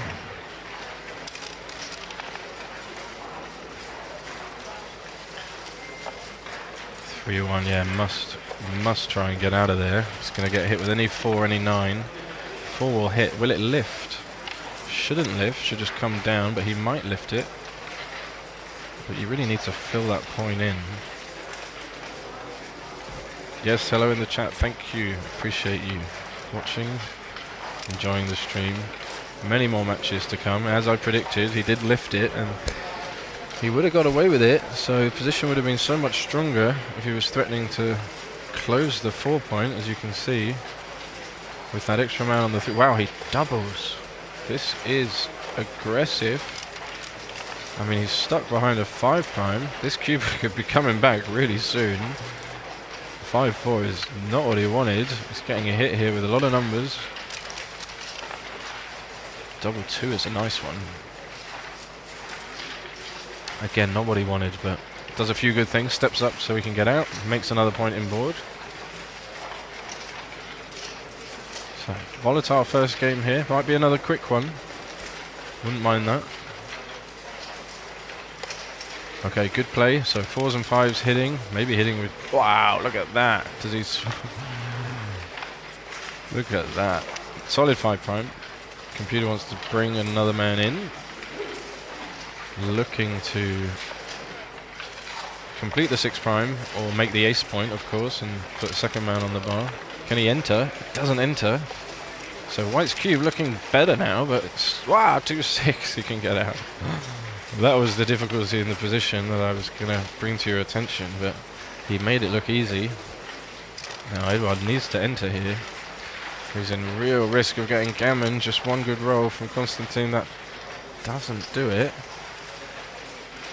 Don't think he's going to hit, but he will be tempted. Yeah, good play. 6 there, 5 there. Alright, need to come in now, and preferably with a 1. He wasted the 2 there. Oof, upside down, double 6.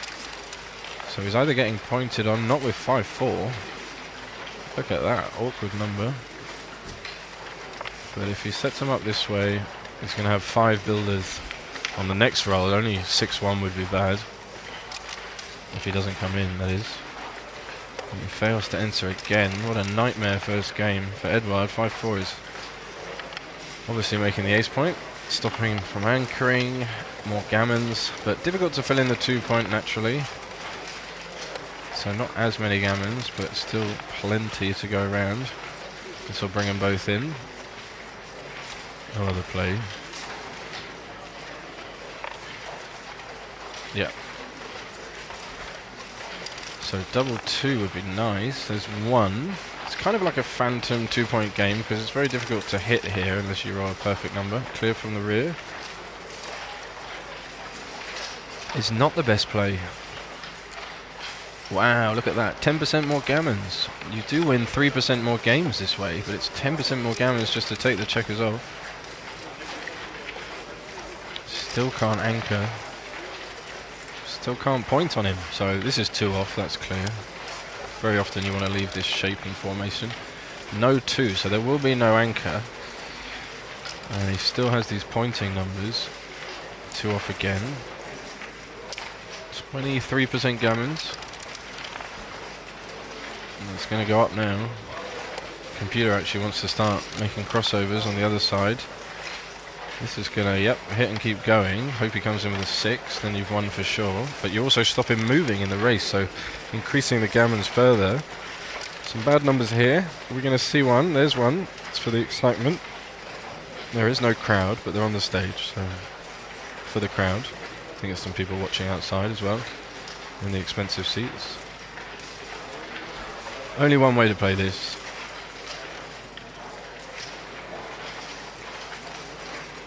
You're going to leave minimum shots from the bar, aren't you? Because if you get hit, you're probably going to lose. Don't want to give more numbers. I think he's just making sure that he has to leave a block. I recommend doing that. So a 2 finally for Edward to turn this around. Didn't fall. The 1 will come in. Oh, he's wasting a crossover here. You know, it's so efficient to play 7 to 6 with a 1 there. And the gammon race is on. 38% now. Double 4, that will help a lot. Down to 14%. It'll feel good if you can get out. Oh, he wasted some pips there. He wasted some pips on that double 4. But he might still save it. Constantine would love a double 4 of his own. How many rolls does he need? 4 rolls. So it's going to be reasonably close. Again, he wasted some pips there. 20% gammons. 33.9% now. Does he put him under pressure? He's probably going to get a roll at it.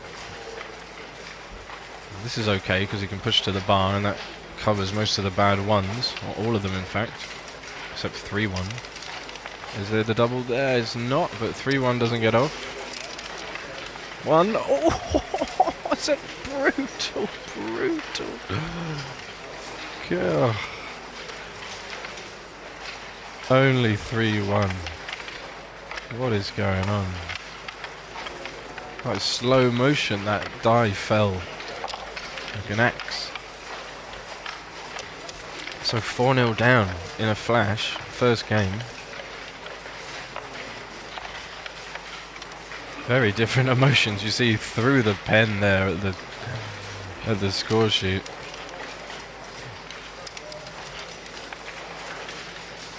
Hi Stefan, great to see you in the chat. Hope all is well. And Rowena, if you're there, sending best wishes. Okay, so he reversed slots with the 5-1. Anything you can do, he gets away with it. Now this is interesting. You don't cover. I've seen this before. You make the 11 and the 4-point. It's a really fun one. But you should know that if you're playing 5-1 slotting. Gotta know these opening combinations. 4-2, okay. Unstacks, develops. And he's gonna escape one back checker before the structure is made. That's clear. Double 4 is nice roll. It's a funny one though, you have to leave the block on the midpoint. It isn't really an alternative. You want to make the structure, you're trying to contain, you're trying to prime this lone back blue man. Former member of the Blue Man group. Very nice, good play, Constantine. And you've still got 4 builders to make the 7-point. He's thinking of the cube, and I like that because he's 4-0 down. He should be sending the cube much earlier. He might just give it. He might be sick of it. Say 6-3, 6-4, any one, 6-5 even. Fantastic roll. So we're going to see him double when it gets back to him, unless Konstantin's going to roll a good number, which he can't. So this is going to be double take. Would be my prediction. Yeah, insta grab for the cube. Is he going to take it? That's the question. Should be a big take. It is. Yeah, tiny cube, but you put the pressure on, you know. Your opponent's 4-0 up. Maybe they feel like, well, I'm 4-0 up. Could just be 4-1. But look at Blue's position. What if Blue rolls 6-3 or 6-5? Immediate shots for you. And the race is even, dead level. Granted, you don't have access to the race with the 2 back checkers, but you're going to be protected by your strong board, so you'll be able to split and attempt to make progress. Your opponent's going to have to tread very carefully. So should be taking this, but let's see what he decides. Managing his own match. Probably just counting the race. Once he gets to an even race, I suspect we'll see him take the cube. And that's what happened. Relatively low gammons. Wow, 6-1. That would make it a pass. So chance for Edwards to strike back in this game. Yeah, he got a split to the edge. Good. That's a great sign that that checker he reached for first instead of covering. I like this play. Best chance. So good number here. Well, 5-2. You want to be hitting maybe both. Yeah, both. Look at this play. He's got that blotting board. You can gammon him. 24% gammons. This is interesting. Look, so almost 6% extra wins just to bring this checker down, 13-11. But about 16% more gammons if you double tiger.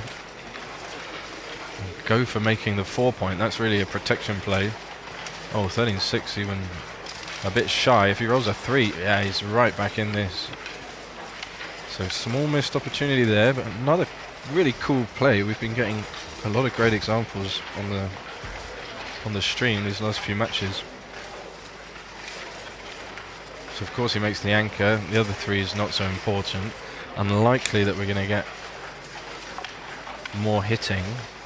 And White will hope to roll double 5 or double 6 at some stage, and Blue is hoping the same. So we'll just see them come home. That's 13-5. Good place for the checker. For the bear off as well. 4 will cover, 5 will come in from the back. Just making the strongest possible forward position. And he is 6 pips up after the roll. Still losing though with the anchor stuck there. 5-3, nice one to develop. There it is, the double 5. And he storms into the lead. Now we're going to see what his recube action is like when he's leading 4-0. So it's going to be interesting. I don't know what they're waiting for. I guess he's just counting the race, but what else would you play? Any other player is about 15% winning chances worse.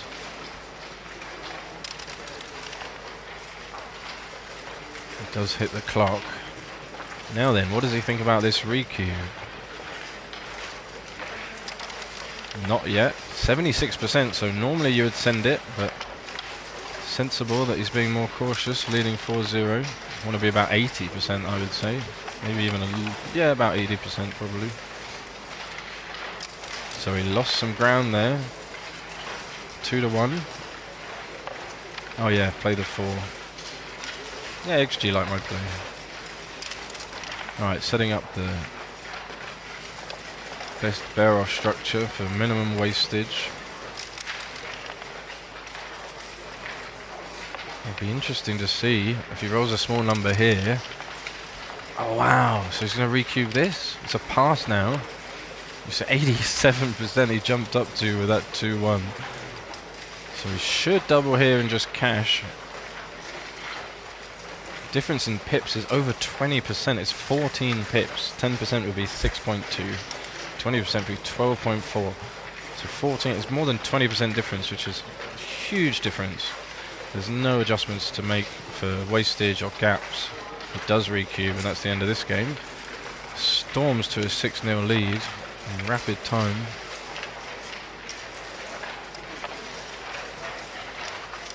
The last match on stream was also 9-0.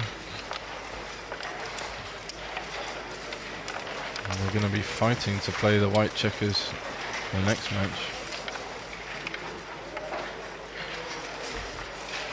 But someone told me that Michi was wearing his lucky jumper and he wasn't wearing it yesterday, and that's why he lost, so I expect to see that remain on his person throughout this event. Right, 5-3, off to a good start again. 3 away, 9 away. Massive adjustments with the cube, of course, for both sides. Double 2, do you just take the anchor? I would just take it. Especially valuable when your opponents made their 4-point. It's a very good rule because you stop them being able to develop the rack, the perfect 3-point board. Yep, just a thorn in their side. Now you can concentrate all your efforts on the other side of the board. This is 3 split and 4 down, but he goes for both. Yeah, come down, duplicate the 4. Your opponent doesn't want to leave their anchor. It's their most valuable point, and they've just made it. Good play. Yeah, he reconsidered. I like that. Just catching a breath after quickly losing 6 points. This is an ugly play, but it's safe, so it's pretty in that regard. Don't really want a third checker on the 3-point. 4 will make the 9, that's for sure. And then we find a 2, and we see the only 2 we can play is 6-4. Okay. You could actually come down, but I wouldn't give a 6 for no reason. This is a double hit. Try and get something going. It's not a double hit. Oh, of course, he's up 12 pips after the roll. I think it's because of the score, though. If the score was reversed, this would definitely be a double hit, and then you get some efficient cubes going. It is close. Oh, I see our transcriber has the Japanese settings on where over 20 is red and it's a blunder. So he does play the natural move, I think, when you have this weird structure, but it gets punished. Remember, when you're 6-0 up, you want a very low, volatile game. Just get into a race, win 2 points, use the cube. It's going to come in with a 1 and down with a 2, unstacking the midpoint. That creates another builder. Only 6-5, he's got the 5 and another 5. Wow, look at this play the computer wants to make. Make the 3 and hit loose. That's such a cool move. Then you can cube some dances. You're going to have a 6 to hit the second checker. Yeah, I can see his hand going in the right direction. Once you played these 3, there is only the hit on the ace, really. And if you can cube the dances, you get a lot of extra value, bonus value through this move that he's considering. Oh no, he's putting it back. So this is a much more natural move, I would say, human move, just to come around. You're up in the race a bunch, and again the 5's kind of duplicated. Opponent has to leave their anchor. Difficult to see perhaps the power and value of the cube if your opponent dances with the other play. So this is out with 6 and down with 2. Definitely want to make the 11 point, turn that liability into an asset. Bit of structure in your position. That only leaves 1 6. And again, the 6 from the back is coming into stripped points. It's coming to a blot, so your opponent has to give up the outfield if they are to hit you. Let's see what he comes up with. He might even think about hitting on the 8 and jumping out to the 18.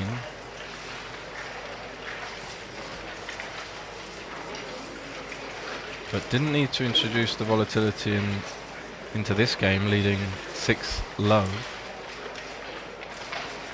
Love is a tennis score. I guess I can use that.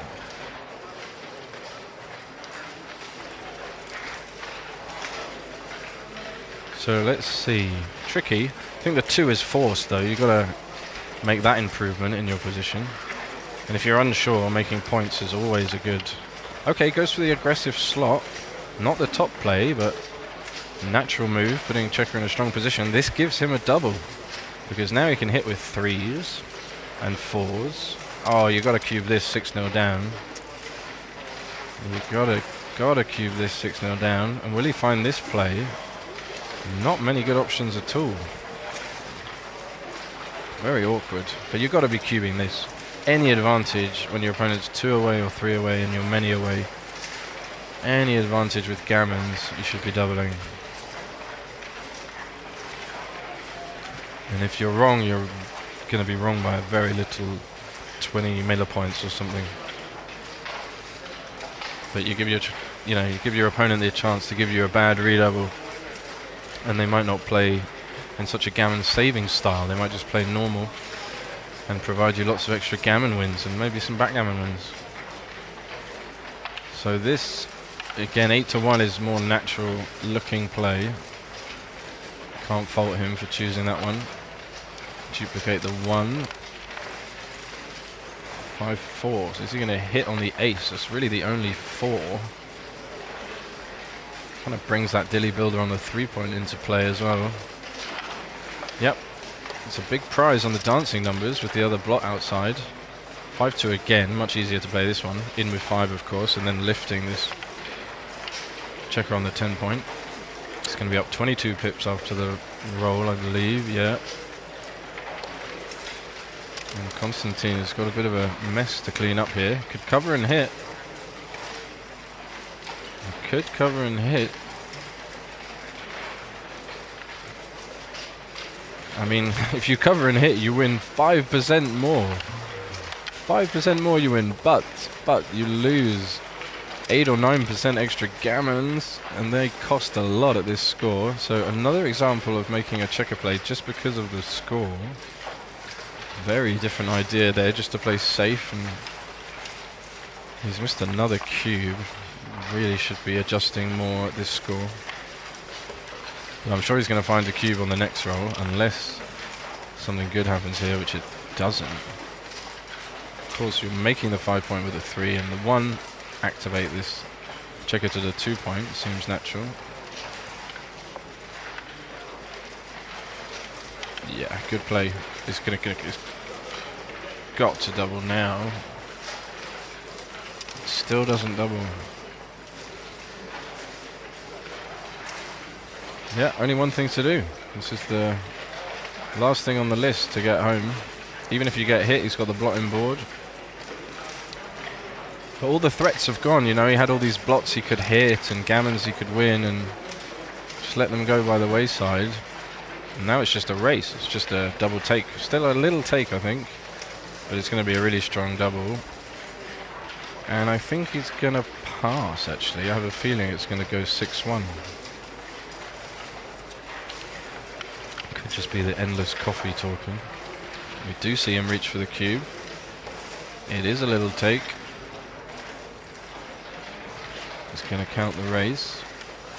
He's going to see it's 18 pips, which is quite a lot, but he's got the contact 6 away. He's got a gap on the 7-point. It's only a small take because of the score. For money or an even score, this would be a bigger take, I believe. And he did take it, so well played. Not a big deal either way, whatever decision was made. I thought he would pass, but here we go. It's up to Edward to prove his position and bring it home. He'd already played some checkers behind the anchor. Not as flexible, not as much time to clear these outside points. They're all stripped now, they're ready.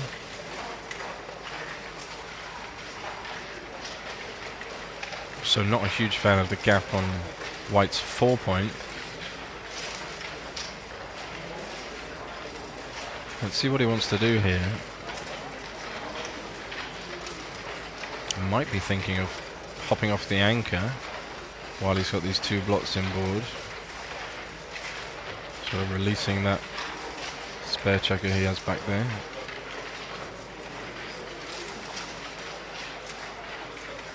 But of course he'll be sitting pretty comfortably with a massive lead in this match. Worst case scenario, it's going to go 6-2. So he'll still be 4-0 up in a 7-point match. If he can turn this or win the race, he'll go up 8-0. Yeah, good play. Extra cover for the 2-point. Right, can he clear? He really wants to clear the back point. Well, that's fantastic. scooch forward and then make the 7 point. Get rid of that gap. There you go, you're touching them. Just a bit more pressure, downward pressure. Could do this, but then you're going to have 6 checkers to clear a gap. This way there's only 4 checkers to clear a gap. Sounds like it would be easier. Yeah, good play. So white's going to make the 2, but shouldn't. Should just jump out, play the race. I mean, it is 22 pips after the roll, but probably still the best way to win. Yeah, okay, fine. Again, not a big deal. Can't clear from the rear as he would have liked. But makes the board strong and doesn't create any more gaps. That double 4 is going to tighten things up. It's only 12 pips now. He's got the board. No immediate shots that I can see. Still doesn't clear from the rear, but the next closest point. Second place prize. And I'll have a couple of rolls to clear it. Another double 4. Now, do we just run? We've got the cube. How else are we going to win? We have to waste. We'd have to break our 6 point. I love you more. So yeah, he's going to look at the race, say, okay, I'm 4 pips behind after this roll. However, I have the cube, so we're playing to the end of this game. Or blue has to play to the end of this game, should I say. Of course, white could find a cheeky redouble somewhere with very high winning chances. The problem here is the alternative. Like, no, you're not. I mean, you're not going to do this. Are you really going to do this? You're wasting all the pips in the race. Don't. Okay, well, pick your poison, I guess. And what are you going to do now with a 5 or a 6? You're forced off the anchor anyway, and then he can hit you. And so I'm not a fan of that play. But I do understand, like, running into a losing race never feels good. But I've said it before, if it's your best chance of winning, you should give yourself the best chance. So even this 3-4, he has to leave the anchor. Instead of having like 40%, he only has 29. 5s and 2s will hit. That's a good 6-1 to cock. And 3-2. So, strap in. Got to be hitting here. Race is too close. If you get away with it, you're going to win the game. If you get hit, well, the 6 points open, so all is not lost.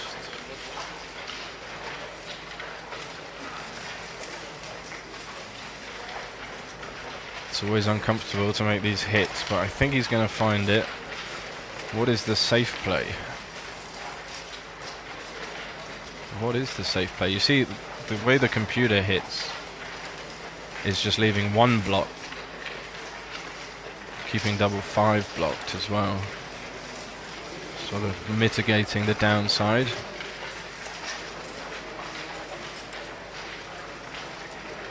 But let's see, you can't not hit. Just looking up to the sky. Why have you given this decision to me? Why didn't you just give me 5-2 or double 5? Double 5 was a nice roll, actually. Good position for double 5. Yeah, well done. You just got to suck it up.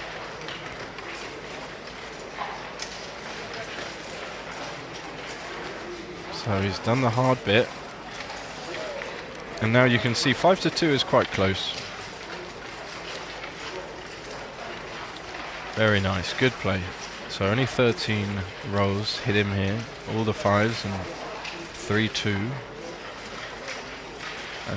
He's moved the wrong checker there. I'm sure the transcriber will correct the position, because this is an illegal move as it stands. Illegal.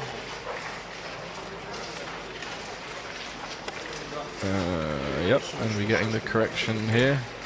But it looks like he's gone for 10 to 5, which is very understandable. Nope, that's also not the position.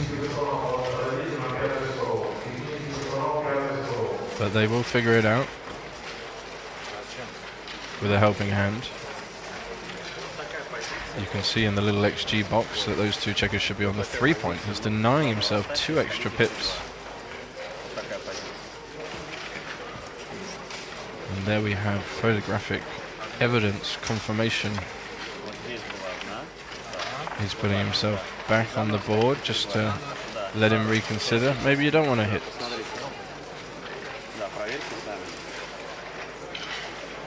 See Edward look at him like, I am going to hit you, and I'm hitting you like this. I have decided. Kablamo. Kapow. Nope, reconsidering. Maybe he's not going to do it now. But yeah, yes, he's just waiting for the clock, and bam. Right, so 13 numbers. Is he going to get a break in this match? He does, he does. So nice play hitting and rewarded. Can he cover? Well, I said rewarded a bit too quick, but he can play safe. Look, 5-1, he sees it. He's gained what he needed to in the race to be a massive favourite now. Doesn't want to get hit. Up to 75%. Some bad rolls here though. 5-1 would have been nice. 5-3, okay, a bit awkward. Another dead checker, but c'est la vie. Another double 4. Is he finally going to run? He is. 1, 2, 3, 4. And it's very close now. Almost 50-50 game. That was legal.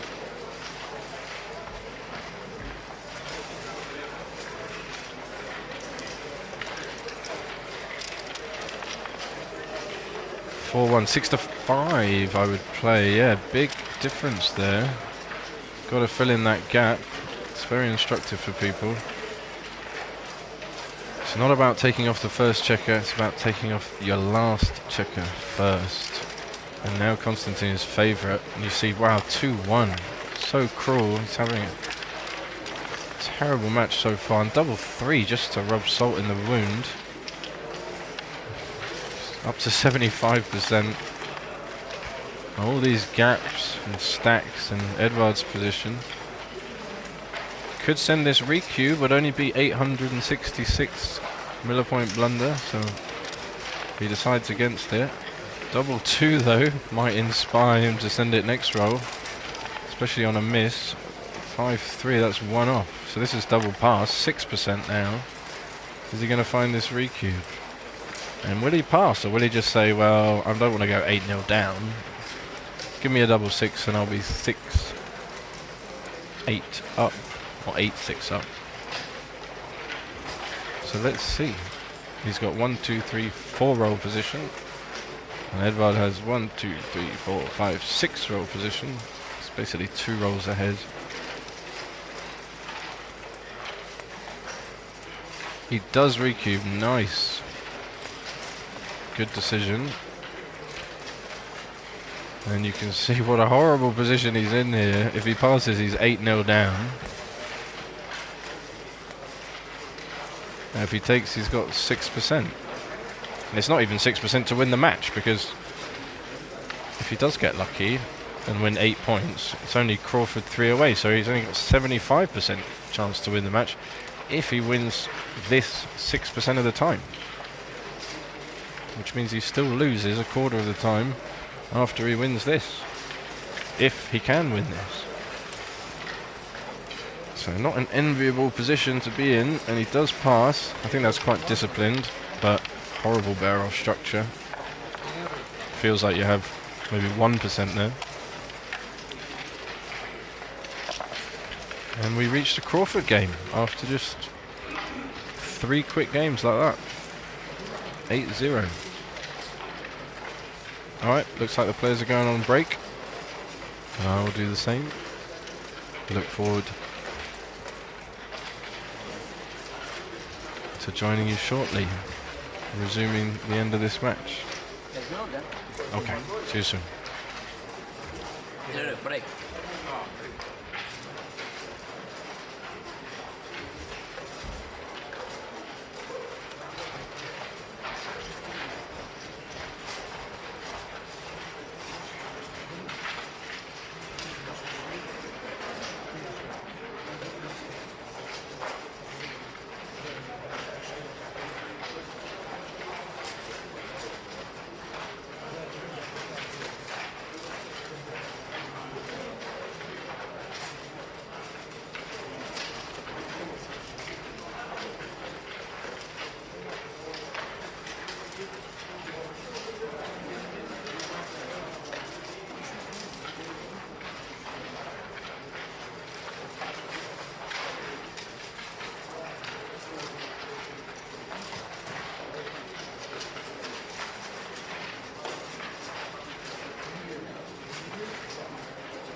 Alright.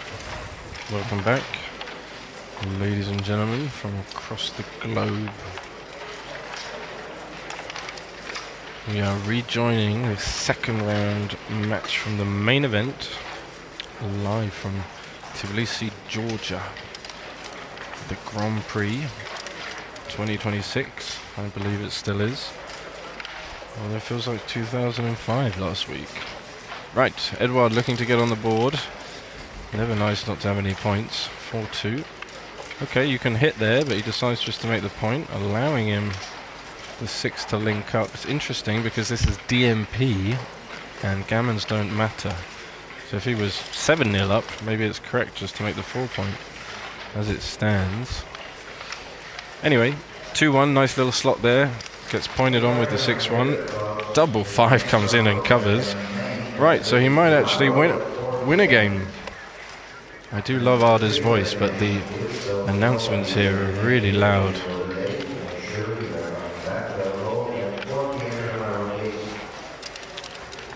Okay, 2 good things. That's going to run. Get out of dodge. Can he roll a 4? He was on fire, itching to resume the match, waiting patiently by the stage.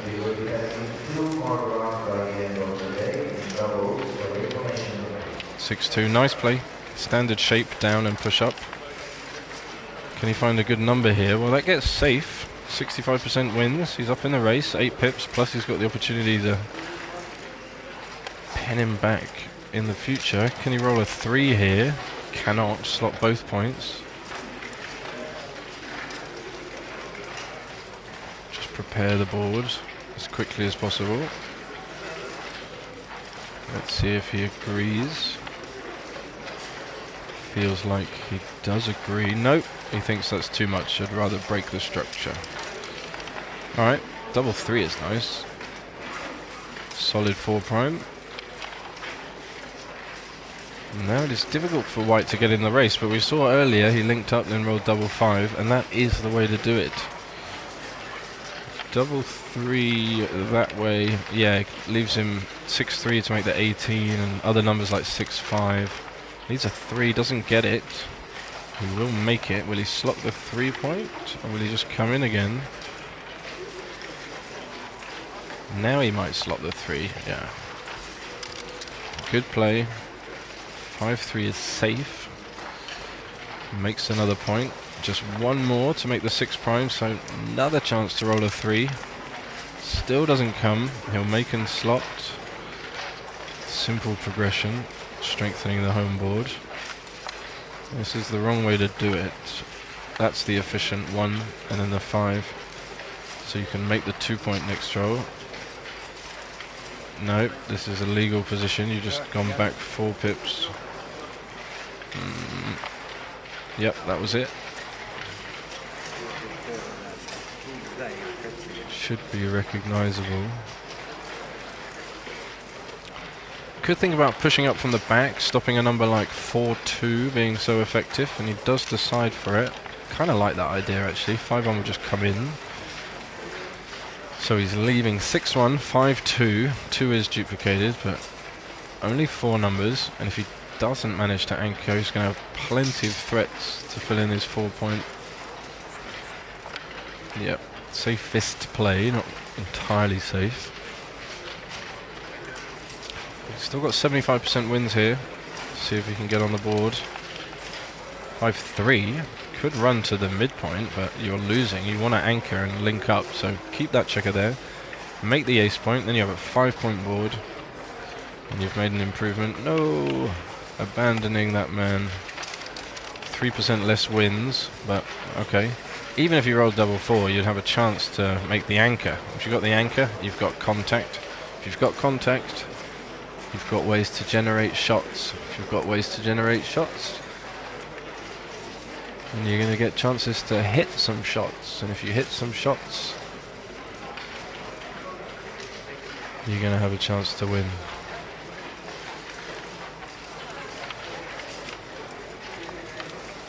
Yeah, so this looks nice, but you leave 6-3, and then if you roll 6-3, you're going to feel silly, because you could just leave nothing. You could also roll double 6, and that would be a swing, so put it back, yeah, and then just play this checker there, perfect. Now it's 2-6 for him to jump out, but even after 2-6, he's going to be 17 pips behind. And pretty much every number is good next roll anyway. So this is the play. Don't get lulled into making the 4 point here. Double 6 and 6-3, just too expensive. It's another example we see again of limiting your opponent's good numbers, especially their best numbers, cancelling them out of the distribution, leaving no risk when we can just come home safely. Feels like a gain, maybe it feels like it's going to be difficult to fill in the 4 point, but you don't need it. The truth of the matter is you don't need it. You just need to come home safely. So you might slot the ace point. No, don't do this. You can see what he's thinking. I'll have 4 builders to fill it in. I only have to leave 2-5. But 2-5 is expensive when you don't have to leave anything. Oh, he does it. Oh, 5-1. Yeah, he deserves a break. He's 8-0 down. Can't just come 5-2 immediately like that. So let's see if he gets what he wanted, which was to fill in the 4 point. Lots of numbers do that. 5 was a good start, but it's met with another 5. But again, there's a safe play available here, and he has to make the 2 point. And you don't want to leave anything now. He's got a solid 5 prime. Again, where's the gain? If you're paying risk, if you're choosing, if you're volunteering to pay risk, it must be for a gain.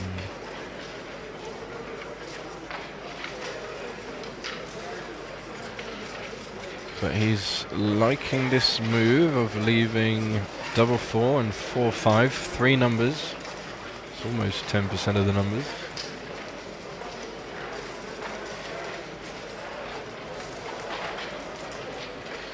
He's not happy about it, but he should be. He's got almost 84% here regardless. Well, not with his play. 76%. Alright, 1-6.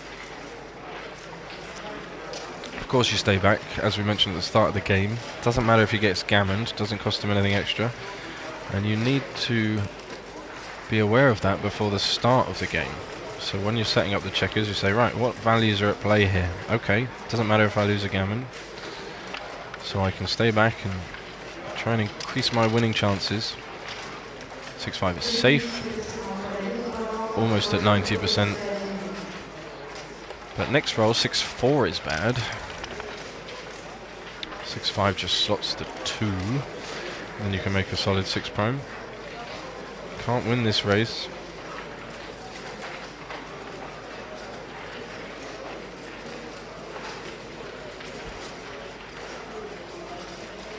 Let's see what he comes up with. Please don't run the back checker.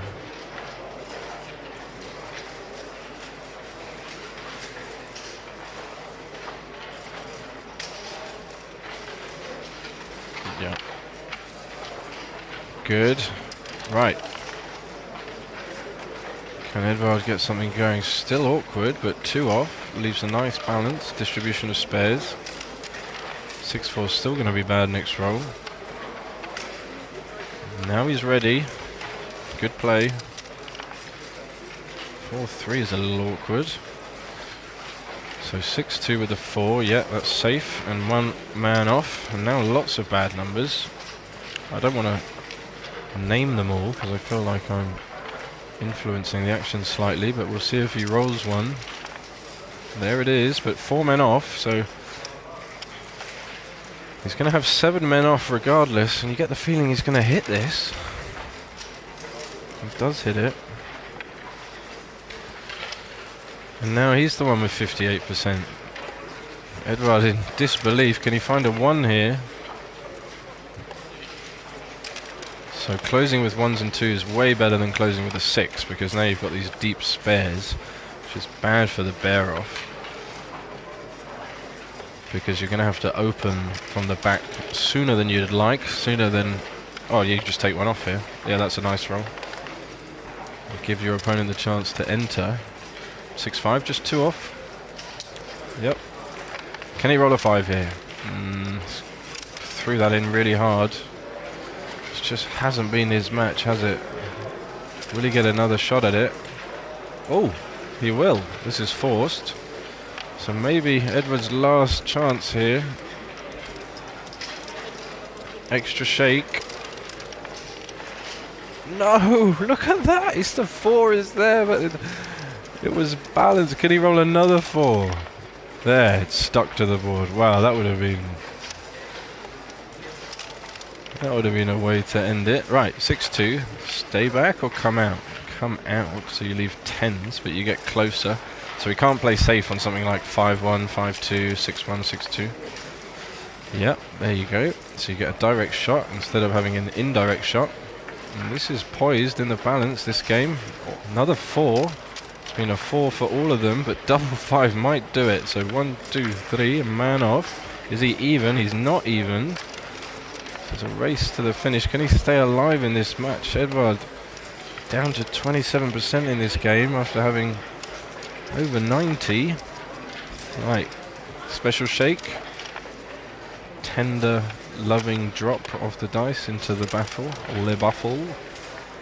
Shows best. Right, 3 rolls. He's going to need it. Oh, it looked like it could be. He's running out of time. Can he find it here? Does he believe?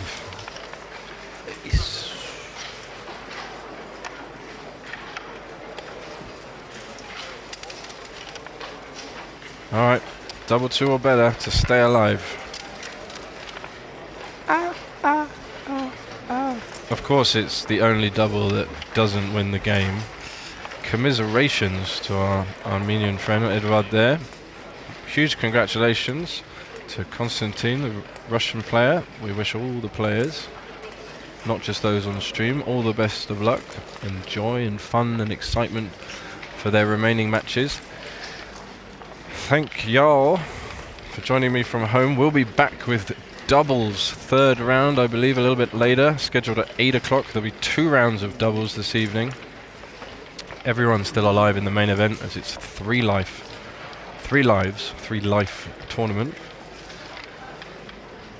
As ever, it's my pleasure to bring you all the action live from Georgia, Tbilisi. This is the Grand Prix, and I look forward to speaking with you later. Lots of love, everybody. Ciao.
Guys?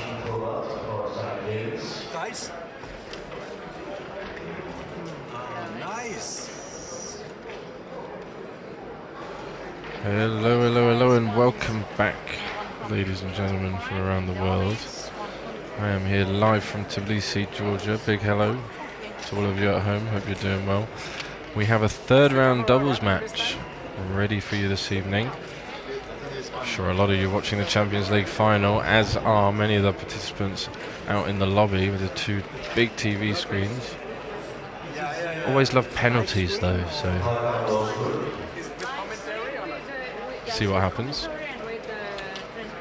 We're just setting up the transcription and XG, get the engine running. You see some familiar faces here on the right of your picture. German team, Mr. Ralph Jonas and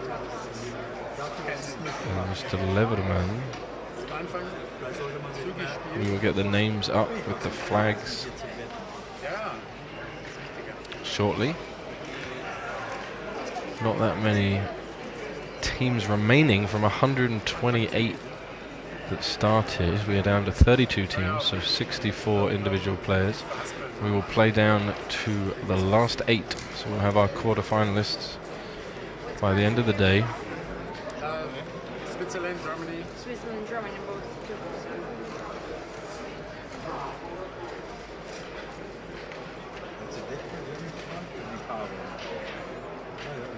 A big hello and thank you to everybody joining us live, or more likely sometime in the future, and less likely a long time in the future. But wherever you are, wherever you may be, hope you're doing well and ready to enjoy some backgammon action. We are live. This is the Georgian Grand Prix.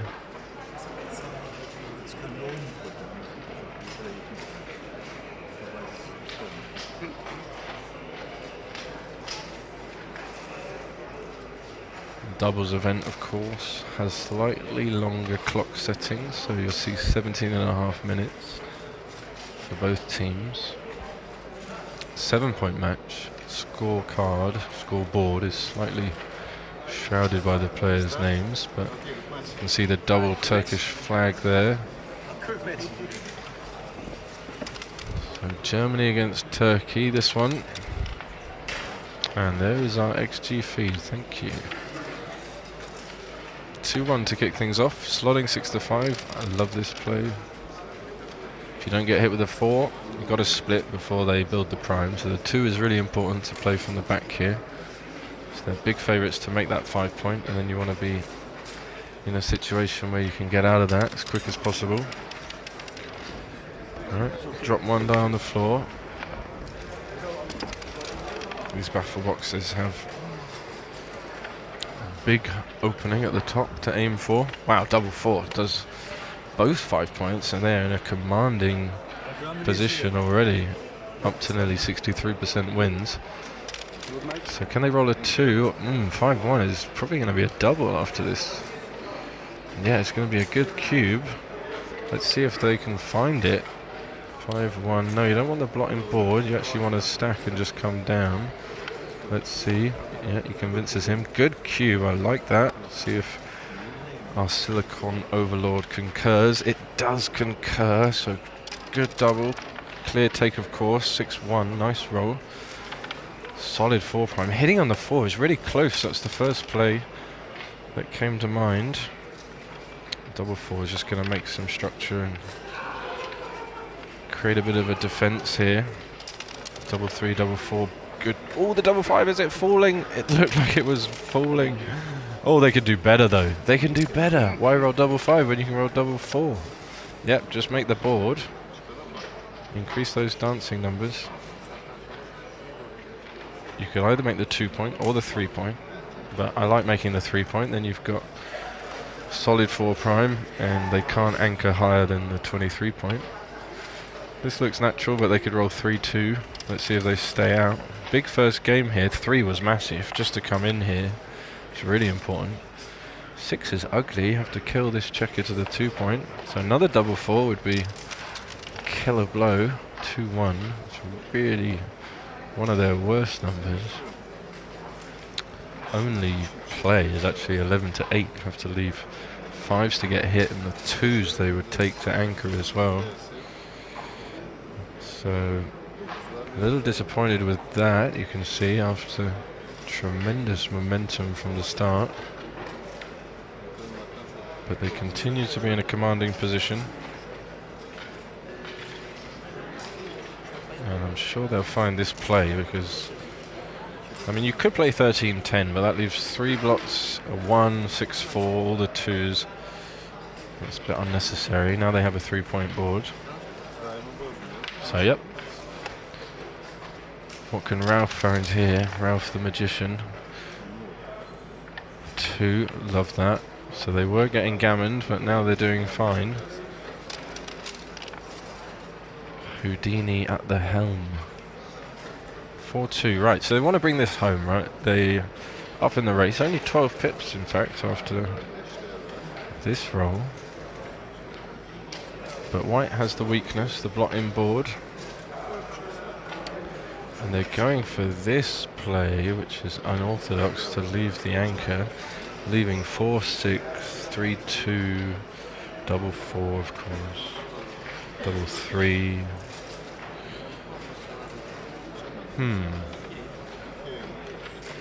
Okay, this is completely safe, but not really progressing much, and not where that checker belongs. Let's see what they decide. You're looking for a nod from your partner. Can they live with it? You can live with it? You want to play the 4 in and then come down with the 2. That's what the computer recommends. Difficult play to find though. We'll see if their joint cerebral effort can amount to the same as the machines.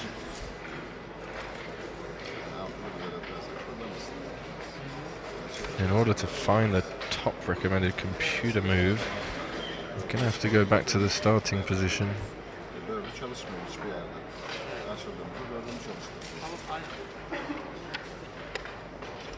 Oh, they do go safe. Can't blame him. 5-2 comes in.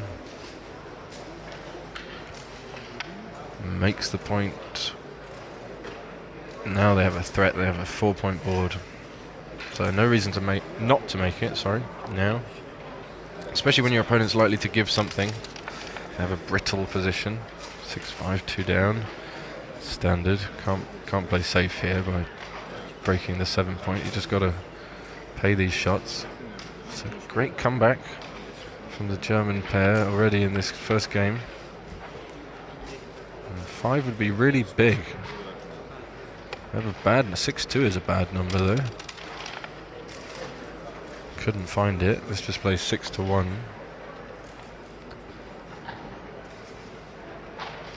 Must play safe when your opponent has a strong home board. Race is not so close, but close enough. You don't want to get hit. You don't want to be on the bar, struggling to get in. So Turkish pair will clean up this blot and slot the ace. Very natural move. Then you can make that point, convert to 5-point board. There's the 6-2. So forced play, can't break the anchor. 13-7 must be played, and then 3-1, keeping a 4-point board. But forced to kill a checker. So 2-5, 2-6, big. Well, the 2 is good. Keep it going. And they're creeping back up. Nearly 30% gammons, but 80% wins. More importantly, look at the German inner board with the blot and the dead checker. And Ralph does not find the ace, so they're going to cover most likely. Wow, double 1. One of the only numbers that does not cover. I like that. Duplicate the 1. Okay. So almost a repeat of the last position. 5, double 5. They were ready for the race. Now can they cover? They can. 2 is down. Although not a big difference. Alright. It's a horrible position for white here. Looking at duplicating threes. Slightly unnecessary, but same move. 3-1, right. Massive importance to enter there. Really lowers the amount of gammons that they lose. But you can see they only have 12% wins here, so. The one not so important. Can blue get this last checker home? They can. It's going to be tough for white here. Needs to make their 3-point first. Yeah, good play, as we would expect from these two very strong players. Okay, they bring it in. 6 was forced. You slot the 5, or do you just prepare the outfield? You will get a shot here on 6-4. Any other numbers? Double 4 as well. 5-4, no. 4-3, no. So not that many shots coming. So you can do this. They'll be looking for double 6. 3-2 is perfect. Clear the bar point. It's very nice. So we make it. Why would you make the 3-point when you can make the 5? Yeah, okay. I think he told him there. It's just a bit more efficient to use those pips. You are still trying to save the gammon, of course. Down to 9% gammons now. Up to 12. Can they roll a big double? Save a lot of work. 3 off, maybe. But the safe play is just to clear the 6-point, especially against the 3-point anchor. Clearing the 6-point is like gold. You can do it this way. I actually like that play. Slightly more aggressive than the computer recommends, but try and get lucky and win 4 points. Incredibly difficult to lose this game. Famous last words, of course. We can see that the 3 doesn't make too much difference. This is 6-2, 5-2 bad next roll. Otherwise, just 6-5. Got some support for the Turkish pair in the chat.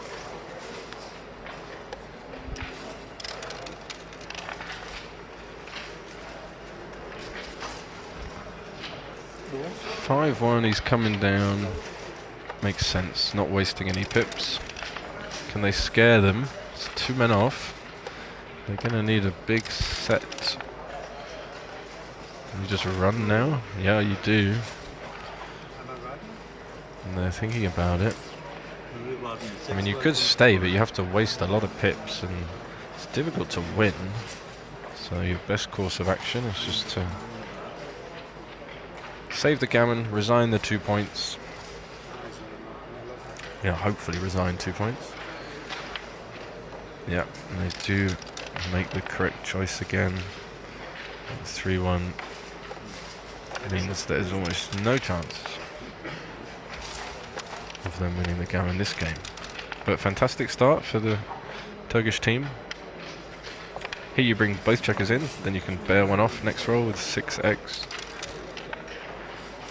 And double 3 is not going to take any checkers off, but that's the end of this one.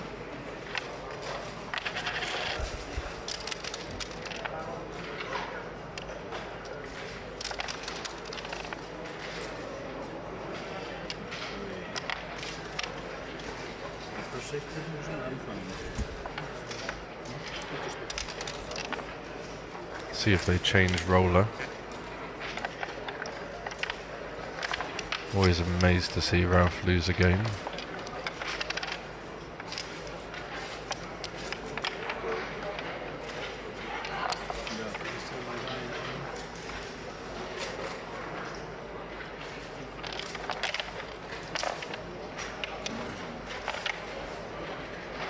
Okay, on to the second game. So 5 away, 7 away. Look at those PRs. Both teams playing almost perfectly. And they kick off with the 5-2. Standard opening. 4-2, lovely point making roll. 2-6 is always interesting. Do you make the anchor and slot the 7? That would be standard. You always want to take these advanced anchors, even if they come with slotting the 5-point or slotting the bar in this case, as you saw. They go for the run. Ah, they got away with it. Look at this. 6-4 linking up. 57% straight away. And they need to be splitting here, the German pair. Split with the small number gives you the most coverage, but you have to split some way. You can see the top 4 computer recommended plays. If you split this way, you don't get as many shots on certain rolls. Wow, look at that double 1 punished. Of course, double 1 was a great roll regardless. So are they going to double this? 2-0 up. Should be a double. Nice position. Grab the cube. Oh wow, still a little short. What is the race? 9 pips. Okay, a little surprising. I guess it's because they've got a perfect 3-point board themselves and it's only 9 pips, but I like this position for blue. I know we have the double midpoint, but it's a clear double for money and an even score. At 1-0 it would also be a double, but 2-0 do need it to be 1 roll better than normal. They do send it, and I like that. It's positive, it's aggressive. Could get a pass and get to 4 away, although I expect the German pair to snap this up, no fear. But they can't love it, they don't have the anchor. Could get gammoned for 6-0. They're not in the race, they're down 9 pips as it is, they're not on roll. Sort of a reluctant shrug the shoulder take. Turkish team feeling better about it. Picking up the dice, almost anticipating the take. Is that a live tell? We would love to get a cheap point here and go 4 away. Wow, they did pass. Wow, they passed. 2-0 down, they passed. Now that is surprising. That's weak. But, okay. 3-0 as it stands. Understandable, it's scary. I mean, can't be scared though. If you lose a single game, you only go to 4-0 instead of 3-0. Not that many gammons. Lots of strong turnarounds. So they'll learn something from that position. Alright, see a couple of 5-2s. 4 away now, the Turkish pair. So in striking distance to win this match in any game. Double 5, so awkward. You've already made the 3-point. Look at this, horrible. Horrible number. You have to come down, clear the mid, stack the 3, lose the outfield control. Opponents have a perfect setup to build another good priming structure. It's really not going well for the German pair. Sorry, it's one German and Leverman is Swiss, so I apologise. Johannes, Swiss. Entschuldigung.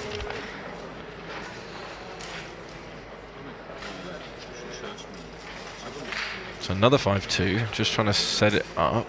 Oh, you're giving double 6 this way. And you really want the builder on the 9. Yeah, he's pointing to that because now it's active. Looking at the 4 and the 3 points. No, don't give him double 6. Okay. I might regret that. 2-1. Got to be splitting somehow because you know, up in the race. Want to get out of there. Good play. And we'll be getting attacked with 2s and 4s. 4-2. Perfect roll. And they're going to have a cube soon. Even leading 3-0.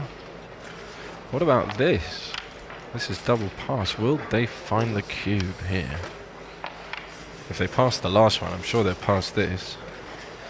Putting them 3 away. But will they find the double here? Yeah, I love that. Straight away. A shake of the head from Ralph.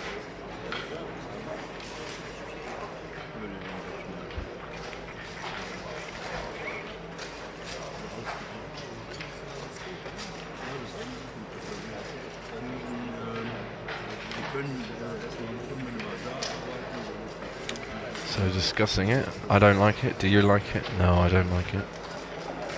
You want to take it? No, I don't want to take it. You want to take it? No. So we pass then? I think we should pass. Look at our structure. Look at their structure. We lose a gammon, we lose the match. We're not winning very much. We are up 17 pips in the race, but how are we going to get into the race and how are we going to make a board? We need a lot of help here, too much help. We could just go 4-0 down. Oh, they're counting the race.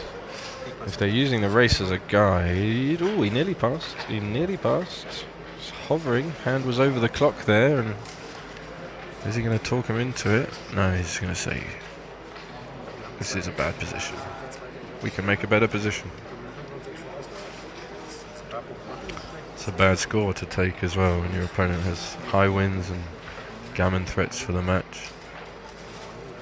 Turkish pair would be delighted if they took this cube. But let's see what they do.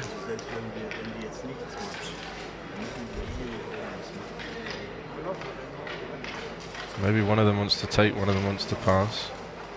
Another shake of the head from Rav. I think he's going to get it through.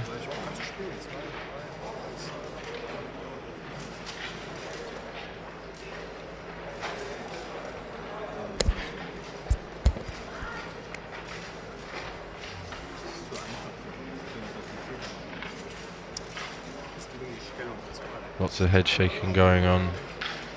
Position's not getting any better, still looks the same.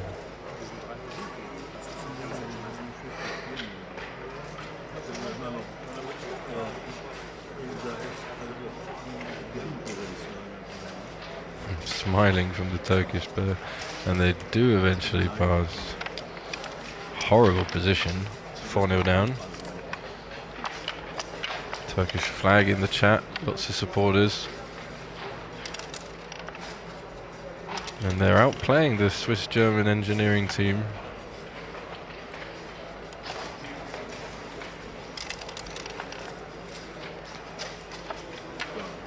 So we see an exchange of points. Natural rolls, okay. Now they're going to be doubling really aggressively as the 7 away, 3 away. Like even this is going to be close. I would cube this. Yeah, it is a double. All you need is a small excuse, a little advantage. You're killing the cube, you're killing your opponent's gammons. Give yourself a chance to get back in this match. You've got to find these moments. You could just roll an 8. You could roll 6-1, double 3, double 6, double 5. You've got the perfect 3-point board. Lovely start with 4-2, 3-1.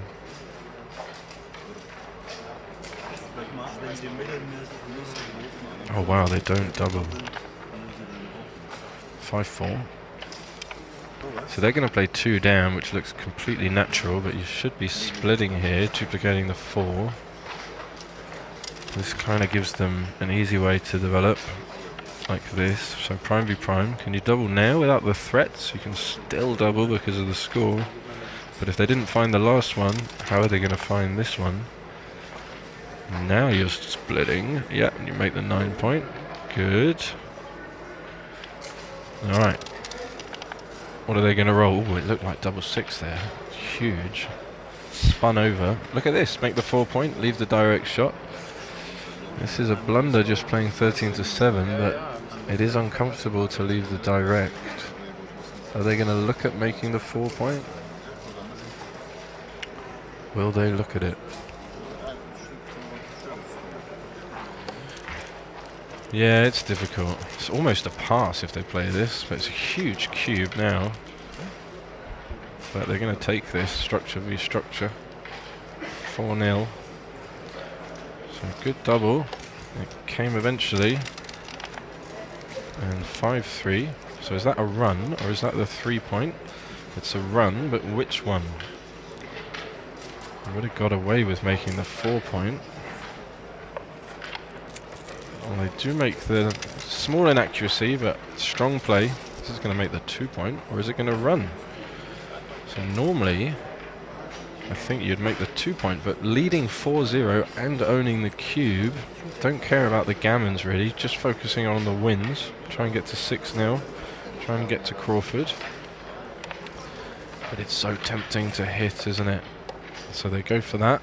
Not a big difference, as we can see from the computer. Dance is big. Nothing going their way so far. 5-3 will help them, because that doesn't make an inside point and that doesn't split the back checkers. So all they can do is bring 2 men down and hope for better days. Right, can they enter now? They still stay out. 1-5 is nice. That makes the 5 point.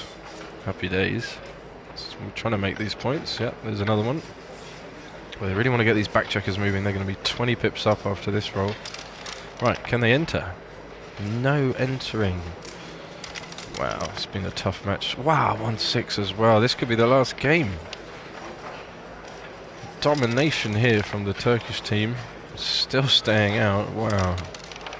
Just nothing. Switching as well. Switching and playing 7-6 for 3 builders and the back checker. Wow, it just does everything, that double one. Can Ralph find a saving roll? He can't. Only a 4. It's not going to be enough. 6-3. Okay, so out. Again, you don't need to hit. Don't need the gammon. You're going to win some gammons anyway. Yeah, good play. Good understanding. Just lock up the 2 points and see what happens after that. Plenty of point rolling numbers here. Okay, could just make the midpoint. Don't leave double 4. Okay, that's actually the top play. Interesting. It really feels like this is going to be the last game. Amazing. I mean, they've completely destroyed them since really the first roll. It's just been one of those matches. Even with double 4 for white,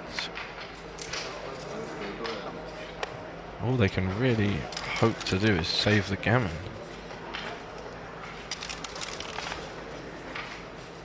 Tons of support for these guys in the chat. It's lovely to see. Don't leave double 4. No need to leave it. I know you want to close the 4 point. Yeah, good play. Just cruising home.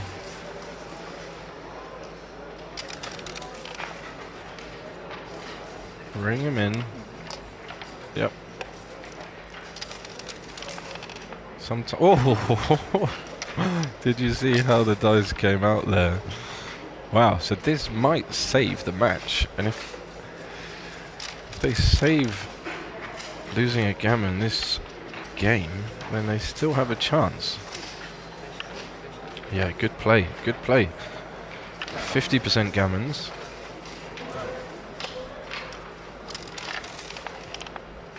Gammon is worth 9% because if they win 2 points and get to 6-0 Crawford, they will have 91% match-winning chances. Wasted a pip there. Not recommended when you're trying to save gammon. And they've been playing really well, the Turkish pair together. Hope we get to see the PRs as they stand. 5 in. So only 5.8% winning chances from here. Do they go for the gammon? It's really close. Over 50% now. Lots of Hakan fans in the chat. Great to see. Cheering him on.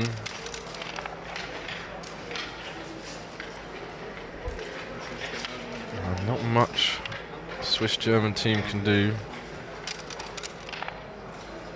Double 3, lovely. So do you rip them off for the gammons, or do you just play safe and make sure you win? Look at this, over 10%, 12% difference in the gammons. 12% more gammons. But you lose 3% of the time. They're locking it up. Small mistake, but scary to maybe lose, but you can see the percentages. So small mistake there, but they still win 63% gammon, so another double required perhaps.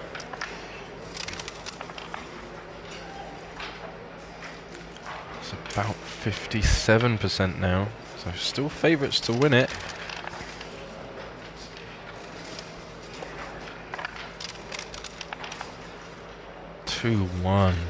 Devastating. 77% gammons now. This match is... Does that count?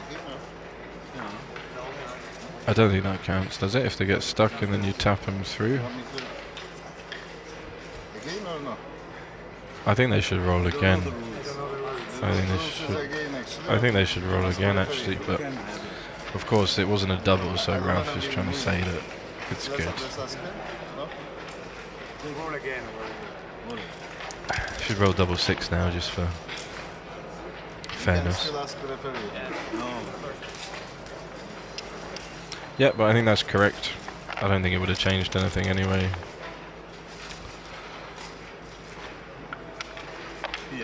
And they're only going to have double 6 to save this, so he's making a flare play.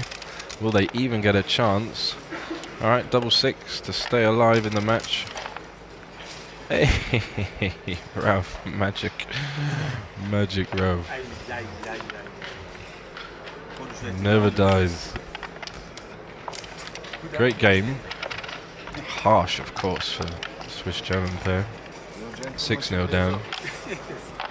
But there you saw it, 97+% gammons. Only double 6 to save it. And he found it. But more games, more backgammon for us. Crawford game.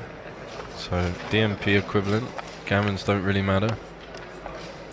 Top play, 6-4, running. That's DMP style. Winning the race, get into the race. Win the race. Yeah, just make the point, don't need to clean it up. 4-1. Can we see the overall PRs so far? Is that possible? Oh, look at that. You're supposed to play clean 13-8. I think they make a natural move here, but often once you've run with 6-5, you just want to keep it clean. They've picked up the pace a little bit here. That'll make the 7. Right, so running the last back checker. Scooching up with the 1. 5 down, 1 up. I agree. So does XG. Double 4 is really strong. Got to be pointing on them, and then once you've done that, you'll see that making the 4 point is strongest. Yep. It's touching those checkers. I mean, unstacking a point with 5 checkers on is always efficient and always strong. So you can see 6-2. It's a close candidate. And whenever you're deliberating doubles, you must run through all the options because there's simply more choices available. But they go back to this. Oh, he's looking at it. Okay, it's not a big difference, just looks ugly. I would make the 4 point. Big swing on double 4. In and out. Shake it all about. Shout out to Eric.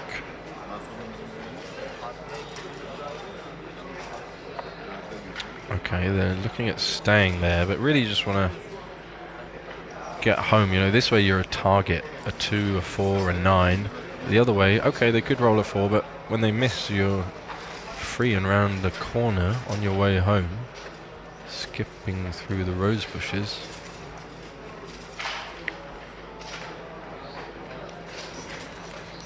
So he's looking at it, not a big difference. 0.7% winning chances.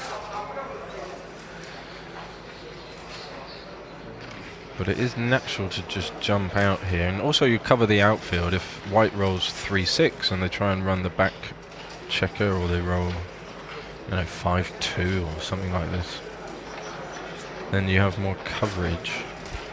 And you can hit them, give yourself a better chance to push them back behind your structure in your prime. So they're still looking at it. Looks like his friend wants to run.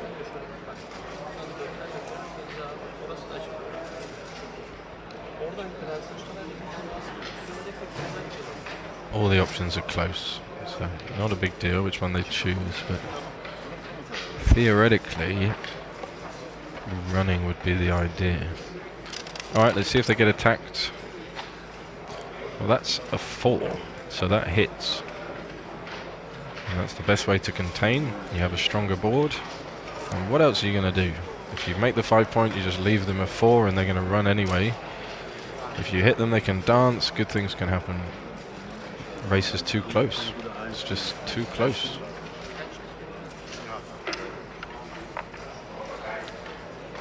Yeah, as expected, they find the top play. But they get hit. And 2-1 underdogs again. They find themselves in a jam, but they've got an anchor. That's the Jonas point, as I call it.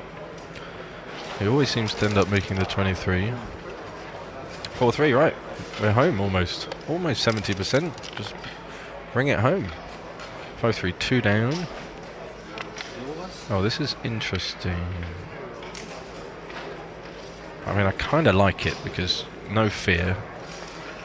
But you actually want to keep that. 5-1 is a bad number. Gonna have to hit. Well, this leaves more shots. If you hit 8-2, it's just safer. So put it back, have a look, because this is a lot of numbers. I know the other way they could make, well, that's loads of numbers. Why would you do that? You're winning, you're coming home, you're going to be up 17 pips after the roll. Just hit on the 2 point, just leave 12 hitting numbers, all the 2s and double 1.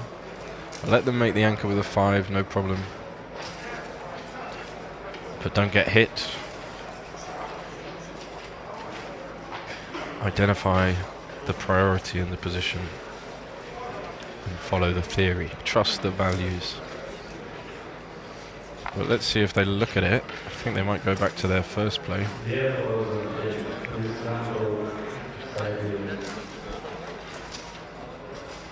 What are the match PRs looking like?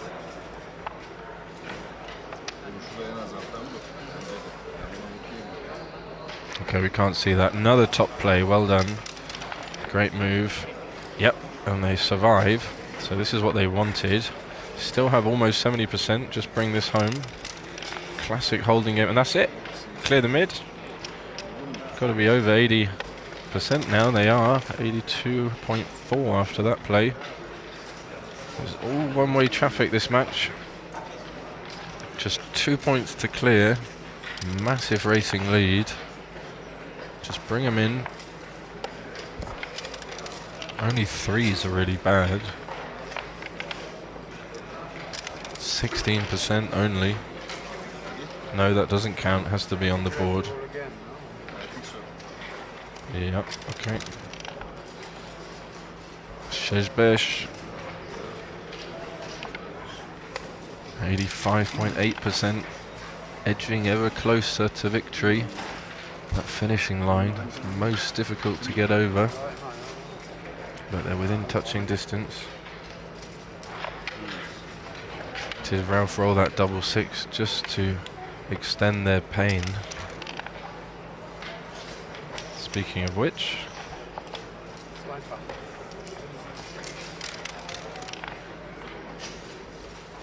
one more point to clear, 4 checkers. Ralph, of course, one of the best players of all time, with one of the best winning records throughout the years. So huge respect to him. I think Johannes has come back after a break, but also very strong. And the Turkish team, great backgammon all round, but it has been all one way. Demolition derby from the Turkish pair. Don't need to leave the anchor. Double 1 is a swing, and yeah, what about this? Just ignore them. Great play. Yeah, just four checkers to clear. He played it quickly, confidently. Really nice. So they make the 6 prime, or they slot the ace. Okay, they're thinking about the race, but I don't think it's reasonable. Just take 2 off, leave no bad numbers. Almost home, 99%. 4 checkers to clear, and then the job's done, and they'll be sailing into the last 16, which I guess is the money round. It might just be semi-finalists paid. So they're going to have one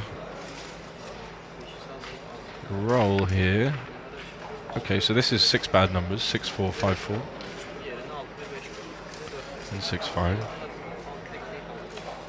So it's 6 bad numbers versus 4 bad numbers the other way. It would just be bad 6, 1 and 5, 1. So better to play it the other way because you're likely to pay the bad numbers twice.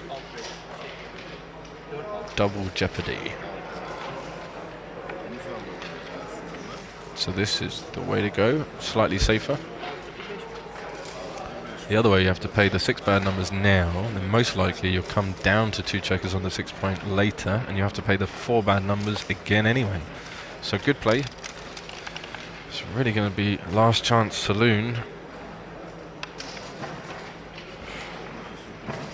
for the German Swiss machines.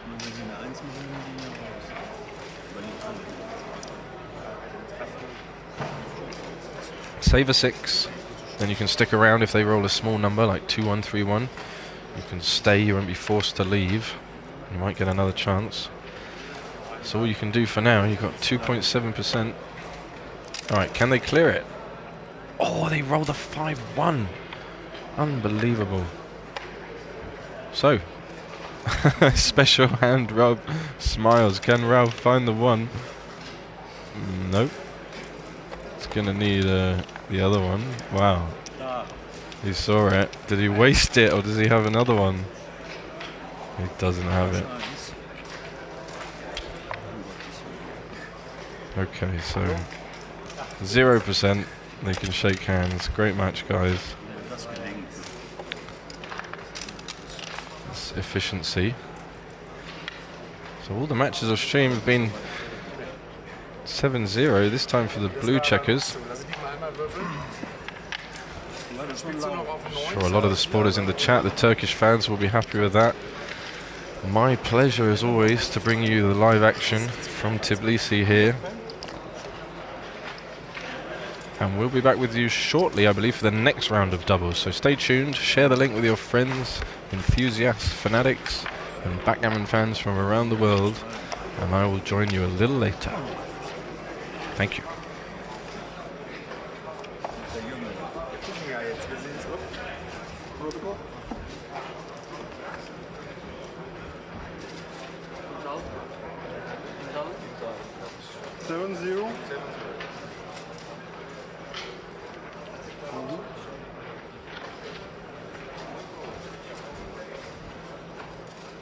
Yeah.